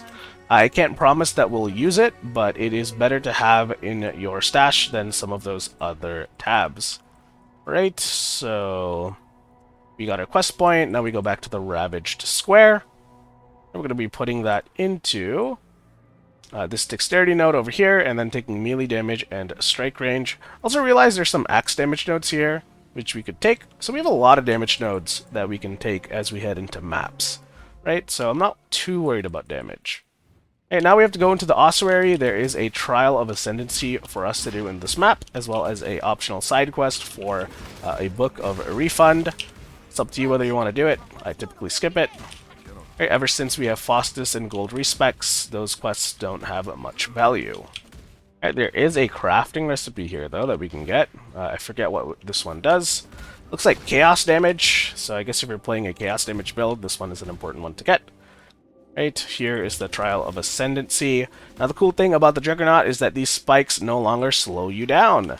Right, remember those super annoying poison slow darts? You can just walk straight through them, no problem. Right, last thing to do, Trial of Ascendancy. That is the last 3 that we needed.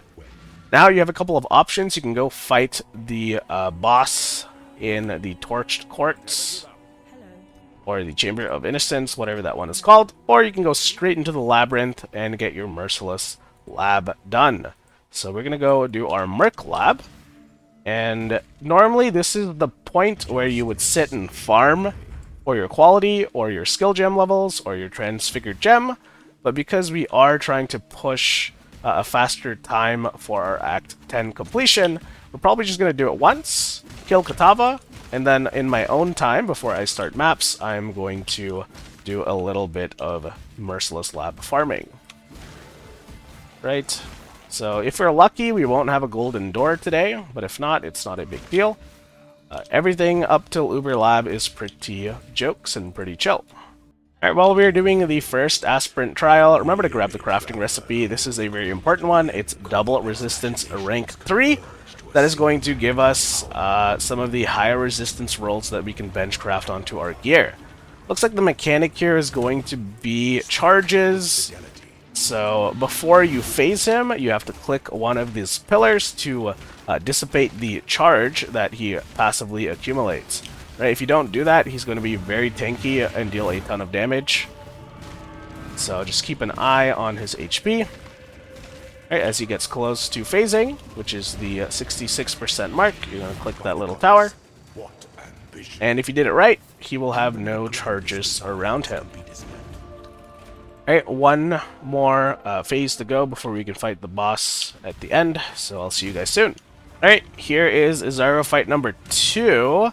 So it looks like this is the statue mechanic. We've done this before, but instead of clicking on it, you will be keeping their life below 100%. Alright, so just jump around, hit it a couple times, and we faced them. Alright, so we did both of the mechanics proper. All that's left is to fight him at the end alongside the traps. Seems like a good layout so far. No golden doors as of yet, but there could always be one before the third fight as well. Alright, we made it to the last phase of Azaro. So no golden door today, which means I will absolutely be farming a lab to get that 20% quality on Boneshatter.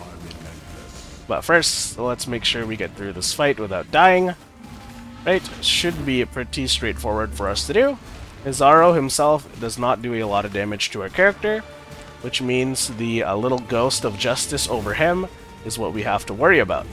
Right, she will shotgun you with her projectiles, and I believe they do flame and physical damage. Claw your way to the top.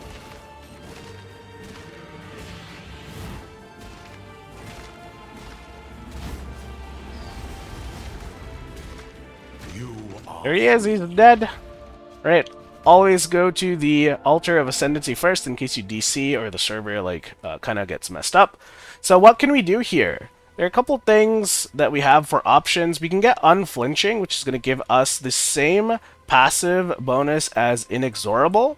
So that is 25% chance to gain an endurance charge when you are hit, 50% increased armor while stationary. I think we have enough armor on the character where we can afford to lose that bonus and get the endurance charge generation with Unflinching instead. Alternatively, if you have a very good chestplate, you can get Unbreakable. This is going to double the body armor that you have. Or sorry, it's going to double the armor you have from your equipped body armor. Okay, it also applies 15% of your armor to chaos damage, but we don't really care about that too much. Chaos damage is probably going to kill you at this rate because you have negative chaos resistance. So I think I'm going to take my own advice. We're going to take Unflinching, and then we're going to spec out of Inexorable and use these passives elsewhere for damage. So what was the nodes I was getting over here? I think melee damage and strike range. Very nice. Here you can get plus 0.3 meters to melee strike range if you'd like. It's going to give you a little bit more range on the character. Or you can get attack mastery for monsters cannot block your attacks. That might be more useful if you want a more consistent feeling character. Right? Remember to use the divine font. Oh my god. Okay, we got 15% quality added to Boneshatter. Finally, a little bit of good RNG. Alright, we have now 20%ed our Boneshatter. So you can see here, for getting 20% quality on it, we have plus 1% more damage per trauma. Right? So the baseline at this level is 3%. With the quality, it is now 4%. So every stack of trauma is going to give you 1% more damage than it used to, respectively. And that adds up quite quickly. Let's check our Divine Life Flasks, see if we can get any of them to roll as an instant. This one is an instant. This one is an instant with minions. That is bad. We don't want that. So I'm going to go ahead and put it over here. And then we'll see if we can do beast crafting to get a good suffix on it. That was very nice, very lucky. We can head back into the Ravaged Square. We can kill Avarius, and then we can go fight Katava. And then I'll be taking a little bit of a break before we start maps. Right, I'm very happy with how this run has been going. So, I'll see you guys when we get to Avarius. Alright, we're now in the Desecrated Chamber, and just like in Act 5, I said this was a good area for you to grind monsters in. The same thing applies. Every platform is going to have a pack of magic monsters for you to kill, right? And that is where you're going to get most of your XP from. Now, the only difference here is that the monsters in Act 10 version of this map have Proximity Shield. So depending on your character, if you're playing a ranged character, if you're not very tanky, having to run into all of the mobs to deal with their Proximity Shield can be pretty obnoxious. So it really depends on what build you're playing as to whether or not you want to sit here and farm XP. Alright, and remember, XP is not only going to give you more passive points before you start mapping, but it's also going to give you gem levels, which is another form of damage for your character. Alright, we did just level up. We're level 64. Very nice. Not much else to say here. I think there might be a recipe, like a crafting bench recipe for you to get. Not sure if it's important or not. If I see it, I will let you know. But with our point that we just got, I think I'm going to invest into monsters cannot block your attacks. Right? That means our character now has Resolute Technique. It can never be evaded. Our character now has block penetration. You can never block its attack. Basically, if you swing your weapon, you will hit the enemy. So no more dealing with avoidance mechanics on this build. Looks like this is an accuracy crafting bench recipe. Not really important for us. Right, and we're almost at the boss here. You can see all these rares I'm just kind of running through. Don't really want to deal with them right now. Alright, and into the Sanctum of Innocence we go. Where we'll put Warlord's Mark on Avarius. Normally, this is a fight that you do not want to get hit by. Right? Most characters cannot tank this boss, but for our Boneshatter Juggernaut, it is not a problem. What we do need to be careful about, though, is the degen beams. Those deal damage over time, which our armor does not mitigate. You do not want to stand on that. It will eat through your defenses.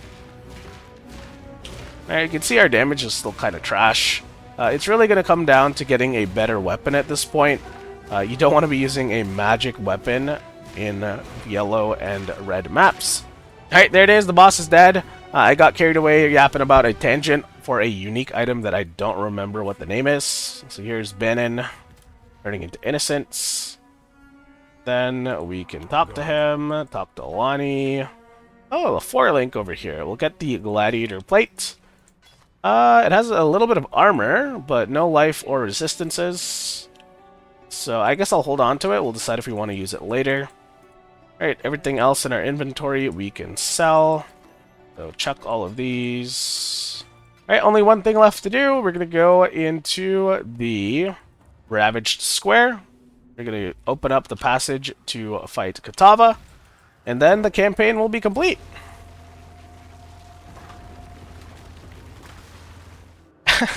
Okay, I got a mission here from Einhard.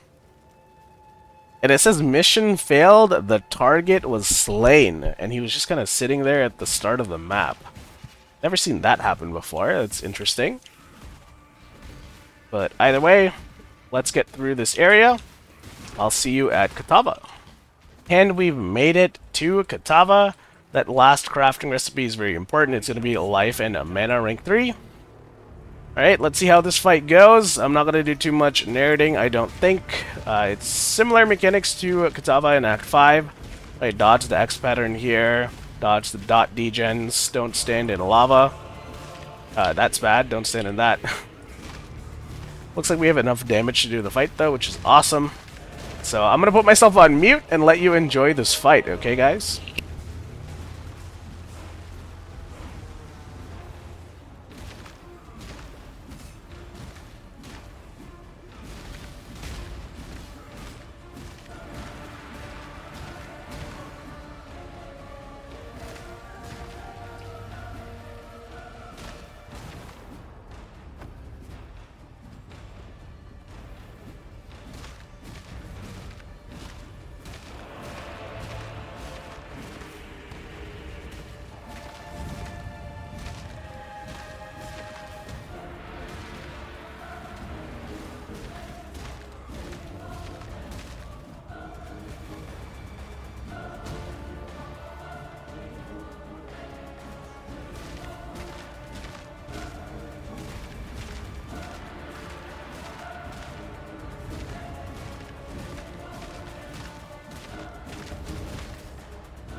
There it is!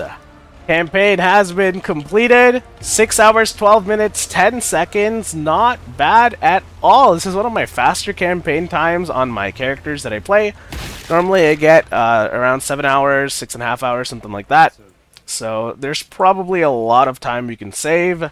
Maybe we can switch into Boneshatter in Act 7 instead of Act 3. Alright, that way we have a little bit of Sunder to carry our mid-game. We can also use a better weapon that will make things a lot faster. I probably spent a little bit of time killing rares or magic monsters that I should have skipped. Right, there's always room to get better. So for killing Katava, we're going to get a Book of Skill. We're going to get 2 points for that. We did lose some resistances here, unfortunately. That is part of the Merciless Resistance penalty. So I need to figure out how we can best fix that. It looks like Lightning is suffering the most. But we have no suffix modifiers available on our gear to solve this issue. Right, so yeah. Alright, it looks like the GGG server has ripped. So what's going on here? Let's do a quick slash played. Right, still 6 hours, 13 minutes. I guess we can do slash deaths. We haven't died in the campaign except for that one time in Act 5 where I was playing with one hand, drinking some coffee. We just got 2 passive skill points from Lonnie. I put that back into Diamond Skin to help alleviate the low lightning resistance. Right, what can we do here? We can probably switch the cold resist back to lightning resist, or maybe put like double resist, something like that. So let's go into the hideout. And then we can change one of our resists, make sure we are elemental resist capped going into maps. Right, a lot of our gear is really bad, guys. I can do a lot better. It's just going to take a little bit of time once we get into maps. So we change the cold res here to lightning res. Right, and there we go. Ali res all capped, minus 20 chaos res. We want to try and get our chaos res to at least 0% for the purpose of this character. We do not need this div card. Right, what else is there to say? Our next big upgrade is going to have to be a axe. We want to have an axe with flat fizz, percent fizz, and attack speed, preferably on a despot axe base that has the fastest attack speed. We want to start looking at a chest upgrade so we can switch into the chest node over here in Uber Lab. Some thick armor rating from our chest plate. Right, that's where you're going to look next. You want 30% move speed boots. You want better jewelry with life and resistance on it. Look at this joke of an item. It doesn't even have a second modifier. Let's change that real quick. Alright, and then we also want a 5 link before we start doing our 2 stone stuff. So we have a full atlas for us to do. Before we can do that, we have to go into Oriath Docks, talk to Lonnie or Lily, whatever, and then we set sail to the epilogue. Alright, I'm not going to get too much into it just now. I need to take a little bit of a break, and I need to do POB for Act 10. But here, we're going to talk to Helena. We're going to get that crafting bench recipe that's right there. Usually the game desyncs at this point, just like that. Right? Do it twice. Do it twice. Okay, there you go. Get the crafting recipe stuff here. Alright, and then we can log out and figure out white maps after. So, nothing else for me to say, guys. Time for me to go have a break, do POB, and then the rest of this video is going to be us doing some maps. Hello guys, alright, we're back after a short break, so we are now in the epilogue ready to start maps. So, if you talk to Commander Kirik here, he's going to give you an assortment of maps to choose from. What I'd recommend you do first is check your stash, your map tab, your inventory, whatever you need to do to see which of the tier 1 maps you're missing. So I have Bone Crypt, I have Ramparts, I am missing the other 2, so I'm gonna, oh, I have one in my inventory actually. Okay, that's a Ramparts too. Alright, so you're gonna click Take Map, you're gonna take one of the ones that you're missing. So in this case, Alleyways is going to be just fine. Alright, do clear your inventory before starting maps. I don't even know what some of these items are or where they came from, so let's get rid of them super quick. And the next thing we want to do is get ourselves a couple of Orb of Transmutations, some Orb of Augments, and some Orb of Alterations. We're going to be using this to roll our maps. Right, we can use our currency items like Orb of Transmutation, Alteration, Augmentation, basically anything you put into your currency tab or you can use on your gear, you can almost always use on your maps, and that is going to influence their difficulty, their reward structure, and also what kind of league mechanics you see in the map.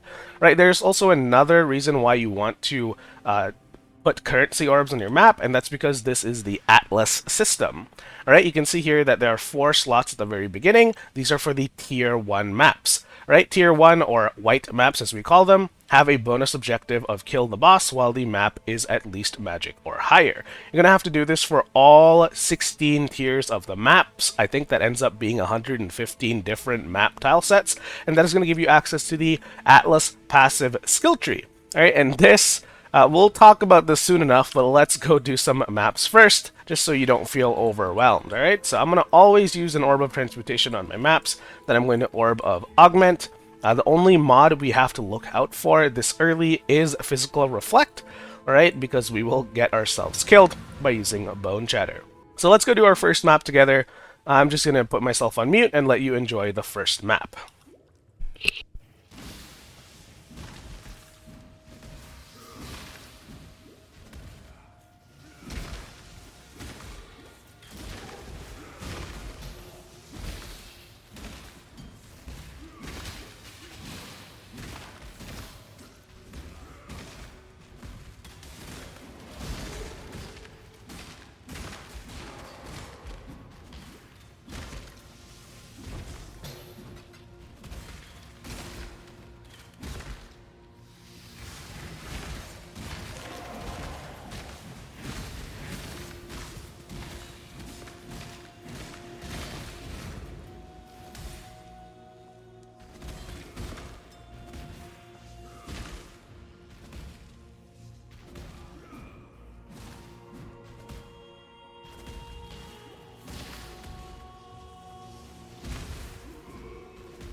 Alright, so that was the map boss for the Bone Crypt map. You can see that we only have a half of this area completed. Now normally in a typical Leaguestart situation, I like to full clear my map. You might find other maps, you might find more items. It's just a nice way to pace your progression. But because we're doing a 2-stone run, the goal here is to actually go from one map to the other, killing the bosses and trying to push vertical in terms of tier, okay? So instead of completing all the tier 1 maps, it's in your best interest to go from tier 1 to tier 2, tier 3 to tier 4, and so on and so forth, and you only drop down in map tiers when you can't find another map at that same tier. Right, that is called map sustain, and I'm going to show you how to set up your tree to improve how much maps you are finding. Alright, once you're done your map, you can just portal out. You can go talk to Kirek again. I think that should get your epilogue quest completed.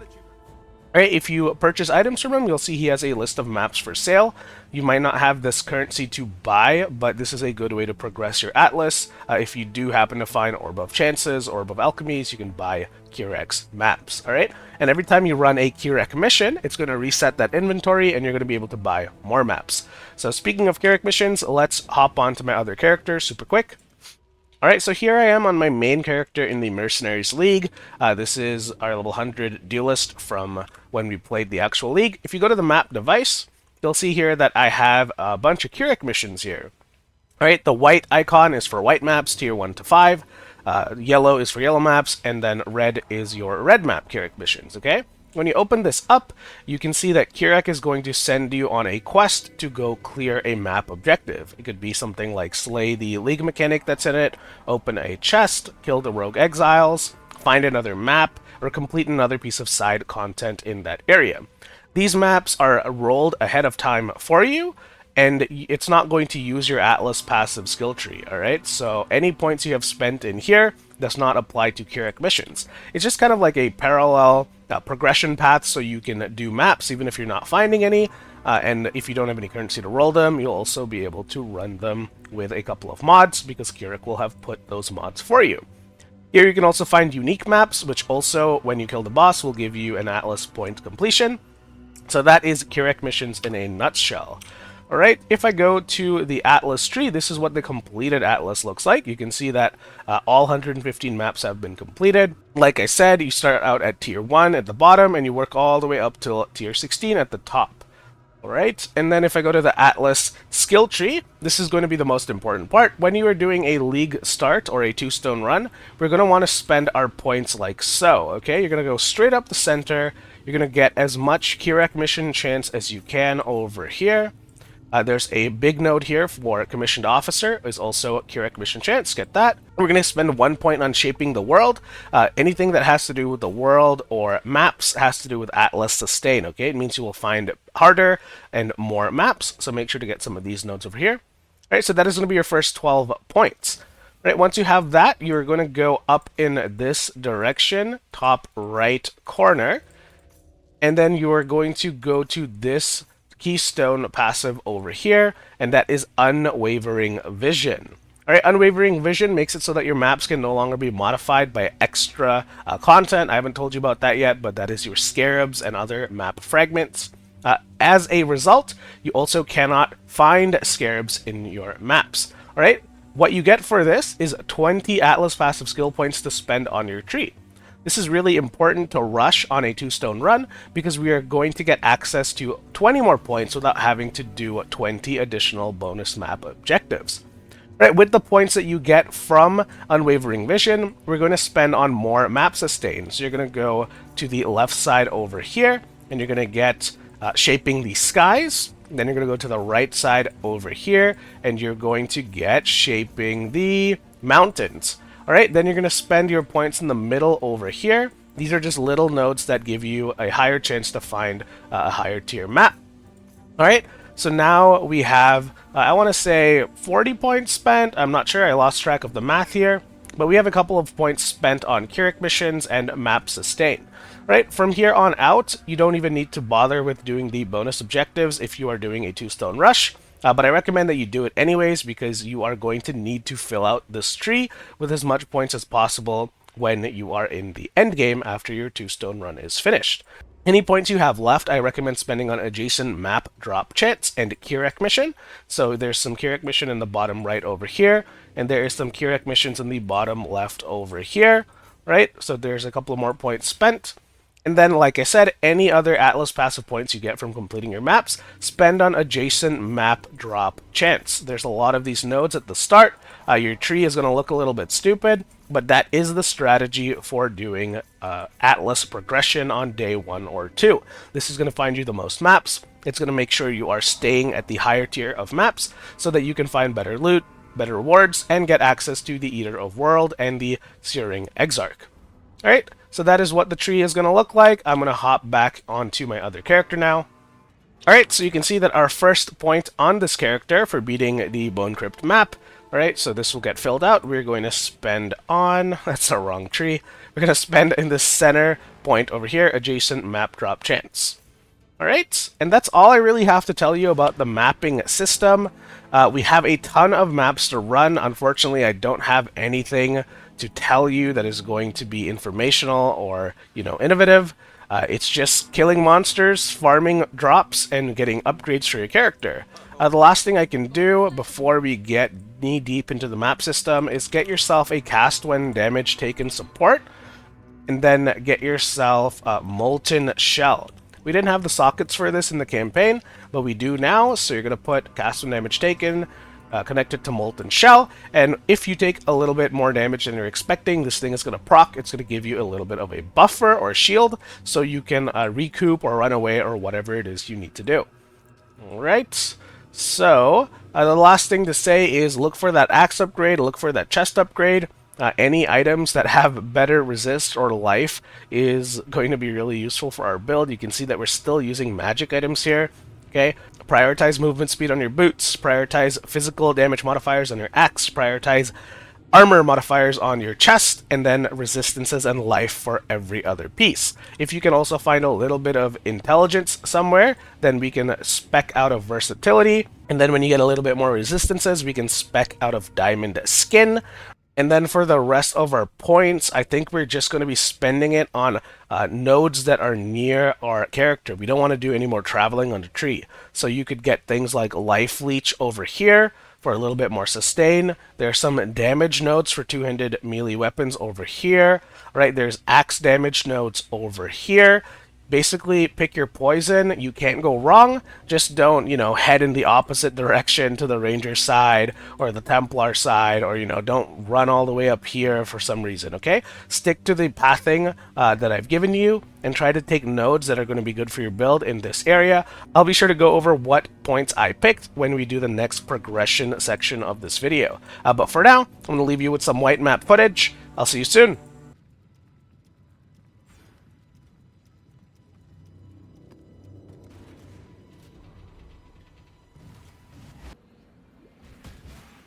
Pleased with yourself? You're high and mighty, O powerful god slayer. Cannot do this game. You there, local. Come.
Another pig without a pen.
Jackson, aren't you?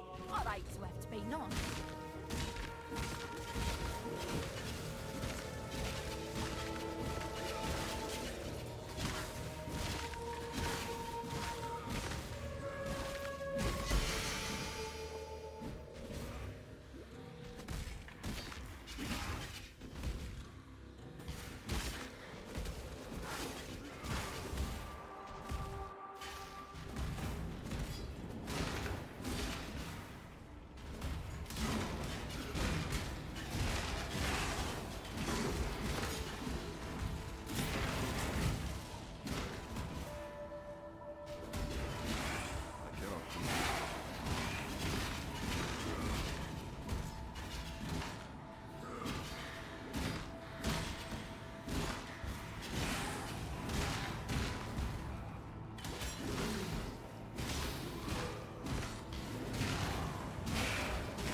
Lovely material!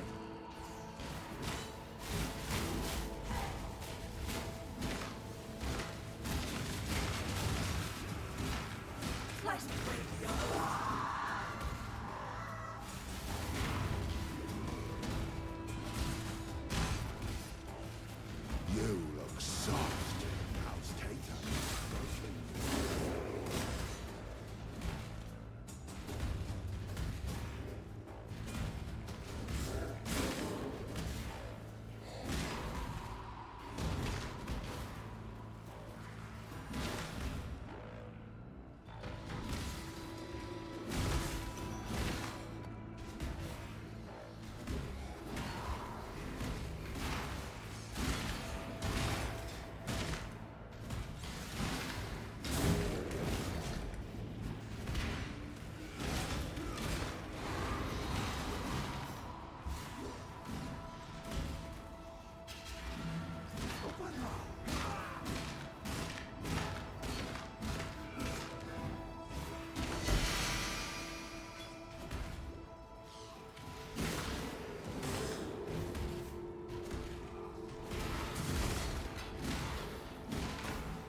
only get one first impression.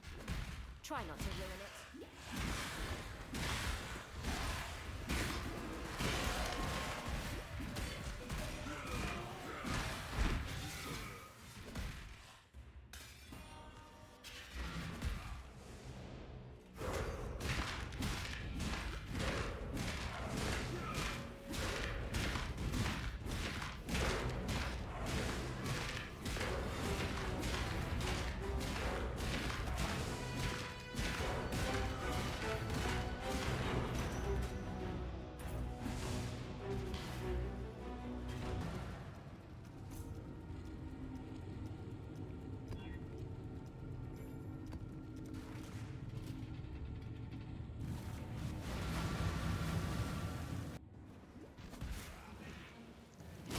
I cannot do this.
Were we back and Travis, you'd already be dead.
gems and I'll make sure one for you.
No quarter!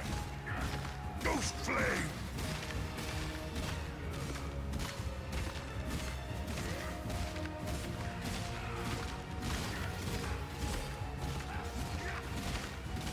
My life for age.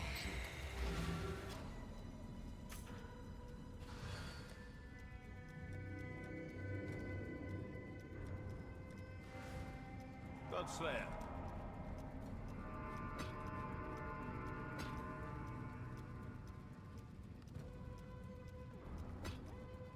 Got my eye on you.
almost dead. I suppose I should turn my full attention to you. We shall see how far you can play.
Hold your tongue.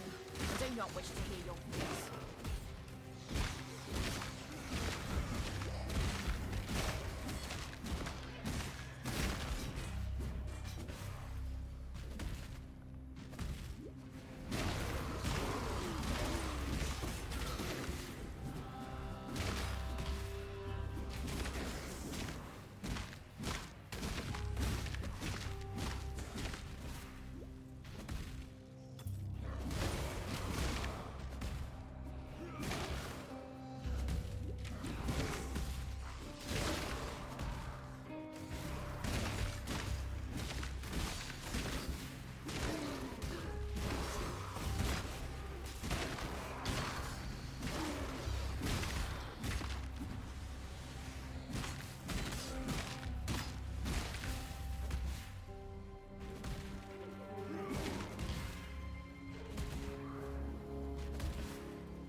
I cannot do this yet.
Witness the start of a new world order.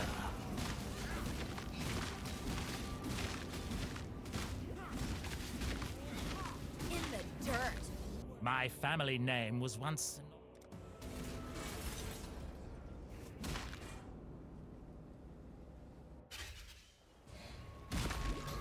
Death was such a gift. Allow me to pay it forward. I'll help The you, back half Bash. is twice as fierce.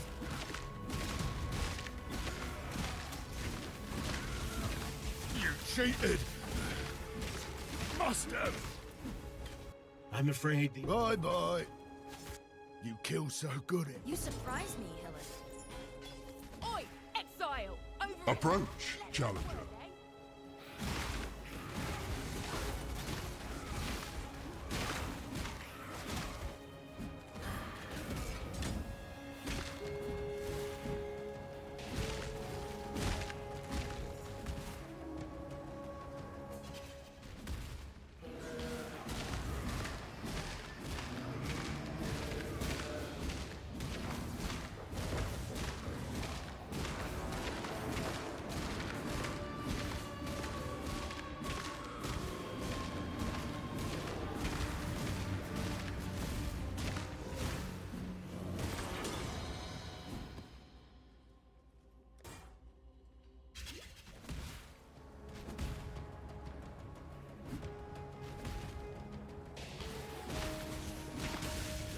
Cannot do this yet.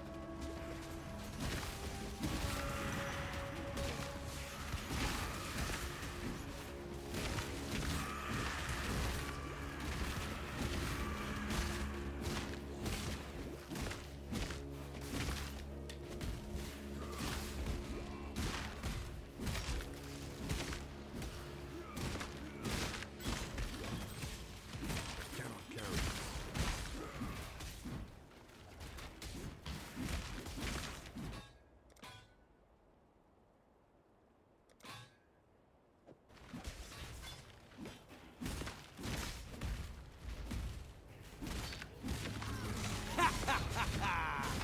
Now, you fight for this. They clearly Syndicate don't fights trust as you, one. Louis.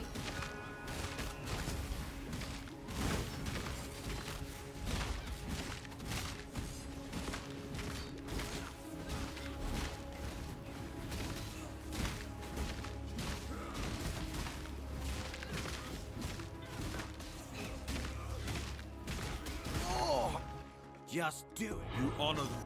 I must confess. I cannot carry this.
Hold your tongue. I do not wish to hear your voice.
I cannot do this yet.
Your next move very carefully.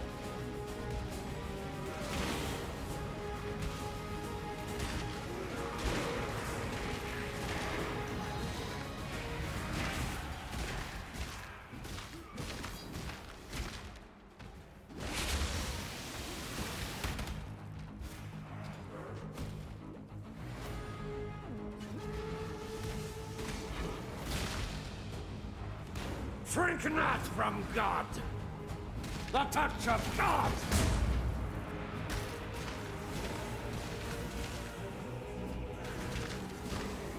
The light of divinity! Nightmare prevails!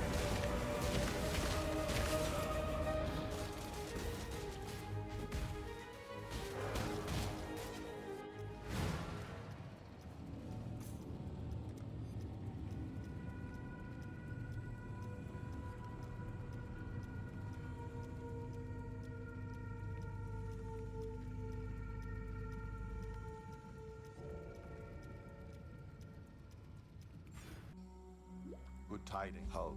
Do not disappoint her.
Alright guys, time for a little bit of recap of what's been going on. So if you look at my Atlas completion, I have done about 21 maps. We're almost at the Unwavering Vision node, which is really good because once we get there, we're going to have 20 points to spend on map sustain nodes that I talked about earlier. So that's going to be anything that you see here highlighted, right? Shaping the skies, shaping the mountains, and of course this little cluster here of shaping the world. Just going to check that my OBS mic is working. Okay, it is. What else is there to say? We've kind of run out of maps to run in the white map department, so we've had to push into yellows. I just did my first yellow map, and you would have noticed that the Maven's Bacon just dropped. When this happens, you're going to put this in. Alright, now when you do tier 6 maps and above, you can influence the map boss, and that's going to progress you towards doing Maven.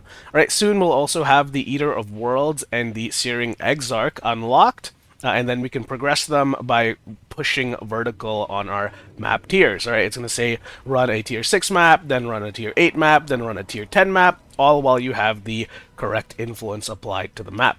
So how does the build feel? Single target is extraordinarily bad, but that is because we are using this piece of crap axe. We have been very unlucky with the drops. We have not found a upgrade just yet, so it might be time to start gambling or maybe looking at other ways to find a weapon, because that is really is what's slowing us down. You can see that our character is plenty tanky.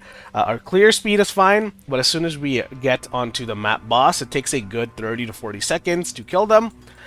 Even more if it's some bad map mods. Alright, so let me just vendor my inventory stuff real quick.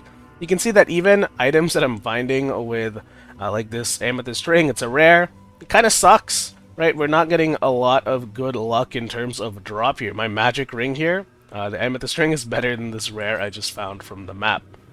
We also did just find a silver flask, so I'm going to swap out one of my quicksilvers for a silver flask, and now we can press both at the same time.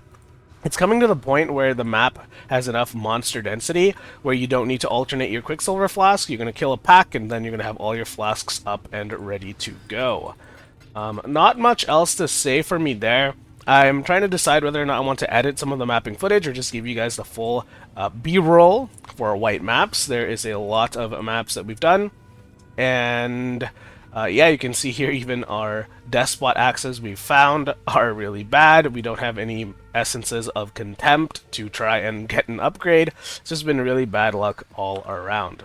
So I'm going to hop off here, and then we're going to figure out some upgrades, and then we're going to push ourselves into yellow maps. Alright, so I'll be right back. Alright, so I'm trying to decide what I should do next. We have about 55k gold. We could try gambling with Faustus for a little bit. It's going to cost around 2,000 gold per attempt. So let's just give it a try. This is a Despot Axe, pretty bad. Whistle Axe, pretty bad. Alright, it looks like all of these are just kind of crap. Alright, we may have found ourselves an upgrade here. This is a Vol Axe. It's not an ideal base for our character, but you can see here that it has the suffix for increased attack speed, and it has flat physical damage on it already. It also has an open prefix, which means we can craft physical damage. So the question here is, do I want to spend 4 chaos on doing this?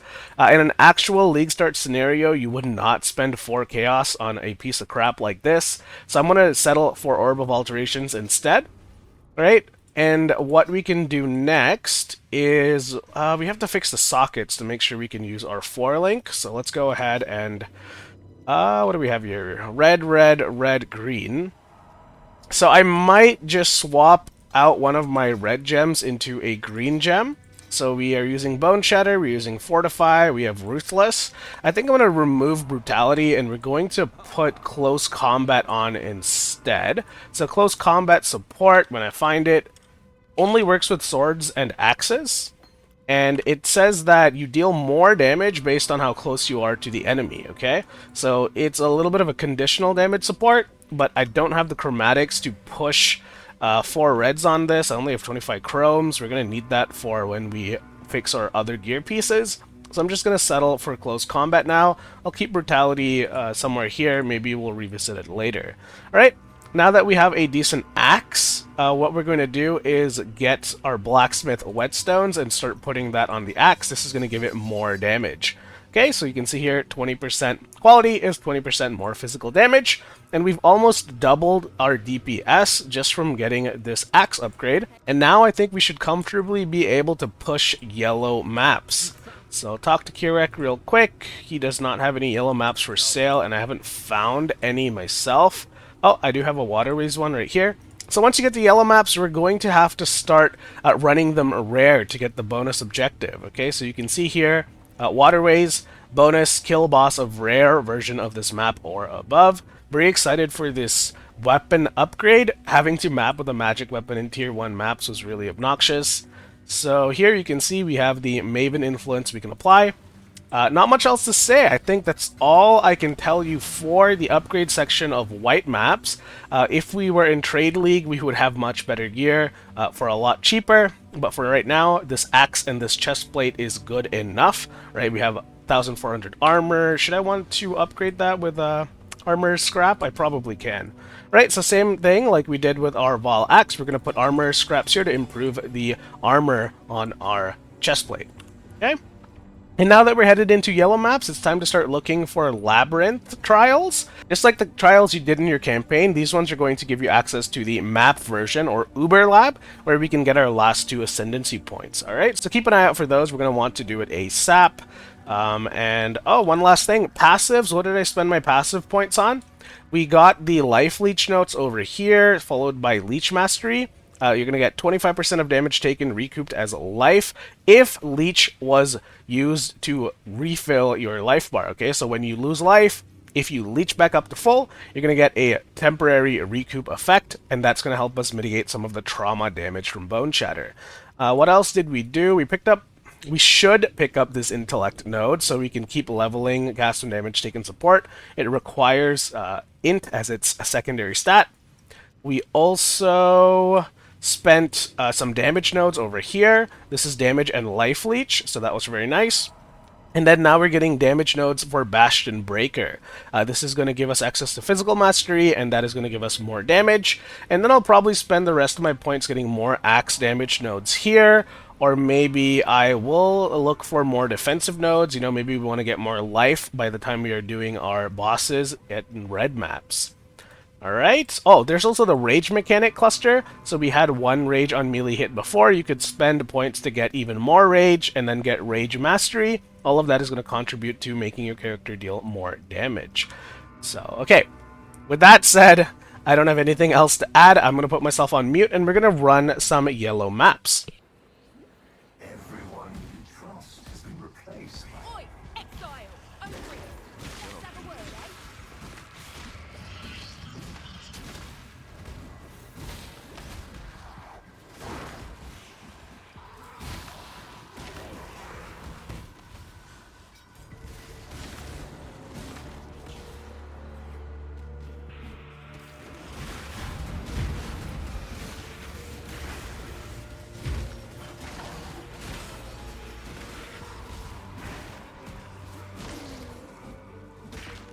Oh, by the way, guys, I swapped my gear and I didn't put determination on. I was like, why the hell am I taking so much damage? Yellow maps are not that much harder than whites. Okay, now I'll shut up.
I survived the bits of process. I'll survive you.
Absorb.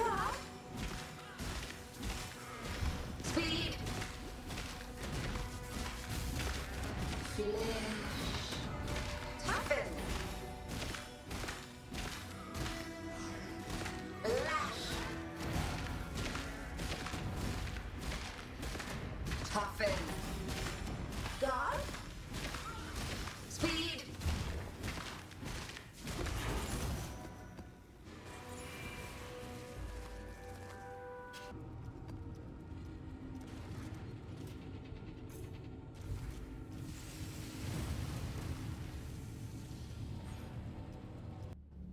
Battle. Lash.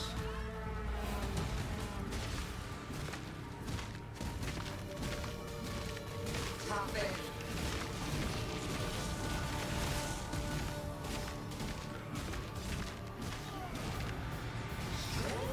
Speed.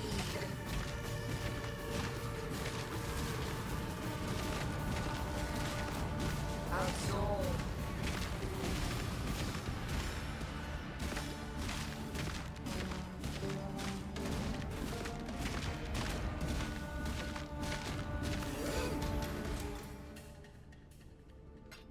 Oh, joy!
Turn around.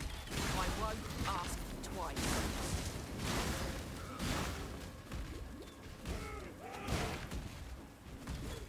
Enemy. Take.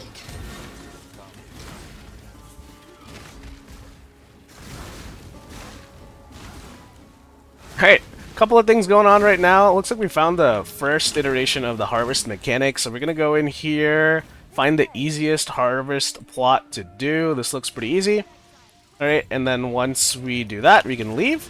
We also just got the Flush Compass drop from running our yellow map. I believe this is a tier 8 or 9 map, so you won't see the Eater of Worlds and the Searing Exarch until you've done a couple of yellow maps, alright? Let's kill this guy real quick. So in my inventory, you can see the Flush Compass. Once I finish this map, I can put it into my map device, and then we'll be pushing our Eldritch Influence so we can head towards the bosses for Eater of Worlds and the Searing Exarch. Alright, so this, doing the harvest mechanic for the first time unlocks the Horda crafting station in your hideout. Since we're SSF and doing a 2-stone run, that's not really important for us, but if you're in Trade League, that is a very useful crafting bench to have. You can swap resistances, you can re-roll items to guarantee modifiers. For example, the Amethyst Ring, you can... Oh, look at that, our first 6-link.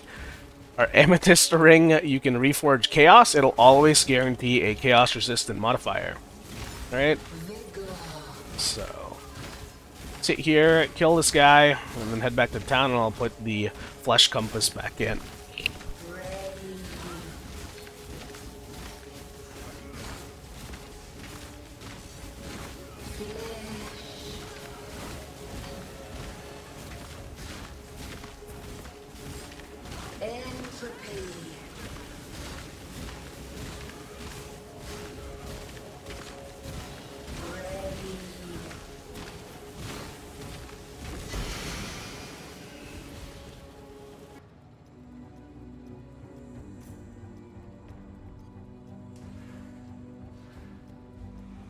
Alright, so the Flesh Compass is now in. For our first Eater of Worlds map, I think we can do a tier 9. So... yep, a tier 9 map is going to progress our Eater of Worlds, and then after that it'll be tier 10 or 11, and you'll keep doing that all the way till T16.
Alright, looks like we found our first trial in maps. So this one is Burning Rage. We'll put a portal down here, and we can head right in. It's going to be a little bit more convoluted and annoying than the trials you're used to in the campaign. But when you get to the end, you're going to get a, what is it, Gift to the Goddess? It's basically a ticket item to let us run Uber Lab. Alright, unlike the campaign, you need a ticket to go to Uber Lab. And if you fail, you need to get another ticket before you can try it again. Alright, so it's really important that we don't fail in the Uber Lab. That would be a pretty massive setback, because then we'll have to run more of these Trial of Ascendancies, and it does take us out of maps. Right, the Burning Rage one is pretty easy. Usually involves you picking a bunch of levers. If you have your life flasks or enough life regen, you can run through the floor's lava.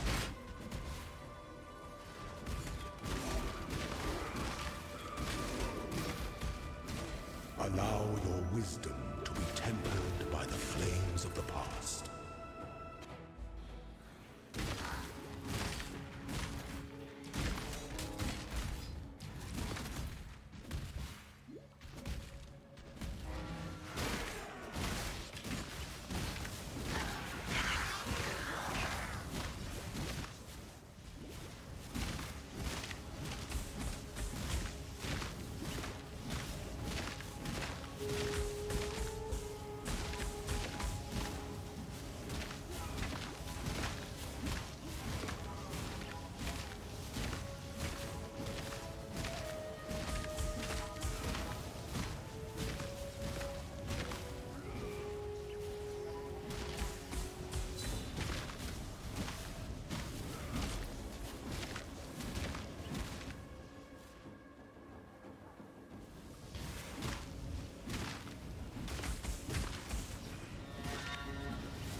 Alright, for finishing a tier 11 map, we get our first boss invitation. This is for the Writhing invitation.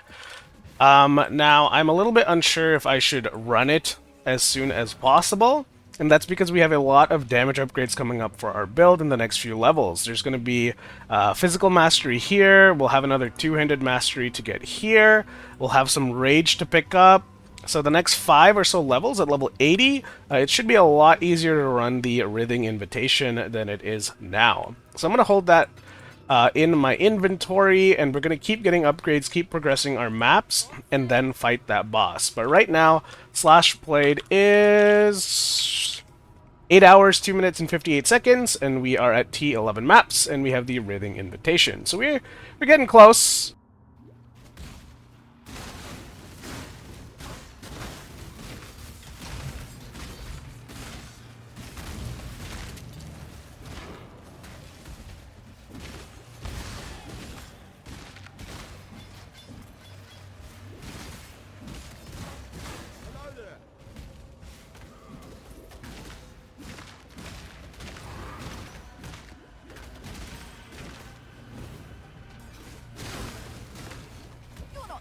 Are you?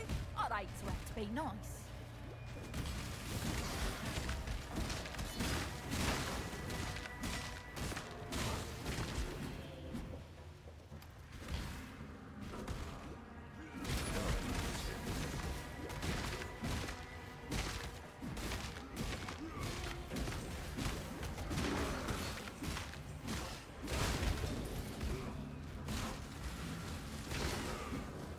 Danger! Take!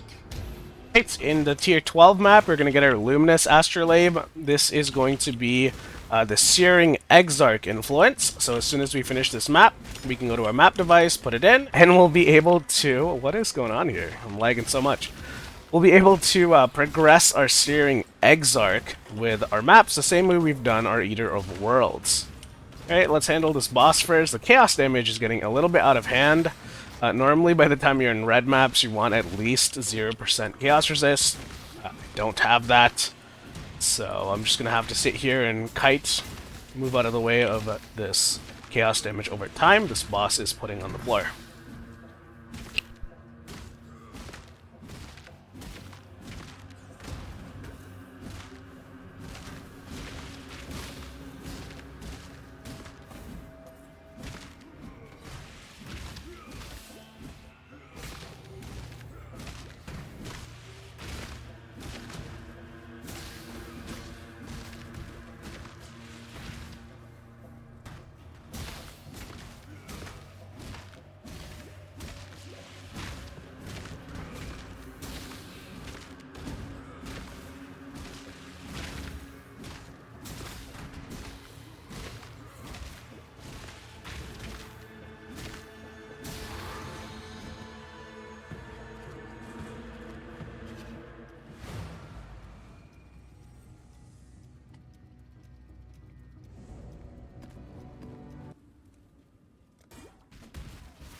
your gods watching? Then you're a greater fool than even I was.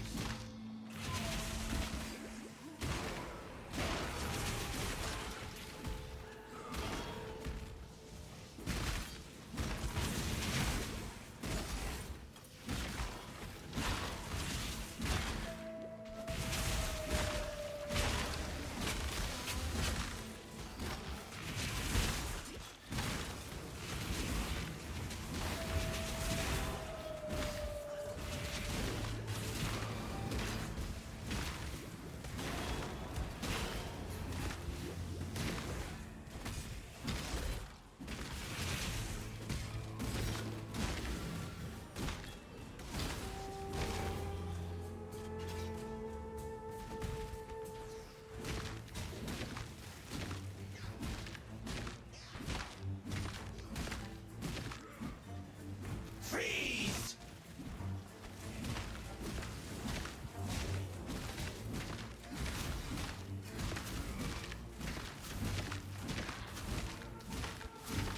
Freeze!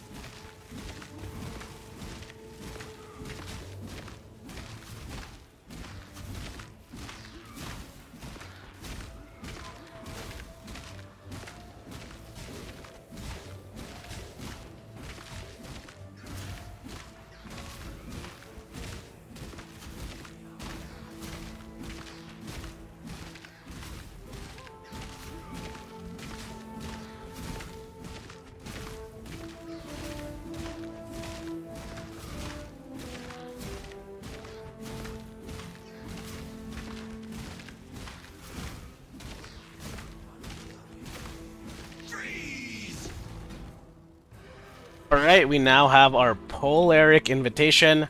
Right, so these are the invitation to the 2 mini-bosses, alright? Alright, so it says the name of the monsters on the invitation. So for the Writhing Invitation, we have to fight the Infinite Hunger. And for the Polaric Invitation, we have to fight the Black Star. Now, like I've already mentioned, we are at around T13 in terms of our maps. And as you just saw from that boss fight with the Hailrake boss and Beach, our damage is not very good. So instead of rushing these invitations and just kind of like banging my head against the wall until I get it, we're going to go back in maps a couple of tiers, and we're going to maybe get up a map pool of sorts as we work towards T16, and we are going to get some gear upgrades, right? Get some levels, get some gear upgrades. We're only level 75. Lots of stuff to do. I think most of that I can do without commentary. Right, so just to recap, guys, at 8 hours, 16 minutes, and 58 seconds, we have both of our junior boss invitations ready to go. And now it's just a matter of getting some gear upgrades to not make that take a long time or die a lot in the process. Because if we fail the invitation, we'll have to run another T12 map, and then we'll have to get the invitation again, and it's a whole ordeal. So if your build is very strong at this point, you can just kind of go in there and blast those bosses and move on, but our Boneshatter needs a lot more love in terms of damage. Our defenses seem okay. So I'm going to go back to maybe the mid-yellow maps. Maybe I'll do a little bit more Atlas completion here. I like this Phantasmagoria map. You know, you can just ulk it, see if we can run it. Yep, looks good. So yeah, we're going to do that and get more Atlas points, get more gear, get more of everything, damage, survivability, and then we'll be fighting those bosses. Alright, so I'll go back on mute, I'll give you guys some footage of me mapping, and then we'll meet back when we're ready to do the Infinite Hunger and the Black Star.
House Azadi sent you to finish what they couldn't.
House Kyaxin send you? No? Be gone. Return to EATER. Cannot do this yet.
Just what I needed.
Outline this key.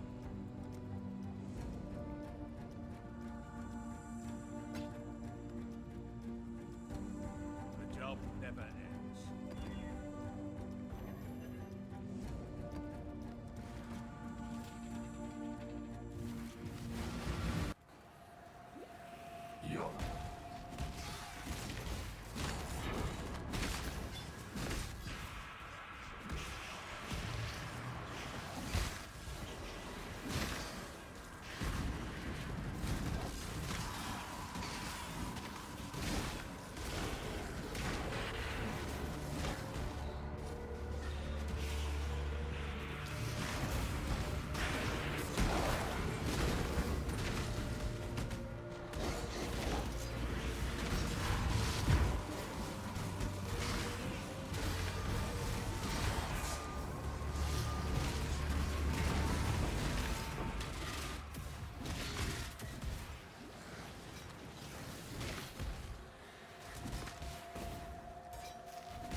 waits with open arms.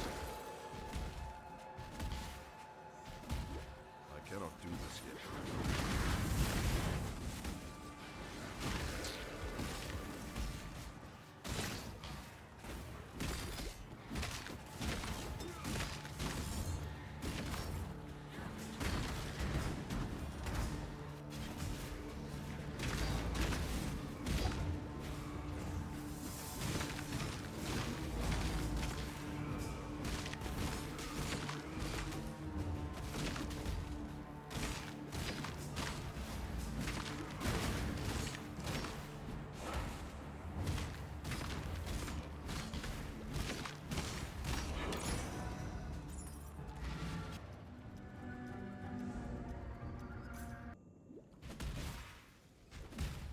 This is not a challenge, but I welcome it nonetheless.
Mistake!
Advance. I'm ready for you.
Securing.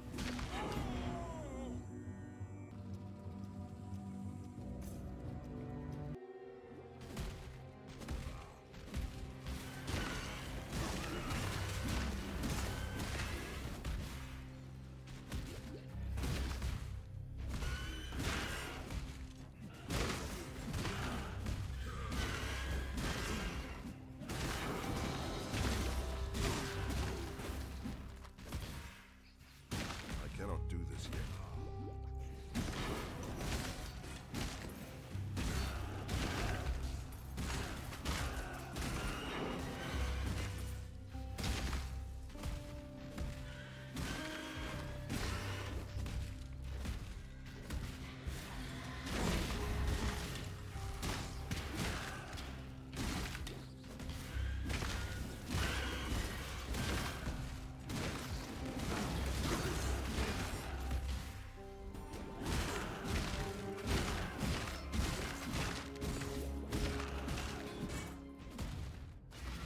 I shall strike you down.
Godslayer.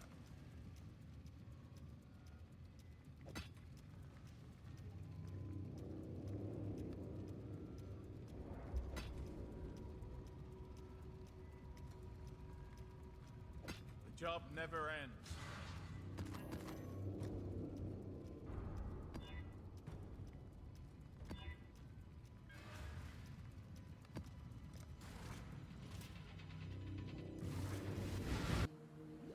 You're lost in the middle of the jungle.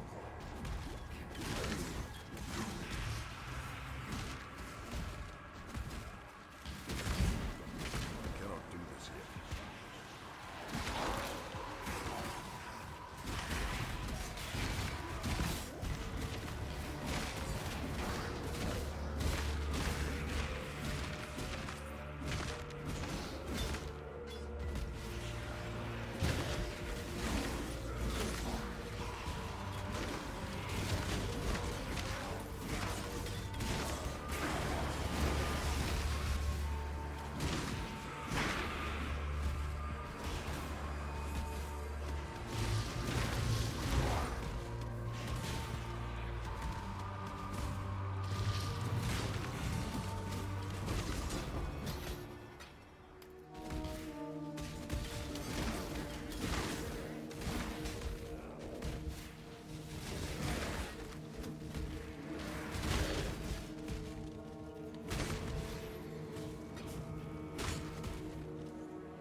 They've come to you to die.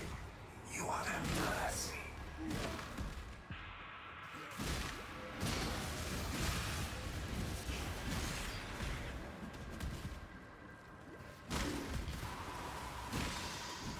I cannot do this yet.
Stain the ground with your presence.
vigilant.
Alright guys, we are back for a little bit of commentary. So if you open up the Atlas passive skill tree, you'll see here that we've done 50 maps so far.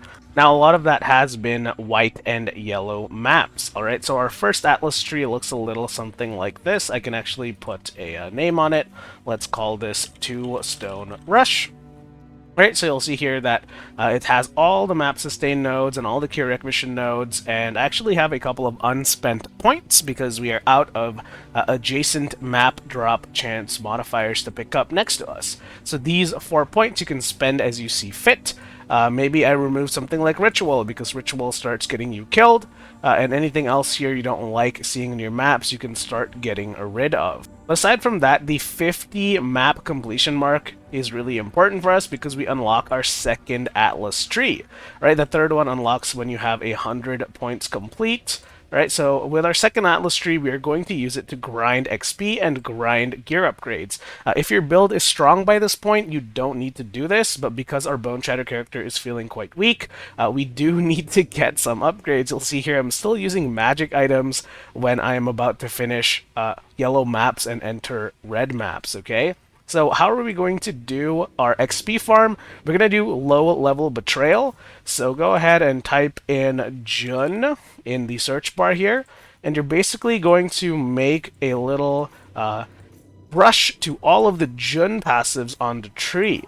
Alright, this is to guarantee that the Betrayal mechanic shows up in your maps. Let's see which one of these nodes are actually important. Effective leadership makes it so you fight more Betrayal leaders, which is really nice. Bribery here is garbage, don't take that. Right, then we're going to go up and hug the right side, get all these Betrayal chance nodes here.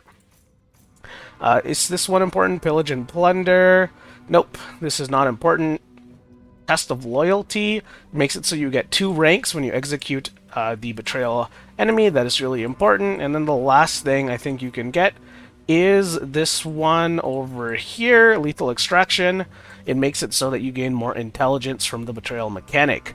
I know I mentioned in the first part of this video that you don't need to know anything about Betrayal, and I stand by that statement. We are simply going to execute all of the Betrayal encounters that shows up, and if execute isn't an option, we can either bargain or release. That's all you need to know about this. They give a ton of XP and a little bit of loot, more so than any other mechanic in the game at this point of your Atlas tree progression. Right, so go ahead and spend your points here. You have 17 points left. You should have your maps contain Jun showing here alongside some other things. What I would recommend you do next is get essences onto your map. You can use essences to craft items to get an upgrade. If you still want, you can go ahead and take Unwavering Vision. Unwavering Vision is going to give us 20 more points to work with. We're going to spend these points on essences. You can take Prolific Essence here. It's going to give you 1 more essence in your map.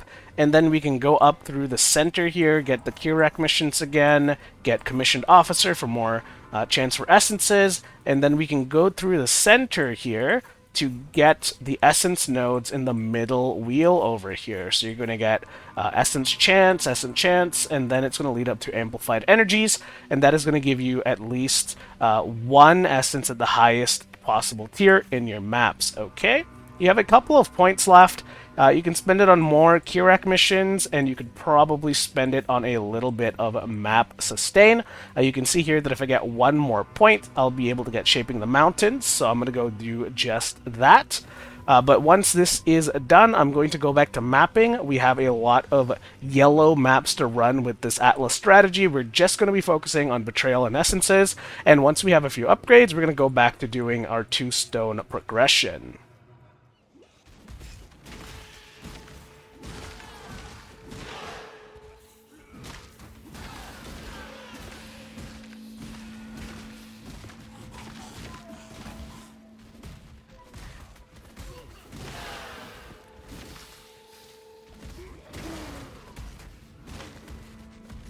Soft.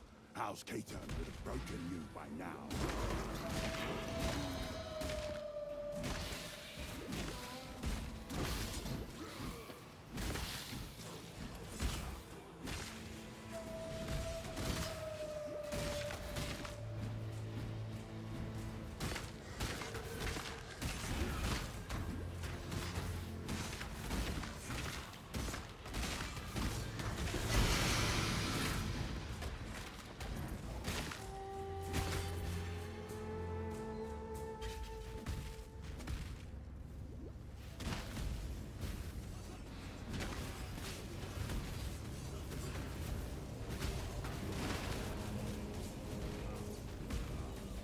Witness the start of a new world order. I lend you my strength, ally. In the dirt, worm.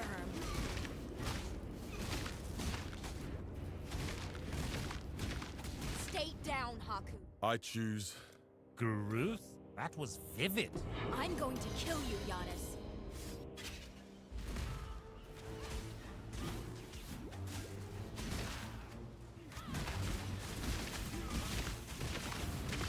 I'll help you, Bash.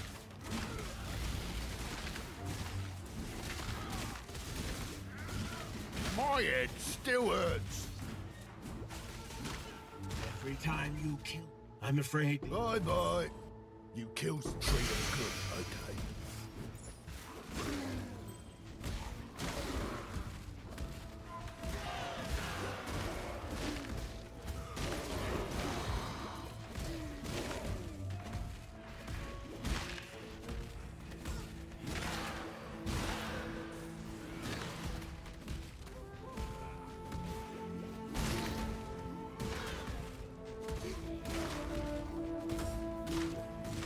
Wow, I might have died.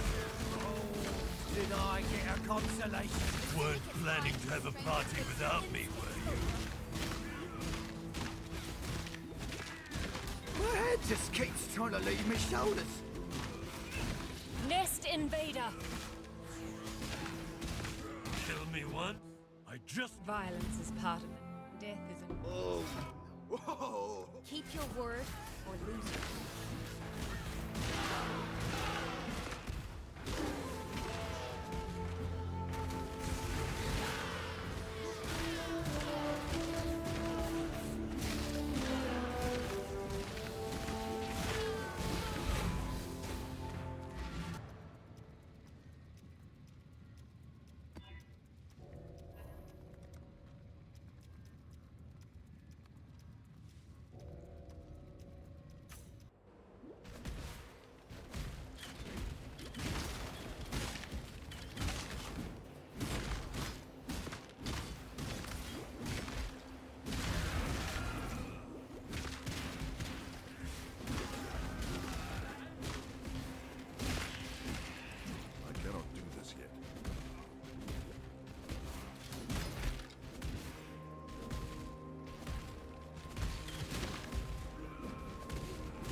What's this? A new challenger? Caravan. This strong and reasonable.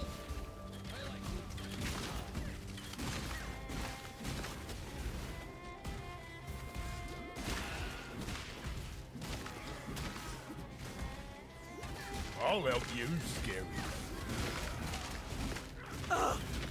It's no easy.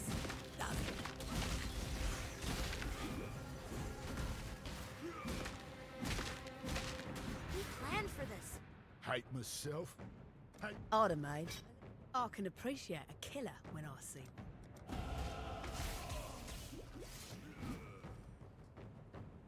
Alright, so we've just reached level 80 LDE/played, 9 hours, 31 minutes, and 5 seconds. We've also just finished setting up our Betrayal and Essence Atlas tree. So I'm going to see how long it takes us to farm to level 85. That's going to give us a lot of passive points to work with, hopefully get some gear upgrades on the way as well, and then we can resume with our Atlas progression. Alright, so while focusing on this Atlas tree strat, you're not going to roll any difficult modifiers on your maps. You're just going to be doing yellow maps, so that's tier 6 maps or above, and you're going to be using Orbs of Transmutations and Augmentations on them.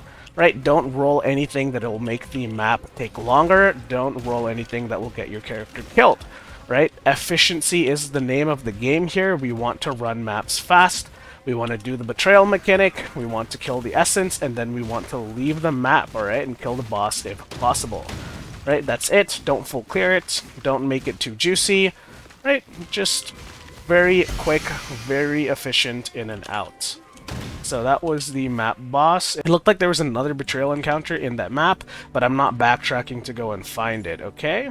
Nice cold rim over here. I'm just going to put that in there for fun. A bunch of stuff. Is this a good necklace? No, it's not. Okay. So we are level 80. Let's spend that point. I think we were working on rage passives here. So maximum rage leading up to Veteran's Wrath is what we are doing right now. So I'll do a quick slash played once more. Alright, 9 hours, 32 minutes. Hopefully within an hour or two we can hit level 85 and then finish up this run.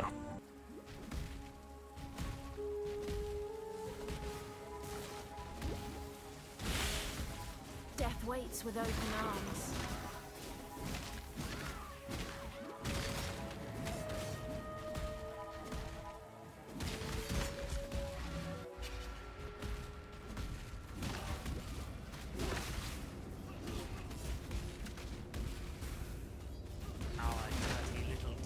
Over, Exile. I lend you my strength, ally. Beg for your life. I'm sorry, holy man. I really... Your methods of... I'm not... You honor the way. I must confess, I believed you.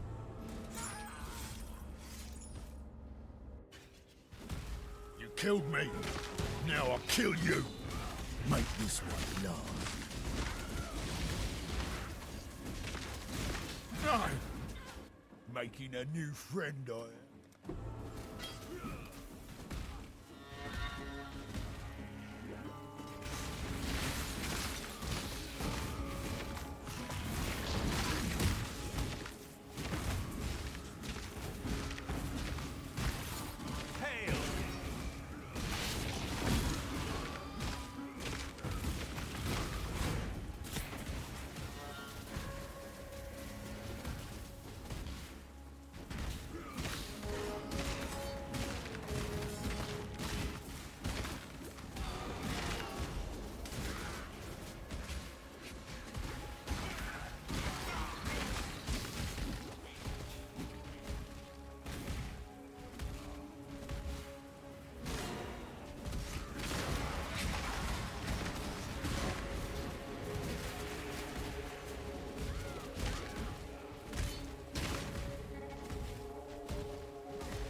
That I got the best here.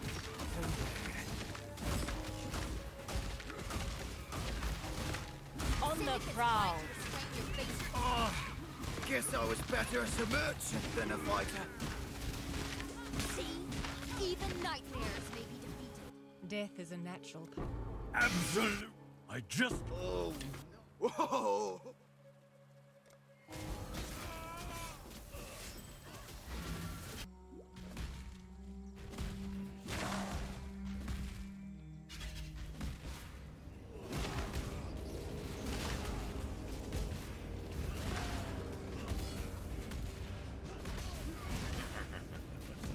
The Mother of Death did not return.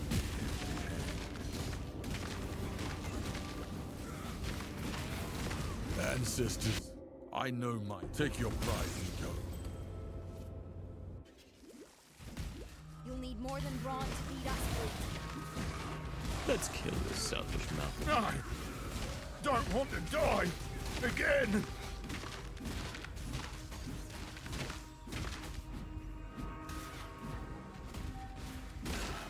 He planned for this. He expected our interference.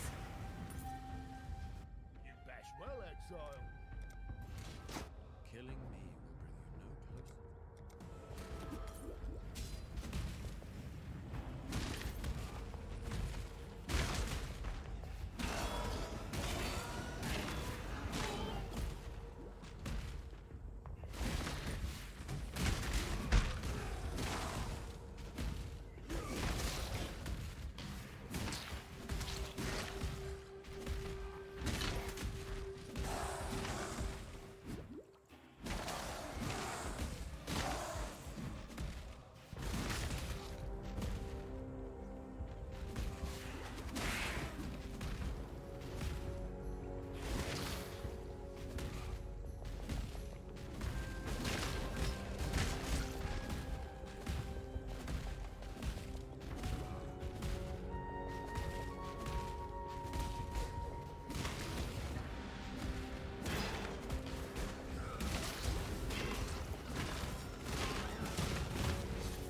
Solve this like men! With conflict!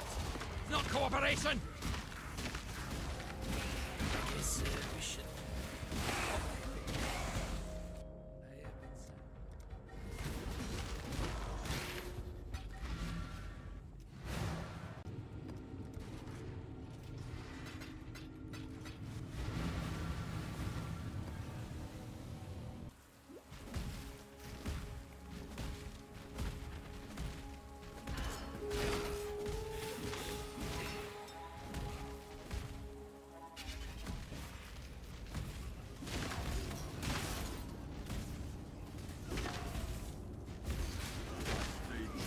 My word, Exile.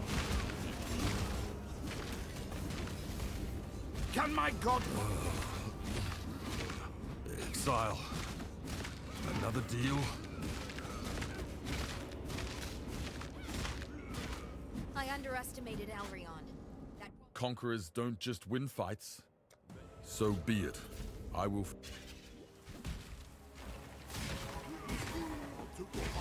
My death was quick. Yours won't. Bro, you're done.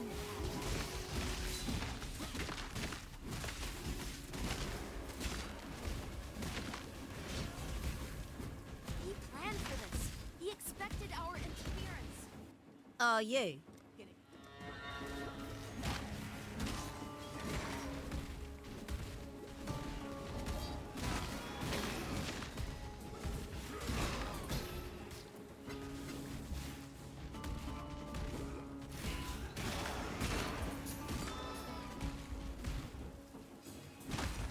I stayed true to my word, Exile. Did you?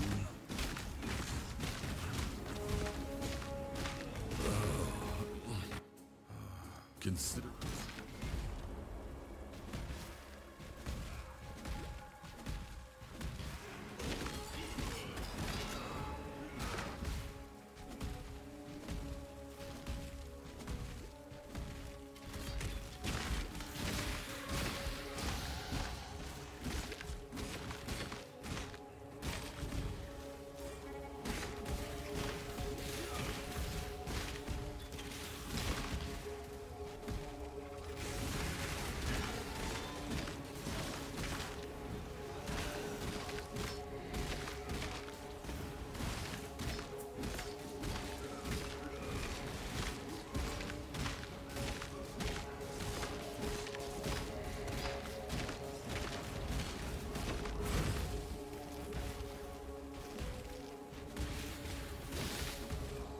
Advance! I'm ready.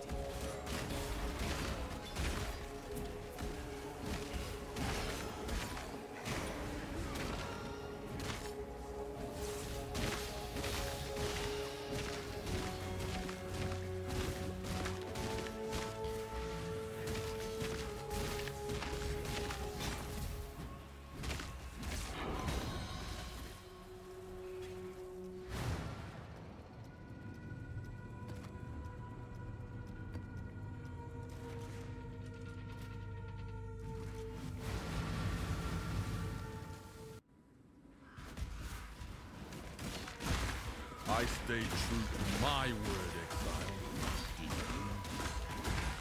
Enrage the pack. Face the alpha. Exile. Another deal? Death is a You honor... I must confess. Take your prize and go. Savor these last breaths.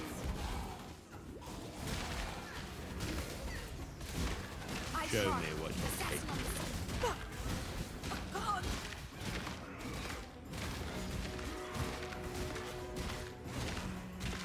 You've lost. If you think I'm good... I don't know. I can appreciate a killer. The Syndicate was in dire need of a shake.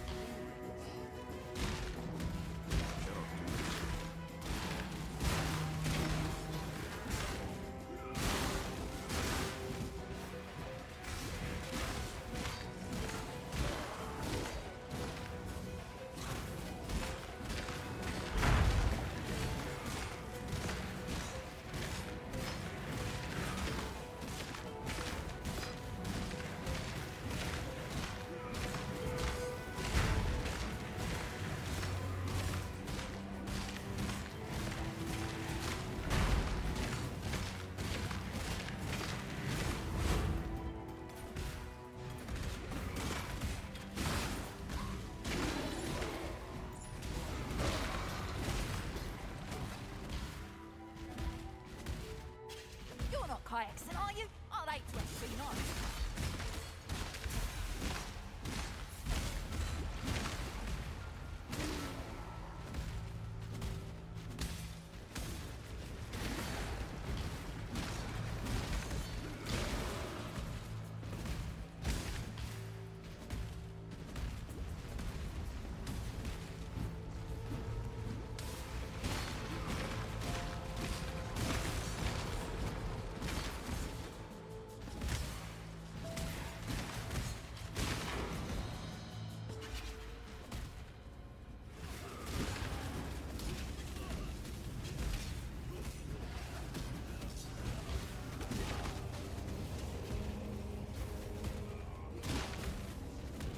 You gave my pride a blood. Let's get this crusade in shape. Gotta be honest. My heart wasn't in this one. To fall. I'm no death is what you should have given them the red main tree. Next time you see me, I'll be a new.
Solve this like men.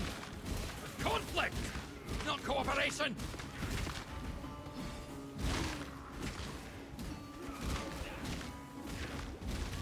I guess we should... To the victor. And the strong get stronger.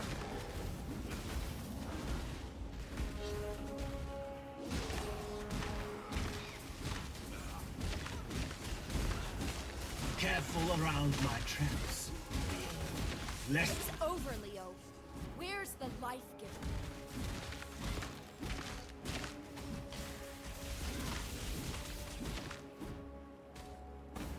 You planned for this. To the victor go.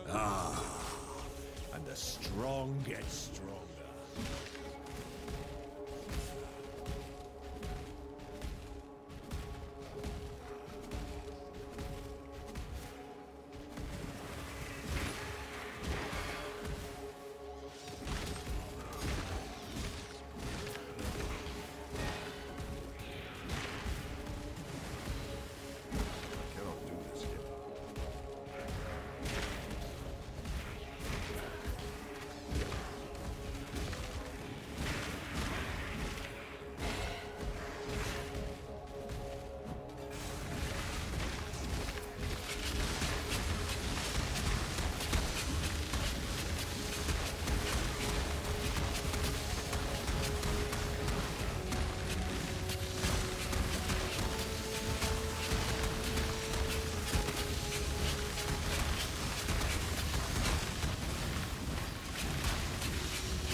You're either a client or a target. I'll soon know which.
Wait!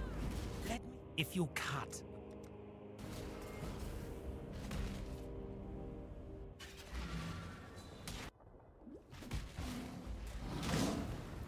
So, you're the Exile. I hope you can take some heat.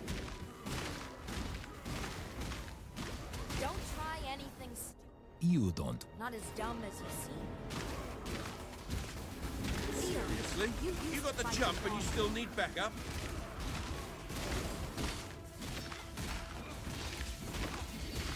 It's over, Leo. Where's the life giver? Every time you kill me, I just come back stronger.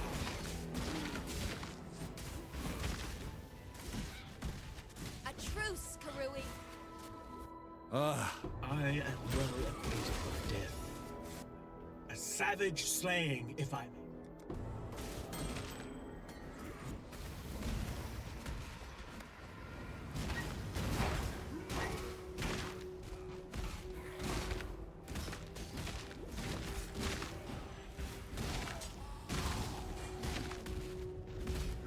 Choose your next move very carefully.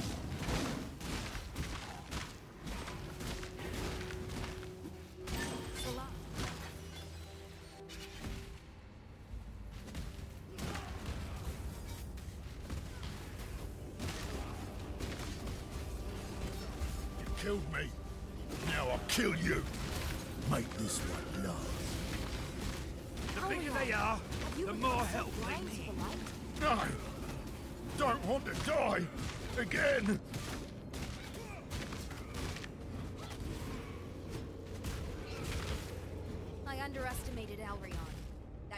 Making a new friend, I am.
I've long wanted you to see how futile your... I'ma hurt you.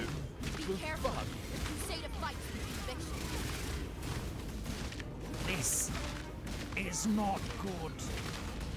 Expose our sins. I'm no... Gruesome. I really... Bye-bye. You kill so good, Exile.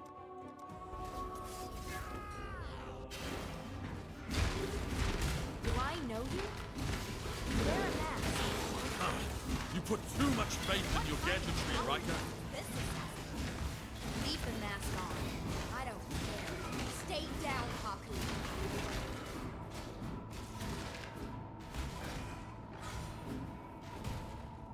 I choose. I am well. A savage. Somehow, trusting this Riker alone.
Guess I was better as a merchant than a fighter.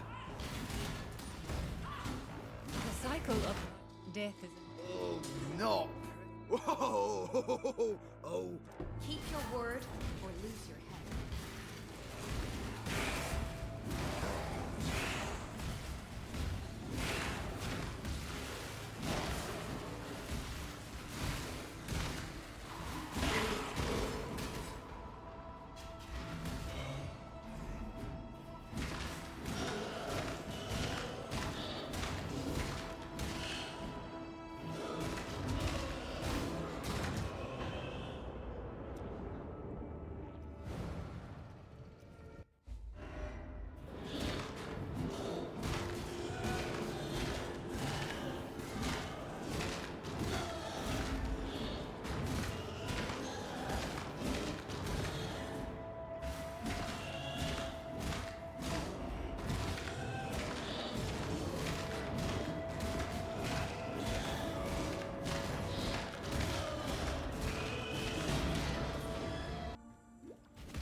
Looks like our guest of honor has finally arrived.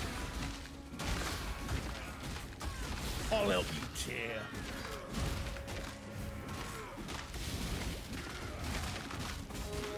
No! Don't want to die! Again!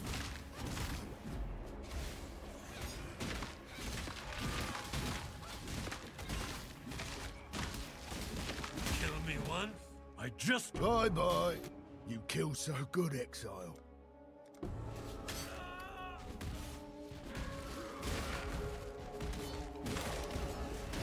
The Mother of Death did not return me empty-handed.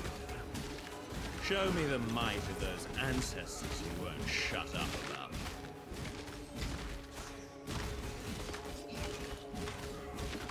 Ancestors, I will see you again. It is the Kadui way to give leadership.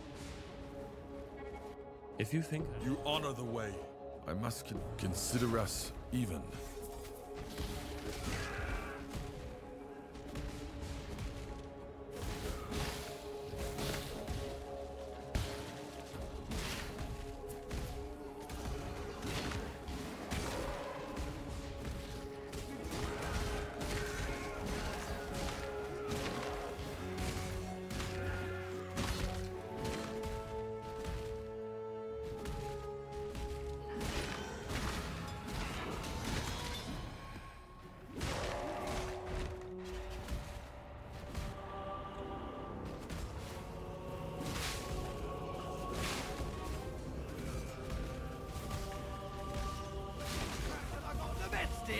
A holy crusade is still a war, and war comes with necessary evils.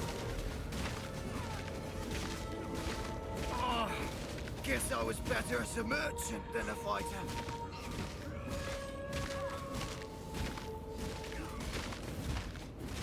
Time's up. And you've got... What if I told... All this time...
to them. Don't tell the Syndicate I told you. Or do.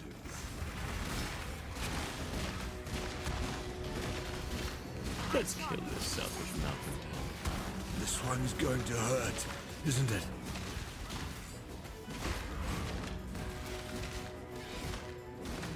You've lost. If you think I'm going... Death is what separates them. You should have given them the... You're a smart one, Exile.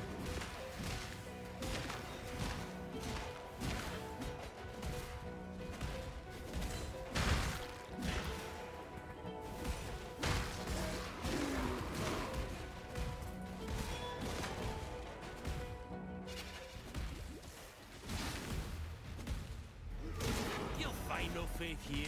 Katie made sure of that. I cannot do this.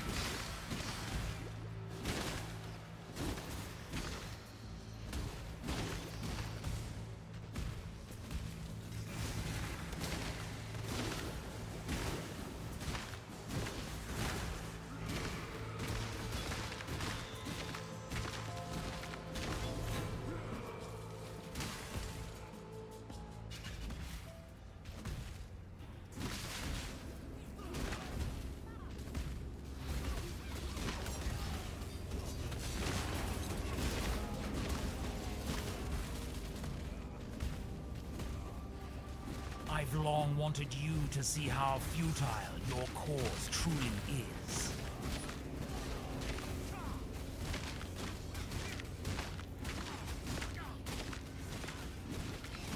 Wait! Let me... My family. Time to espionage.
I'll gobble all the bastards up.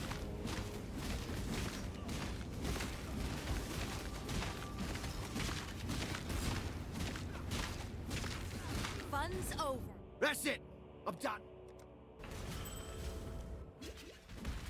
In a quarter, I will send you a gift.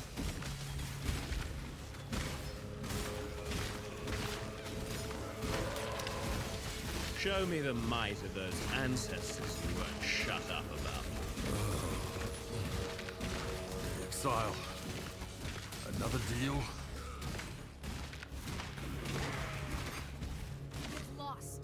Time to... If you think I... You honor... I must confess. A wise choice indeed. There'll be no bargaining this time. Just you silent. Smoldering. Well, you don't. Good. Now listen.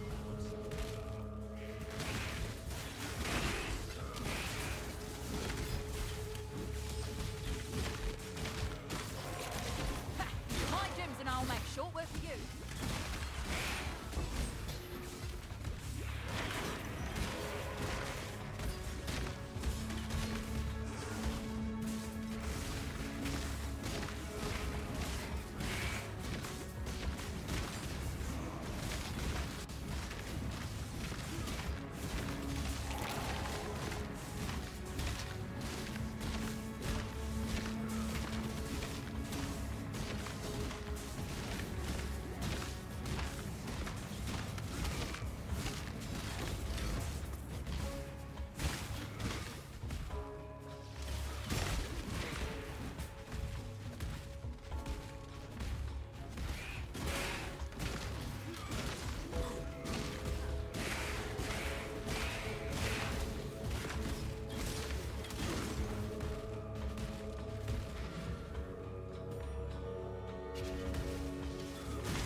bastards off!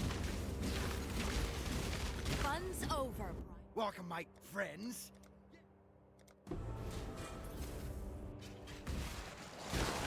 Stop straight. I cannot do this. And slip into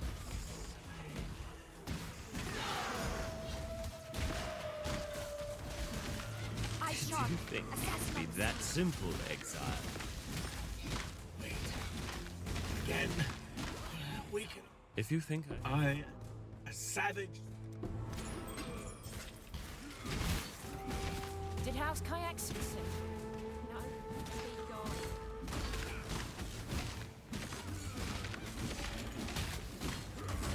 So clumsy, Camille.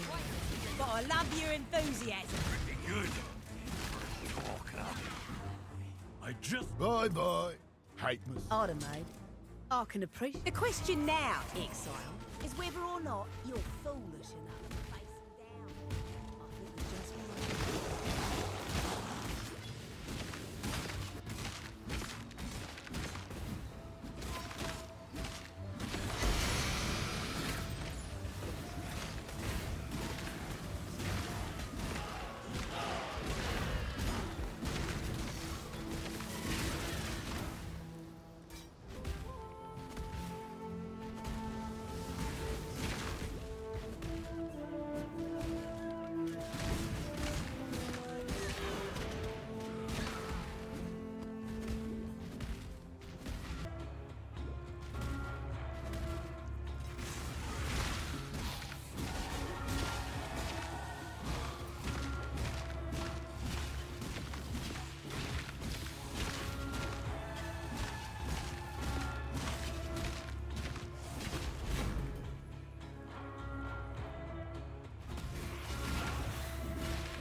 There'll be no bargaining this time. Just you, Silent. Smoldering. Felt. Let me act as yours. No more deals. Just good, clean violence.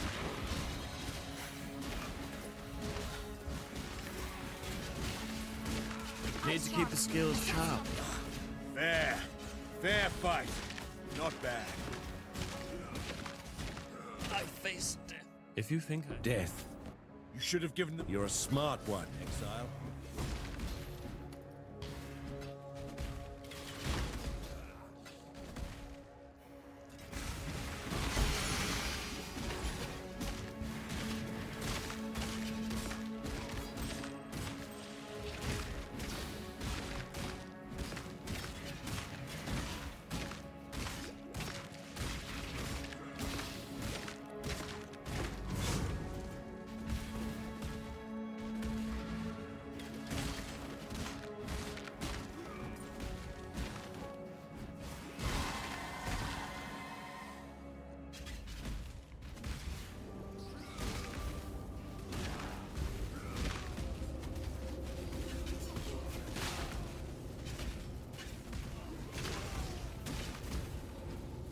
Just the crack that I got in the midst here. Too bad.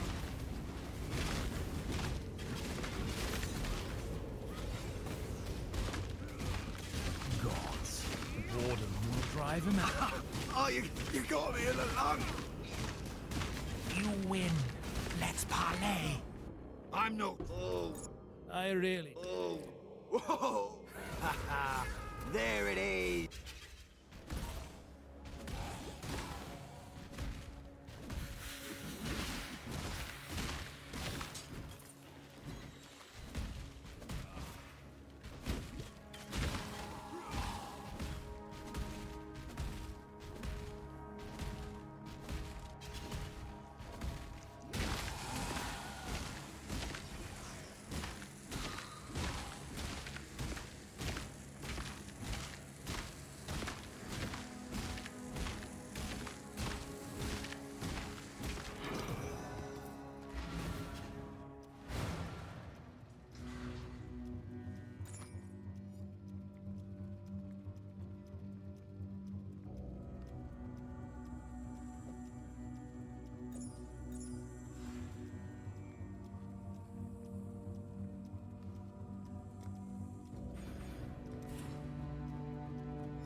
Let's kill this selfish mountain. I should have known better. If you think I'm going to... I am, well, a savage.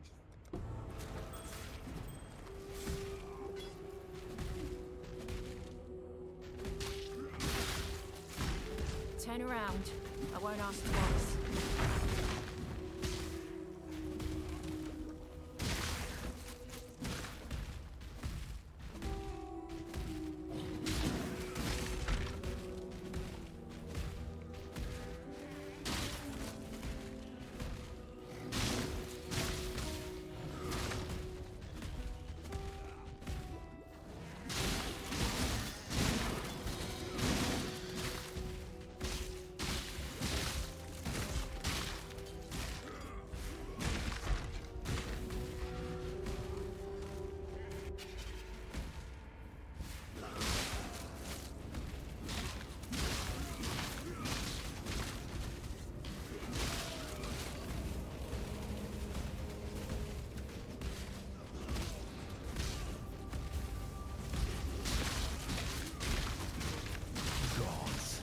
Boredom will drive a man. Oh, you got me in the lung. Beg for sorry, holy man. I'm no... Gruesome. I really... Oh, no. Whoa. Oh, that glitters as gold.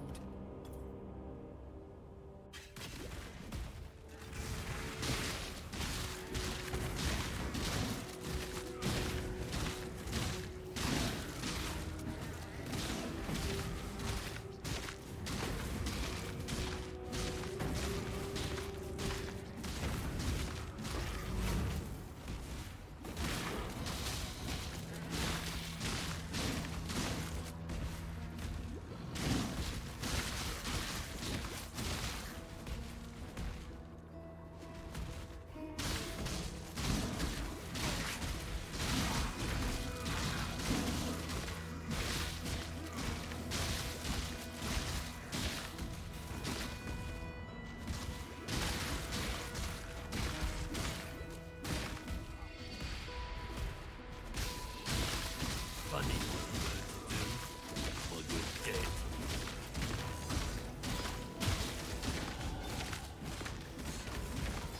So clumsy, Camille. But I love your enthusiasm.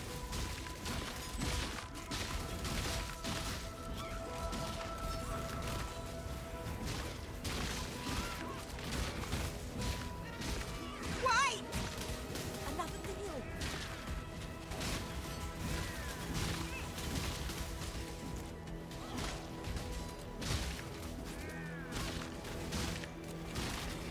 The cycle of life and death is supposed to be general, not specific.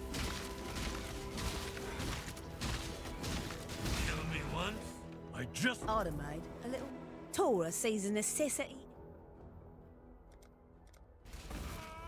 You're more. I'm glad we could come to an understanding.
scuffle all the bastards off.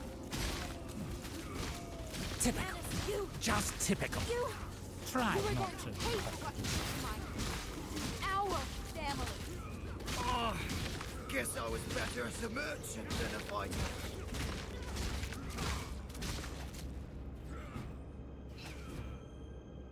Time's up. That's it. I'm done. Our partnership was a debacle. I dare not duplicate.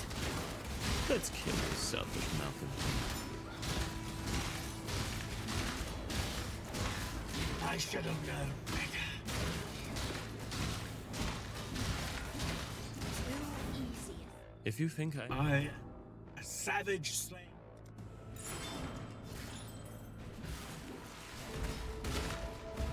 Do you know what happens to the lamb that wanders into the lion's den?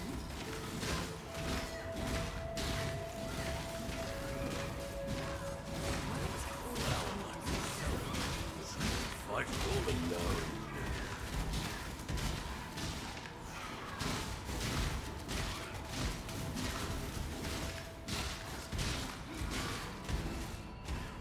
Kill me once.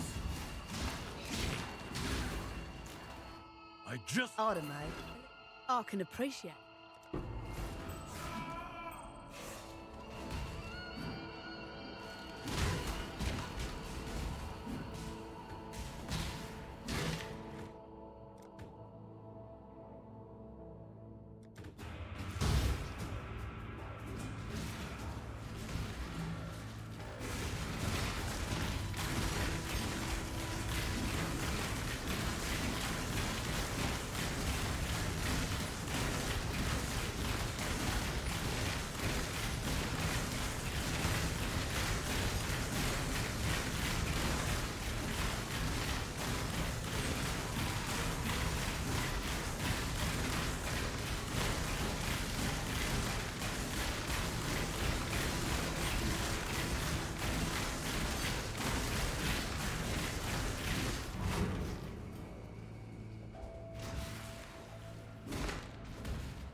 Approach, challenger.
The Holy Crusade is still a war. And war... Oh, you got me in the lung.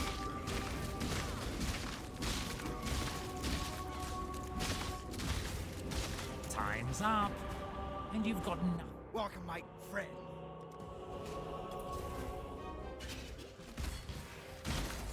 I stay true to my word,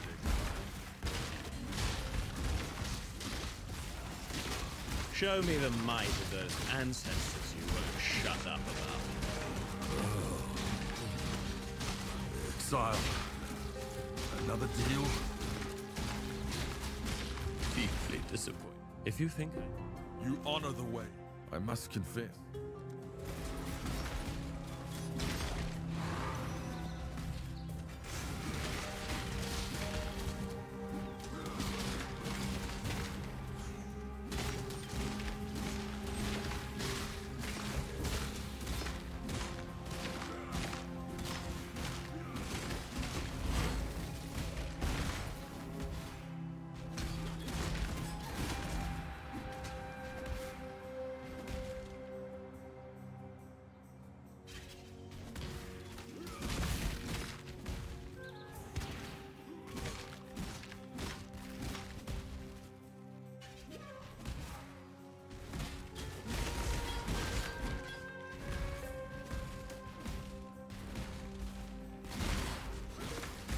This time, it'll be you begging for your life.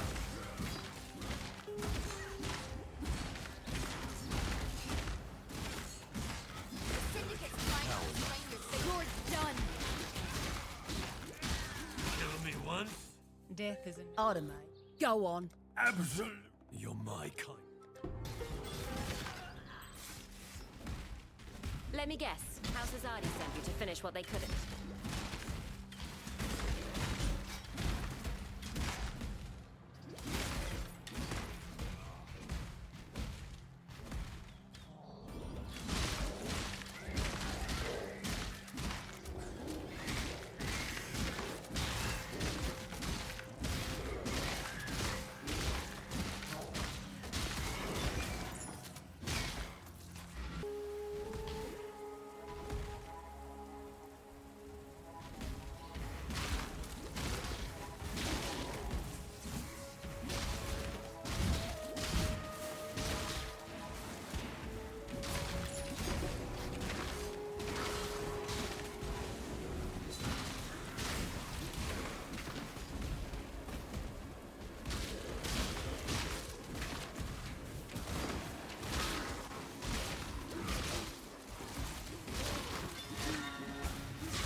Not duplicate.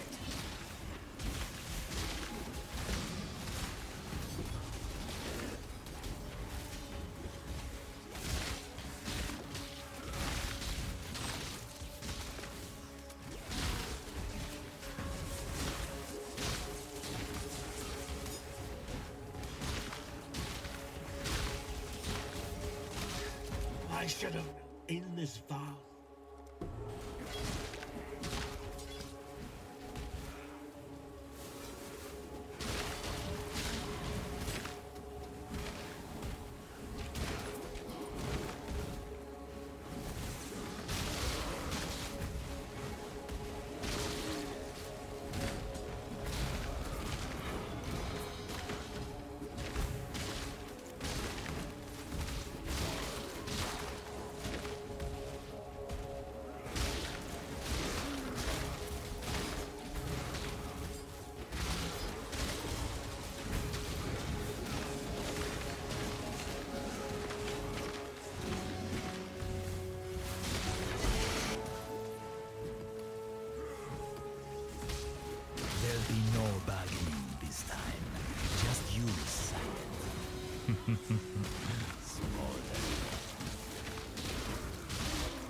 I had a job. Remember, even steel may melt.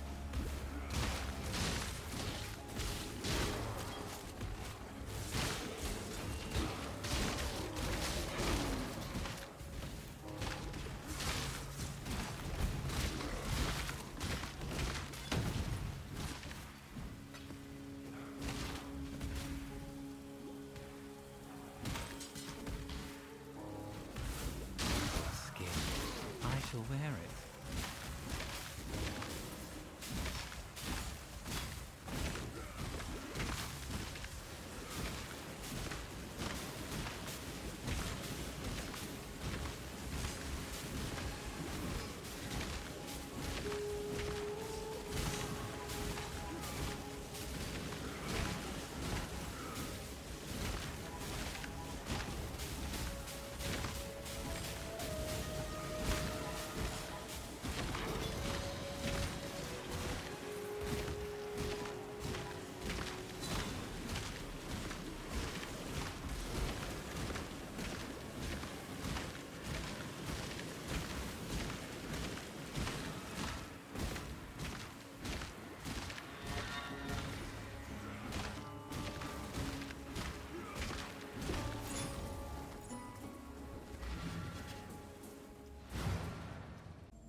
The goddess is watching.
Where there's a golden key, there must be a golden door.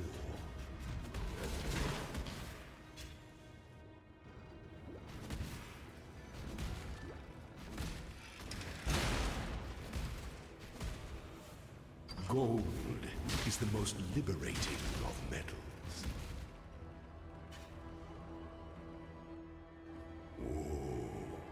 The weary traveler draws close to the end of an emperor is only as efficient as those he commands.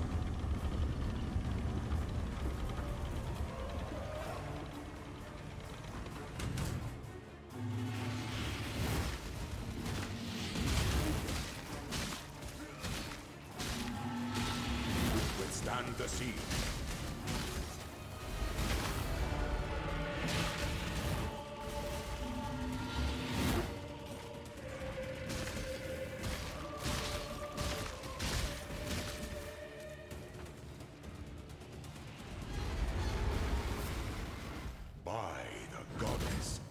Ambition. They say that 2 out of 3 isn't bad. They couldn't be more.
strike sovereignty that empowers the scepter to entertain doubt is to dance well.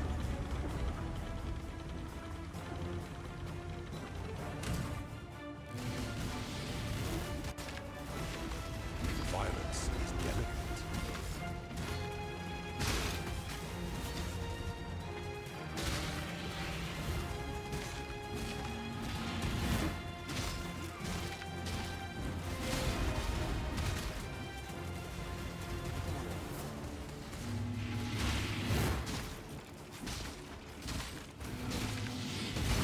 One day, even the great scepter of the gods, what ambition! Sweep the trappings of past emperors aside. Make your empire anew.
Aspirant can afford to be promising. A throne is the most devious trap of them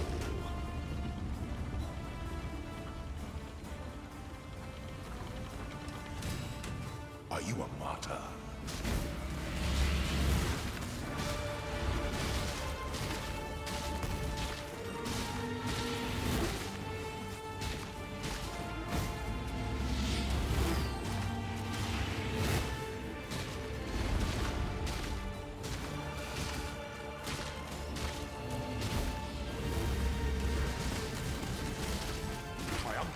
At last. Alright guys, we are back. We just finished Uber Lab. Let's go ahead and lock that Ascendancy point in. We also have one more point to spend on our passive tree, which we're going to put into Feller of Foes for some axe damage. So now the decision we need to make is, what do we want to take from Uber Lab? So we can go Unbreakable to get a little extra armor. We can go into Unyielding, which is going to give us a little extra damage based on endurance charges. Or we can go on Unrelenting, which is going to make us a little bit more tanky from endurance charges. Now, we aren't an endurance stacker yet. We only have 4 endurance charges total. There is some near us, Vigor over here, as well as Stamina over there. But we don't have the points to spend it, right? It's going to be an opportunity cost situation.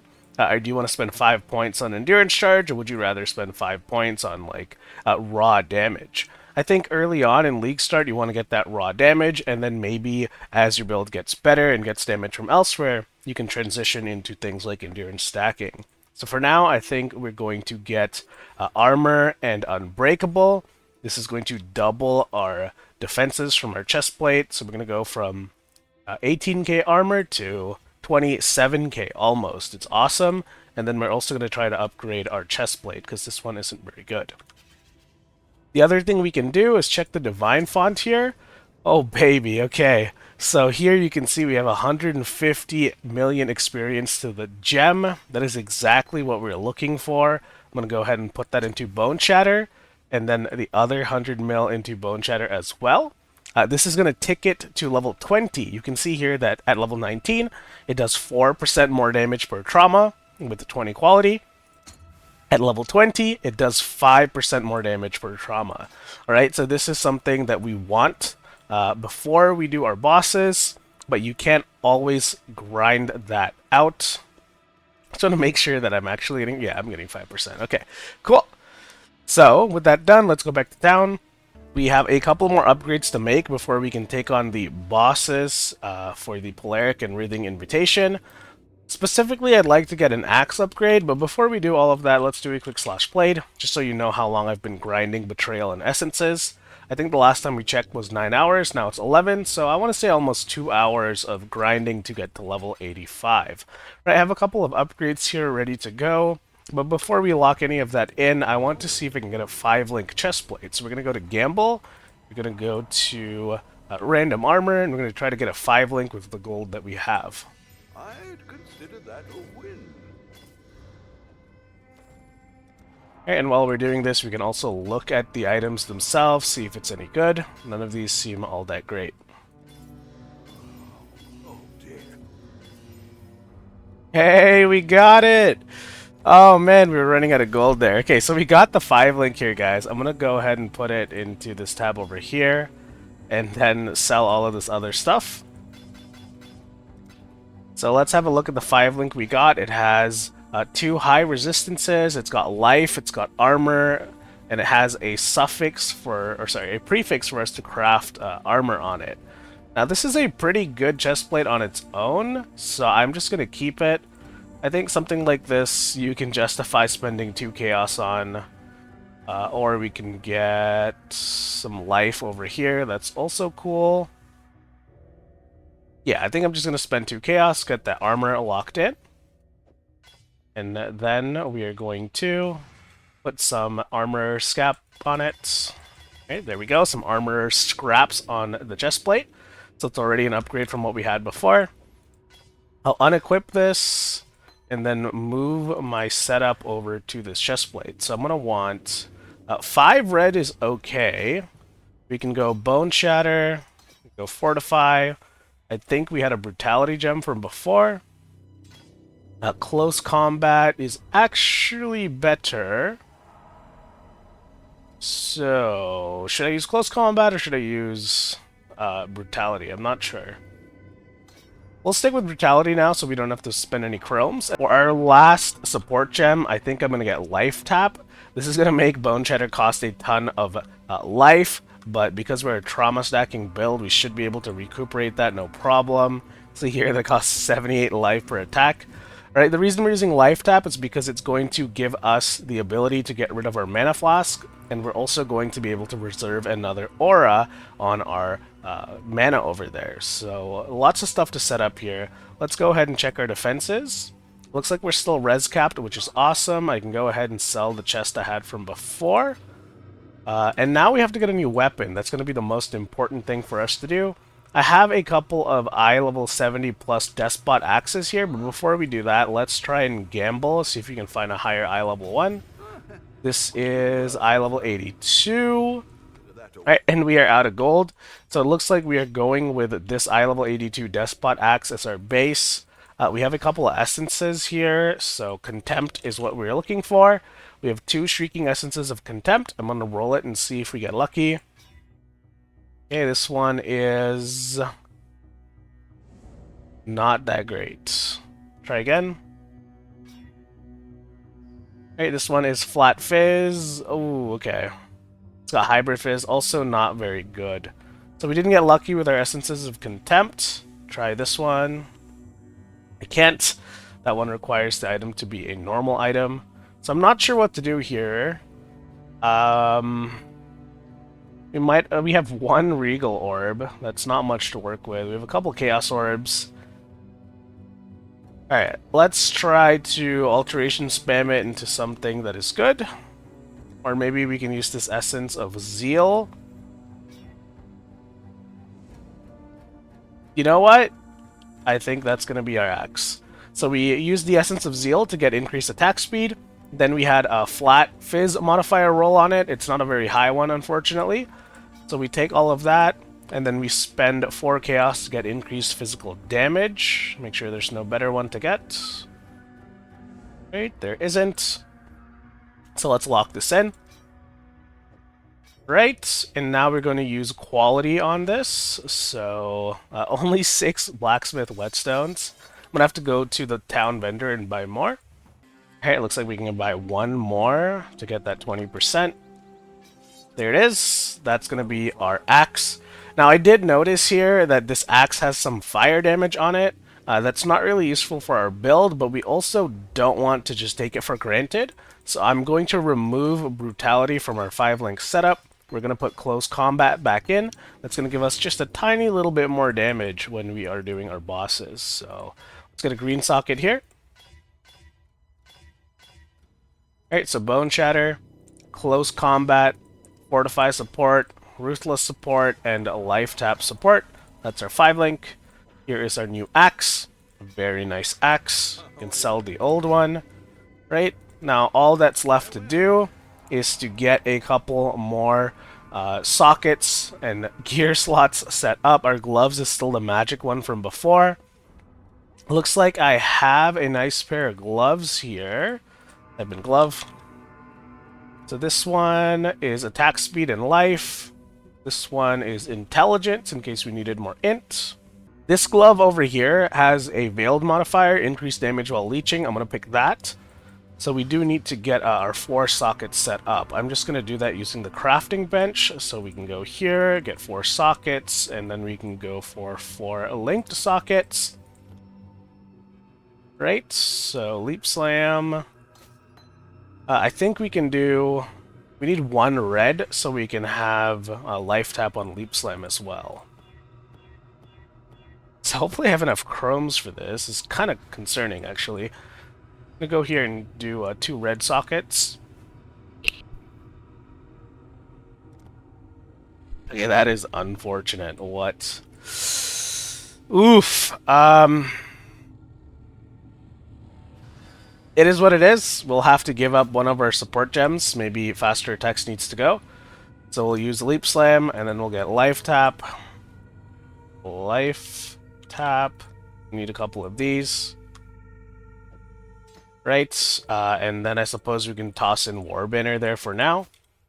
Alright, check our resistances. We're still capped. Very nice. So now we need a Life Tap link for Frostblink. Go ahead and put that. If I can get a green socket here, that would be nice too. Actually, yeah, let's put Frostblink, and then we'll put Life Tap once more. Over here, and then we can get Culling Strike, so we can cull the bosses. That'll be super useful. Right, so we have a Frostblink Culling Strike setup, and instead of Life Tap on Warbanner, I can actually put in my Curse, so Warlord's Mark. We use that to tank the bosses a little bit better. I think our helm is good. Put our gloves. And put the boots back on. I think that's it for upgrades. I don't really see anything else here worth swapping into. Now we gotta fix our auras. So we have Determination. We have... I want to use Arctic Armor, so let me go get that. I should have been leveling this while I was doing the campaign. It's a little bit silly that I didn't, because this is going to be really bad. You could have up to like 20% less fire damage taken. And then we can get Flesh and Stone. So Flesh and Stone, this is also 25%. Right, so I just need to set the sockets up. It looks like I need a red, green. So let's go ahead and do that. Okay, there's the green, there's the red, and there's the other red. And now let's go ahead and put all of these on. We have Arctic Armor, we have Flesh and Stone, and then we have Determination. And then we just want to make sure we can still use all our skills, which we can. The only other thing we need to do is actually get a 3-link on this hat. This is our cast when damage taken support. Molten Shell will cost mana when we cast it, and since all of our mana is full, we actually want a Life Tap for Molten Shell as well. So let me just talk to Lily Roth here. We're using like 4 of these Life Tap support gems. Alright, there we go. So once again, guys, I didn't do a lot of planning for this setup. I should have been leveling my Life Tap. I should have been leveling my Arctic Armor and my Flesh and Stone while I was mapping. But since I didn't do that, this is the best we can do. And likewise, we don't get to use faster attacks on our Leap Slam. Instead, we're using Momentum.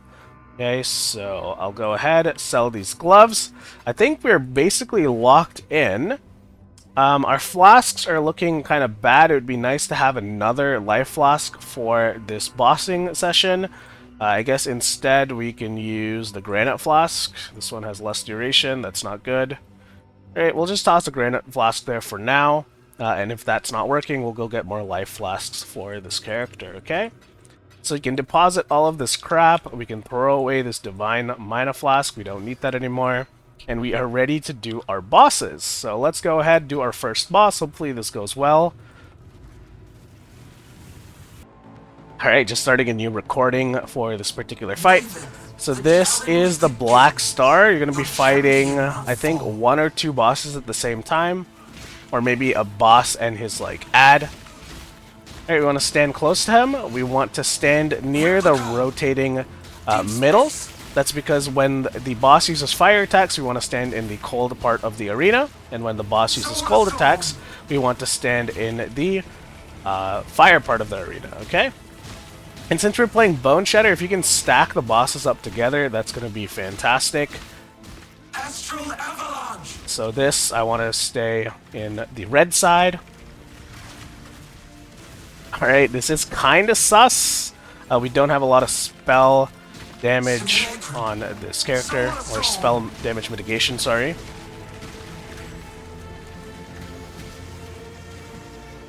Starflare! Okay, I'm gonna kind of walk in here. Oh my god.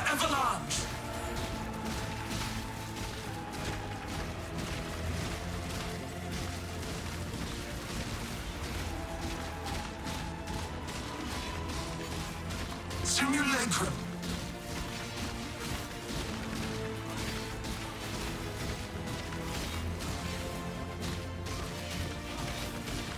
Deep space!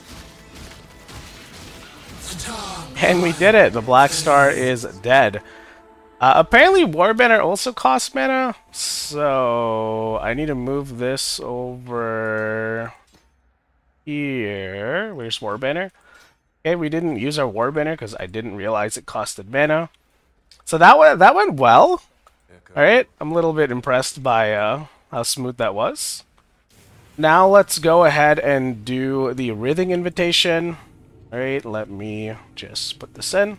So this one I was a little bit concerned about because the boss actually lowers your physical mitigation. So we need to try and kind of like just kill him before our defenses get messed up. Digestion.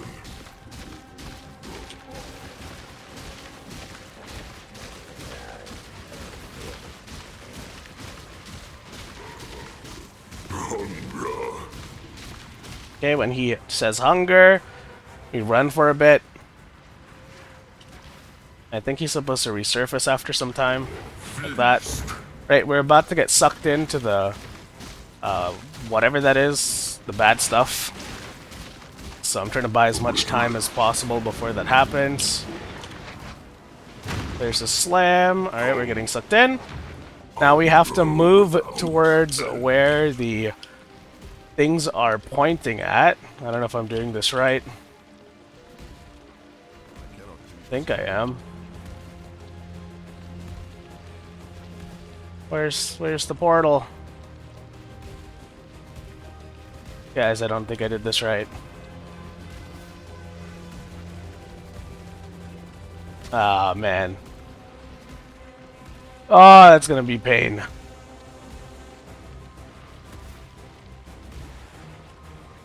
Okay, I really messed up this part of the mechanic. You're supposed to move in the direction of the pools, like whatever the water flow is going. So I have no choice here but to run around and wait for the mechanic to happen again. Because as you can see here, I have minus 1% physical reduction for every stack of this crap I have. When the mechanic happens again, the stacks will reset, so I should get another chance to do that mechanic and then fight him without all my armor being missing. So we're just gonna wait.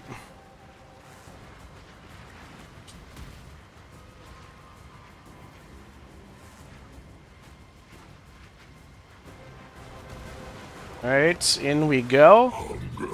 I'm trying to pay a little bit more attention this time. There we go. I found it almost immediately. Right, we only have 8 stacks on us. Oh my god, and even that kind of hurts. Right. should be good now to do some DPS.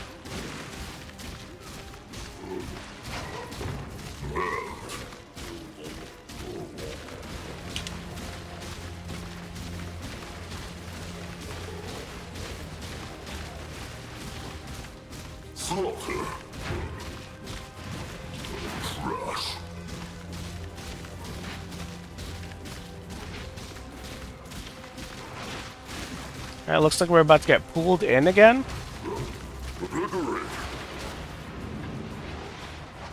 So one more phase and we should be able to kill him.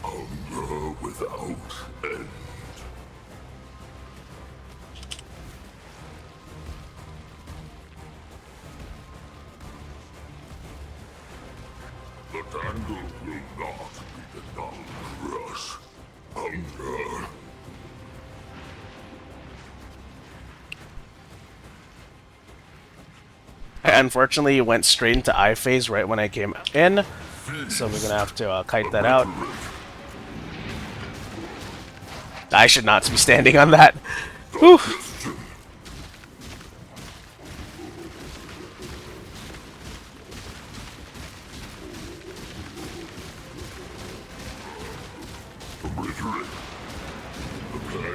Hey, he's dead. Woo! Alright, I normally die like 3 or 4 times in that fight, guys, so it's pretty nice to kill him without dying. We can talk to Commander Carrick here. He's going to give us some books for killing those bosses. But now, all we need to do is get some red maps, and then we should be able to work towards EATER and Exarch for our 2-stone fights. Right, so it looks like we need at least tier 12 map. I wonder why that works. Okay, so we need a tier 12 map. I'm going to go put myself on mute. We're going to do some red map progression and then wrap up the video by fighting the EATER of Worlds and the Searing Exarch. Oh, and small tip, guys, you can 3-to-1 your maps. If you have 3 tier 11 maps, you can trade it in for 1 tier 12. This works at every single tier, so, you know, you could do 3 tier 1s for 1 tier 2, and so on and so forth. So we're going to spend our only tier 11 map onto this. I'm going to try and get that to sustain. Make sure to swap your Atlas. So if you go to your Atlas skill tree, make sure to go back to your map sustain Atlas. And we have 7 points here. I guess we can spend that on 1, 2, 3, 4, 5, and then later we can work to this way. I don't think we'll have enough points to get it though, but we might as well try. Alright, let's get into red maps.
find no faith here. Keep them in your eye.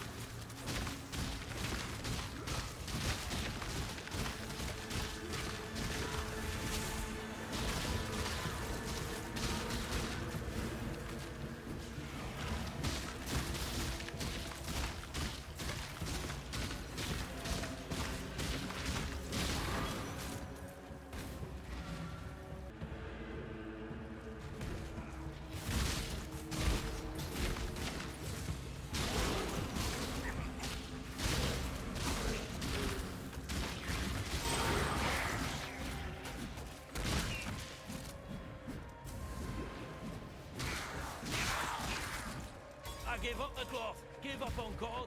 You should do the same.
I survived the pits of process. I'll survive you.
Go on, Exile.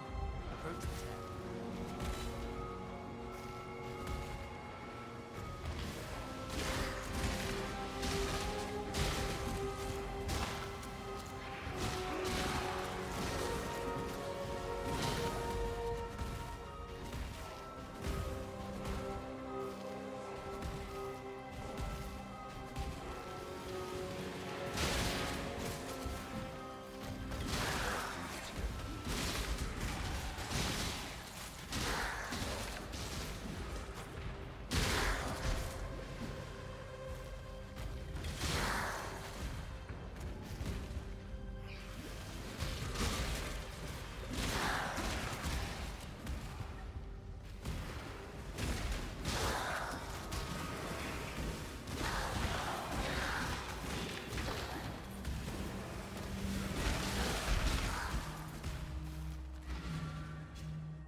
That I got the best here.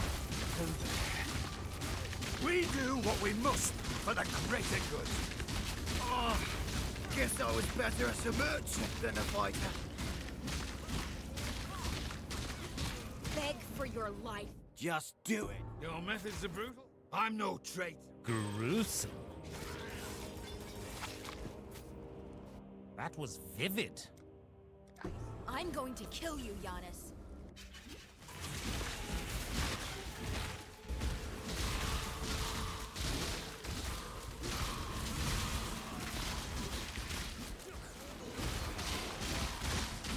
Did you think it would be that simple, Exile? Beg for your life, How often? If you think I... Gruesome. That was vivid. I'm going to kill you, Giannis. Just not yet. Let's solve this like men. Conflict, not cooperation. Caravan. Might makes right.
what we must for the greater good.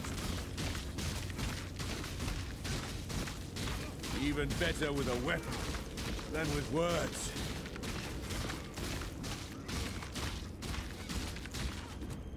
I underestimated it. Don't snuff my candle.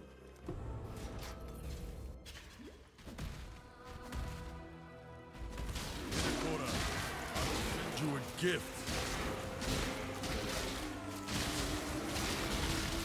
Show me the might of those ancestors you weren't shut up about.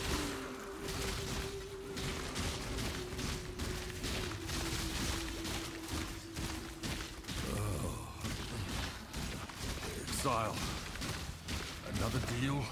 If you think I'm... You honor... I must confess. Take your prize and go.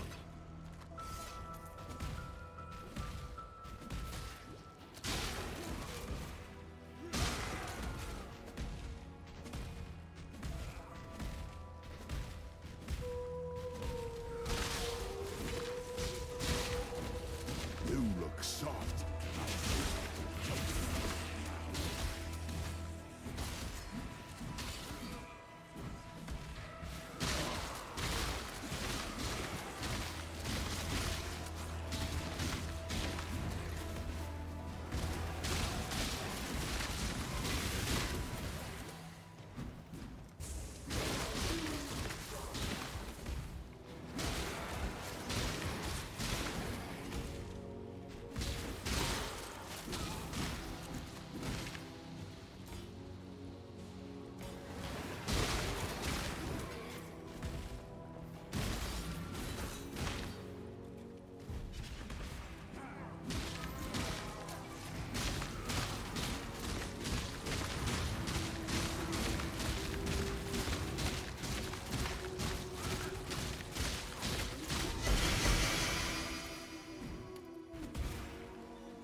Felt. You don't. Not as dumb as you seem.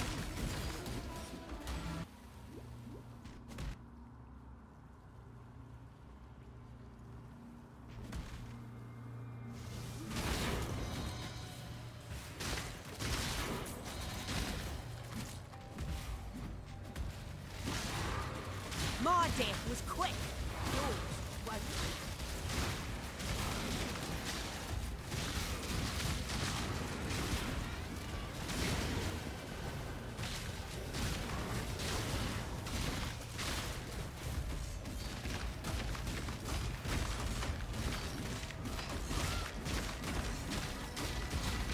On the prowl.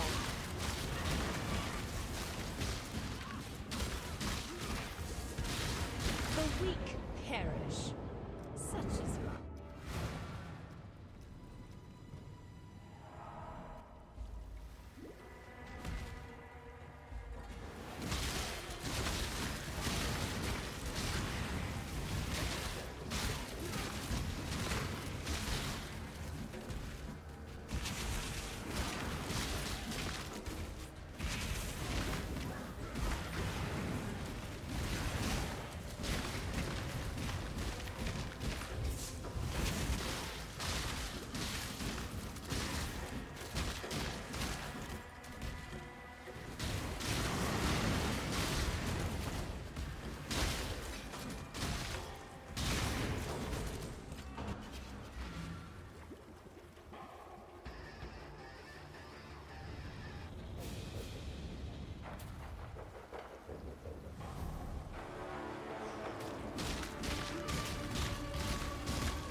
Approach, challenger.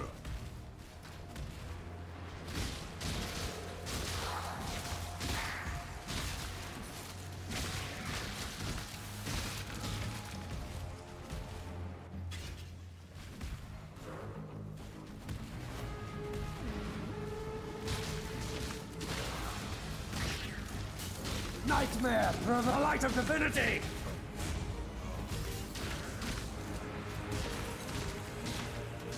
The light of divinity!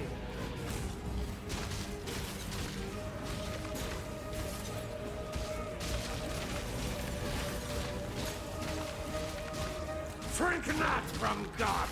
The touch of God!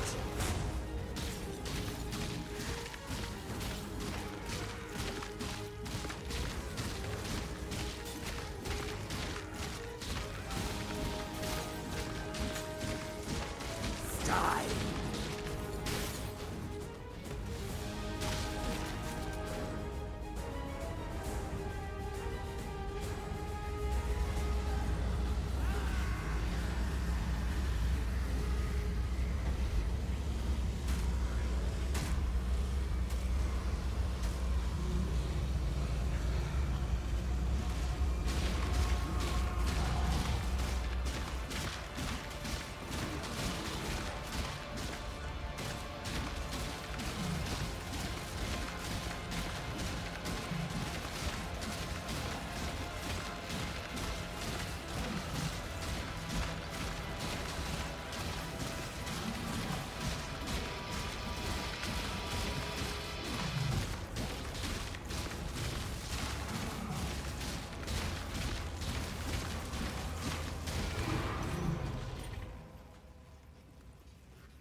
Killed the ones who tamed me!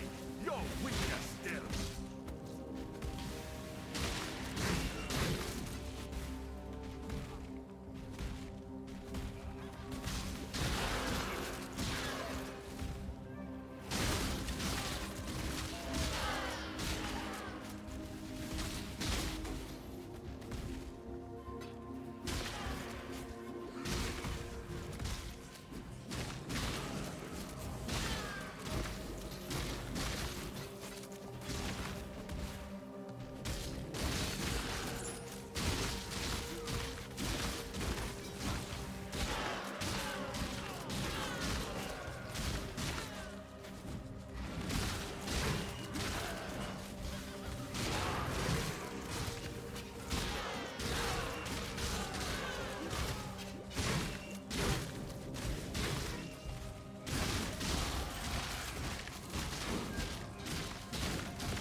unangered source!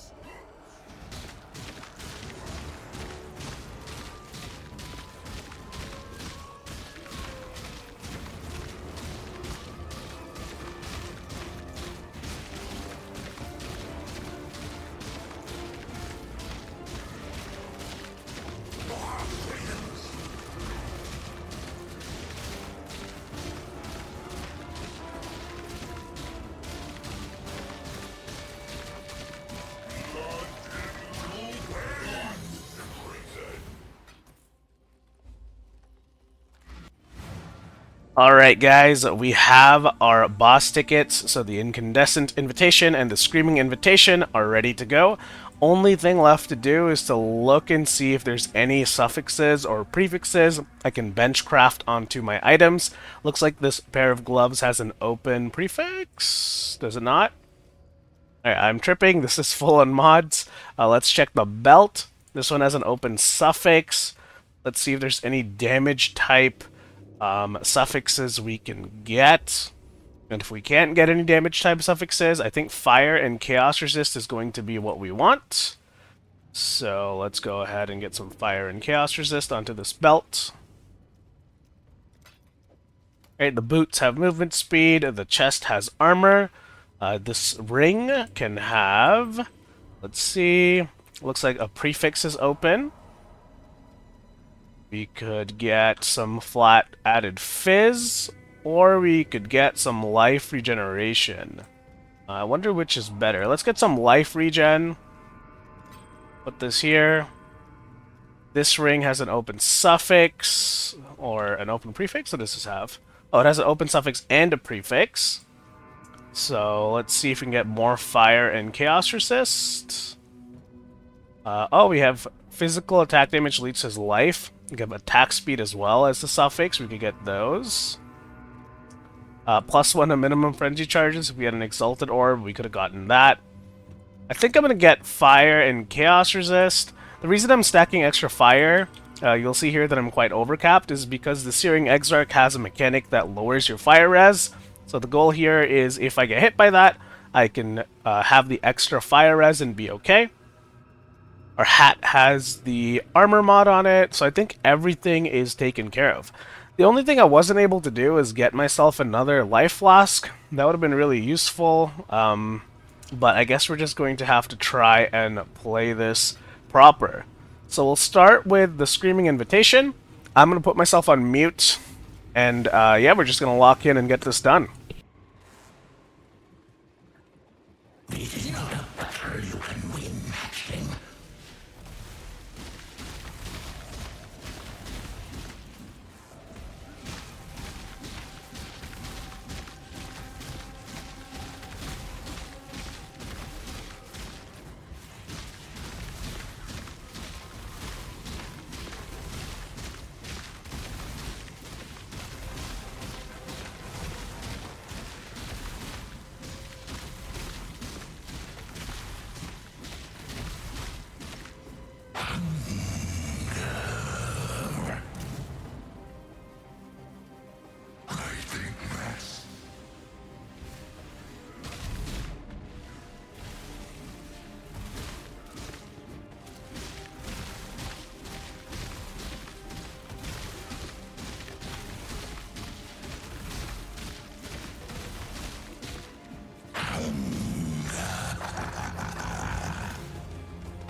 Raging mass.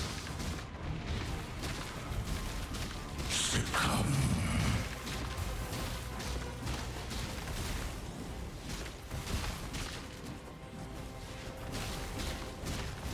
Raging mass.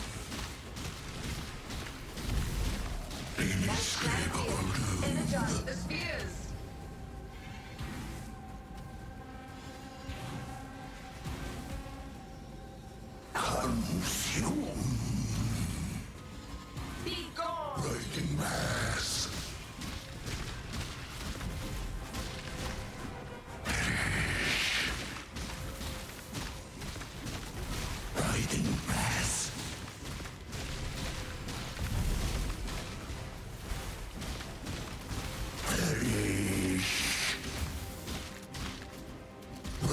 mass. Succumb. Inescapable doom. Energize the spheres.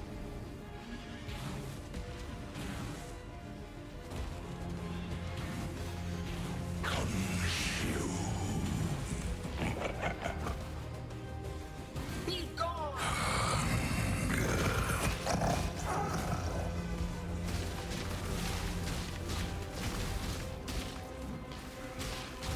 Succumb. Writing mass. Perish. Writing mass.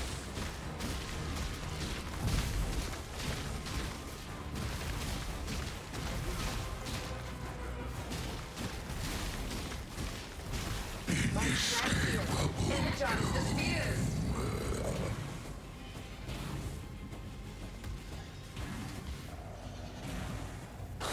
Consume. Be gone. Writing mass. Perish.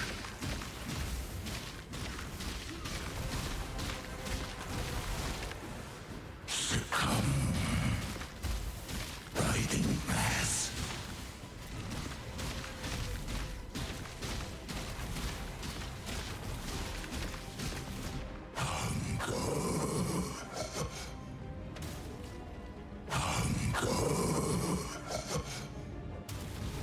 Succumb.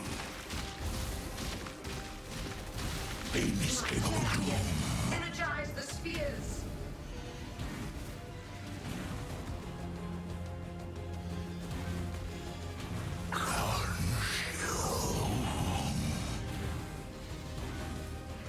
Be gone.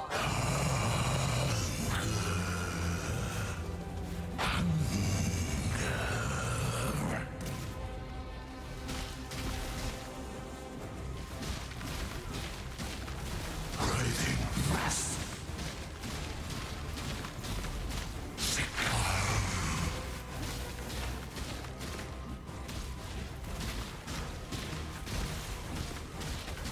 Writing mass.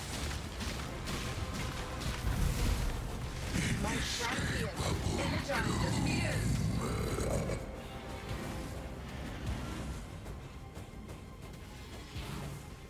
Consume.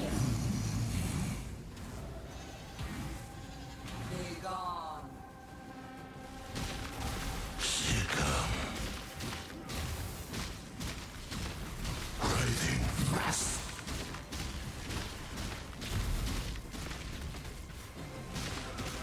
Succumb. Writing mass. Succumb.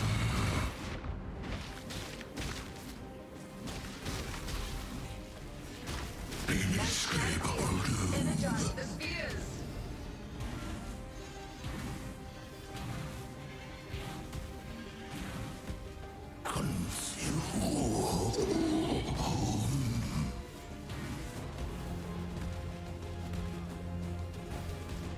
Be gone.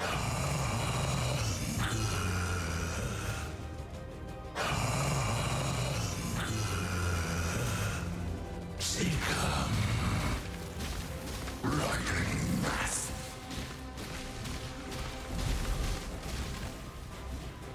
Perish.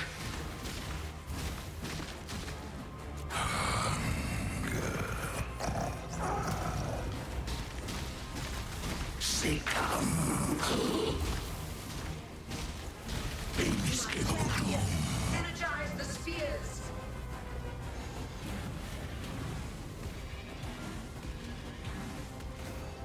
Consume.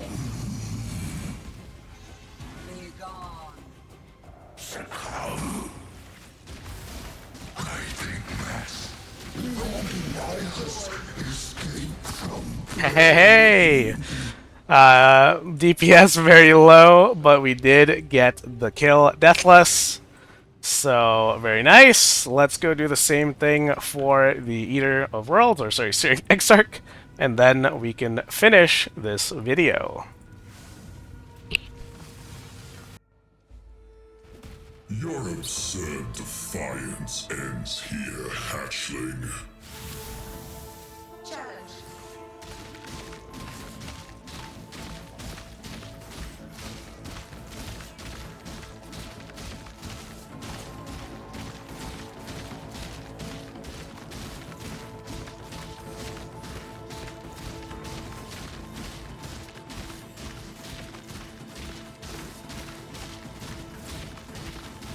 Annihilation. Disintegration.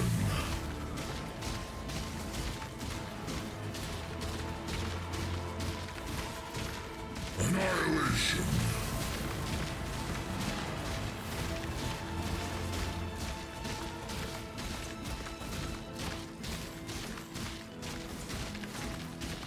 Annihilation.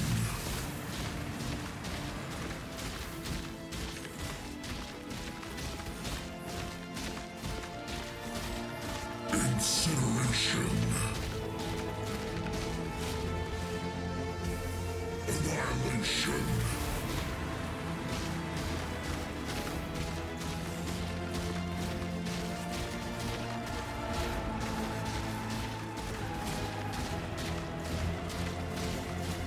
Annihilation.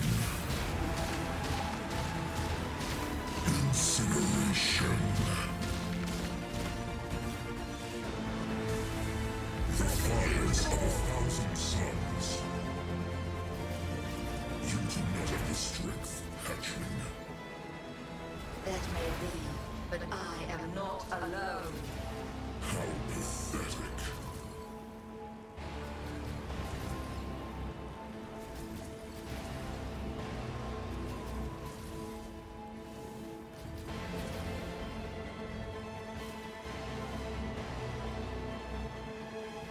Cleansing.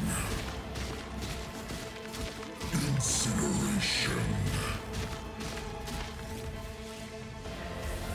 Disintegration. Cleansing.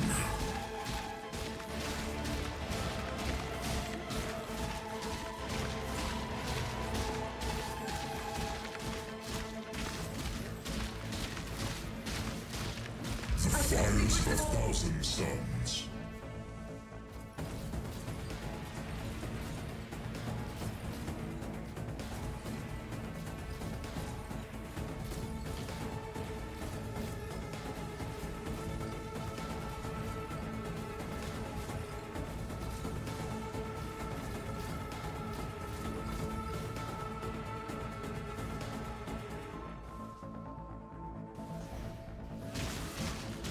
Annihilation.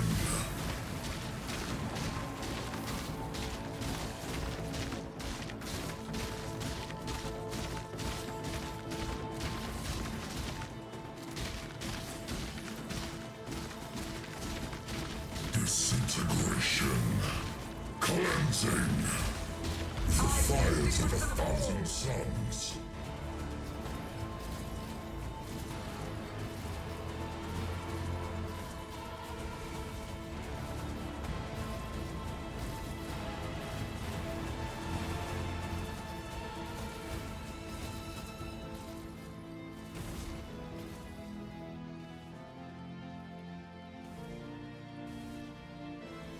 Disintegration. Cleansing.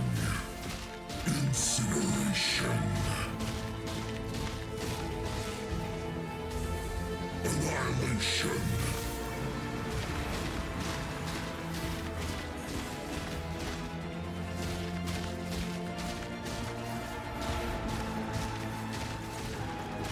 Annihilation. Incineration.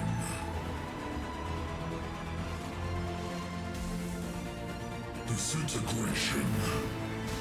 Cleansing. Annihilation.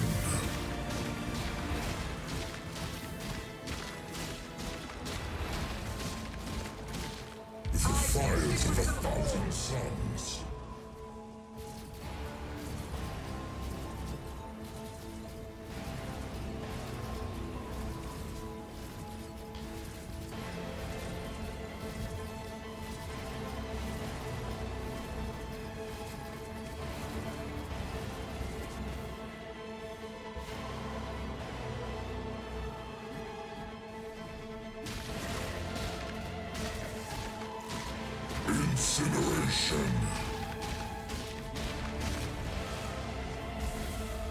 Annihilation.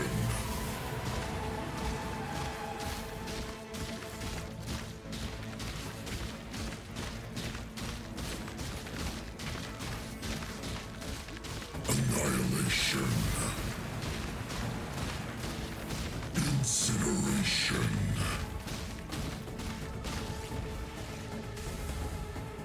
Annihilation.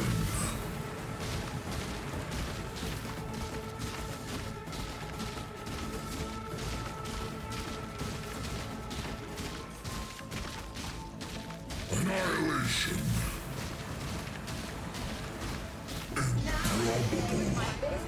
Yes! Woo! Let's do a slash played, guys. 12 hours, 19 minutes, 15 seconds. 2-stone run is done. EATER and Exarch deathless, although it did take 6 to 7 minutes for each kill. So obviously the DPS here is quite low, but we can improve that in so many ways. Our build is kind of scuffed. Alright, if we were to do this in Trade League, I'd probably have to go into Precise Technique to get 40% more attack damage. We'd want to invest into Impale, get a 6-link, get the Impale support gem.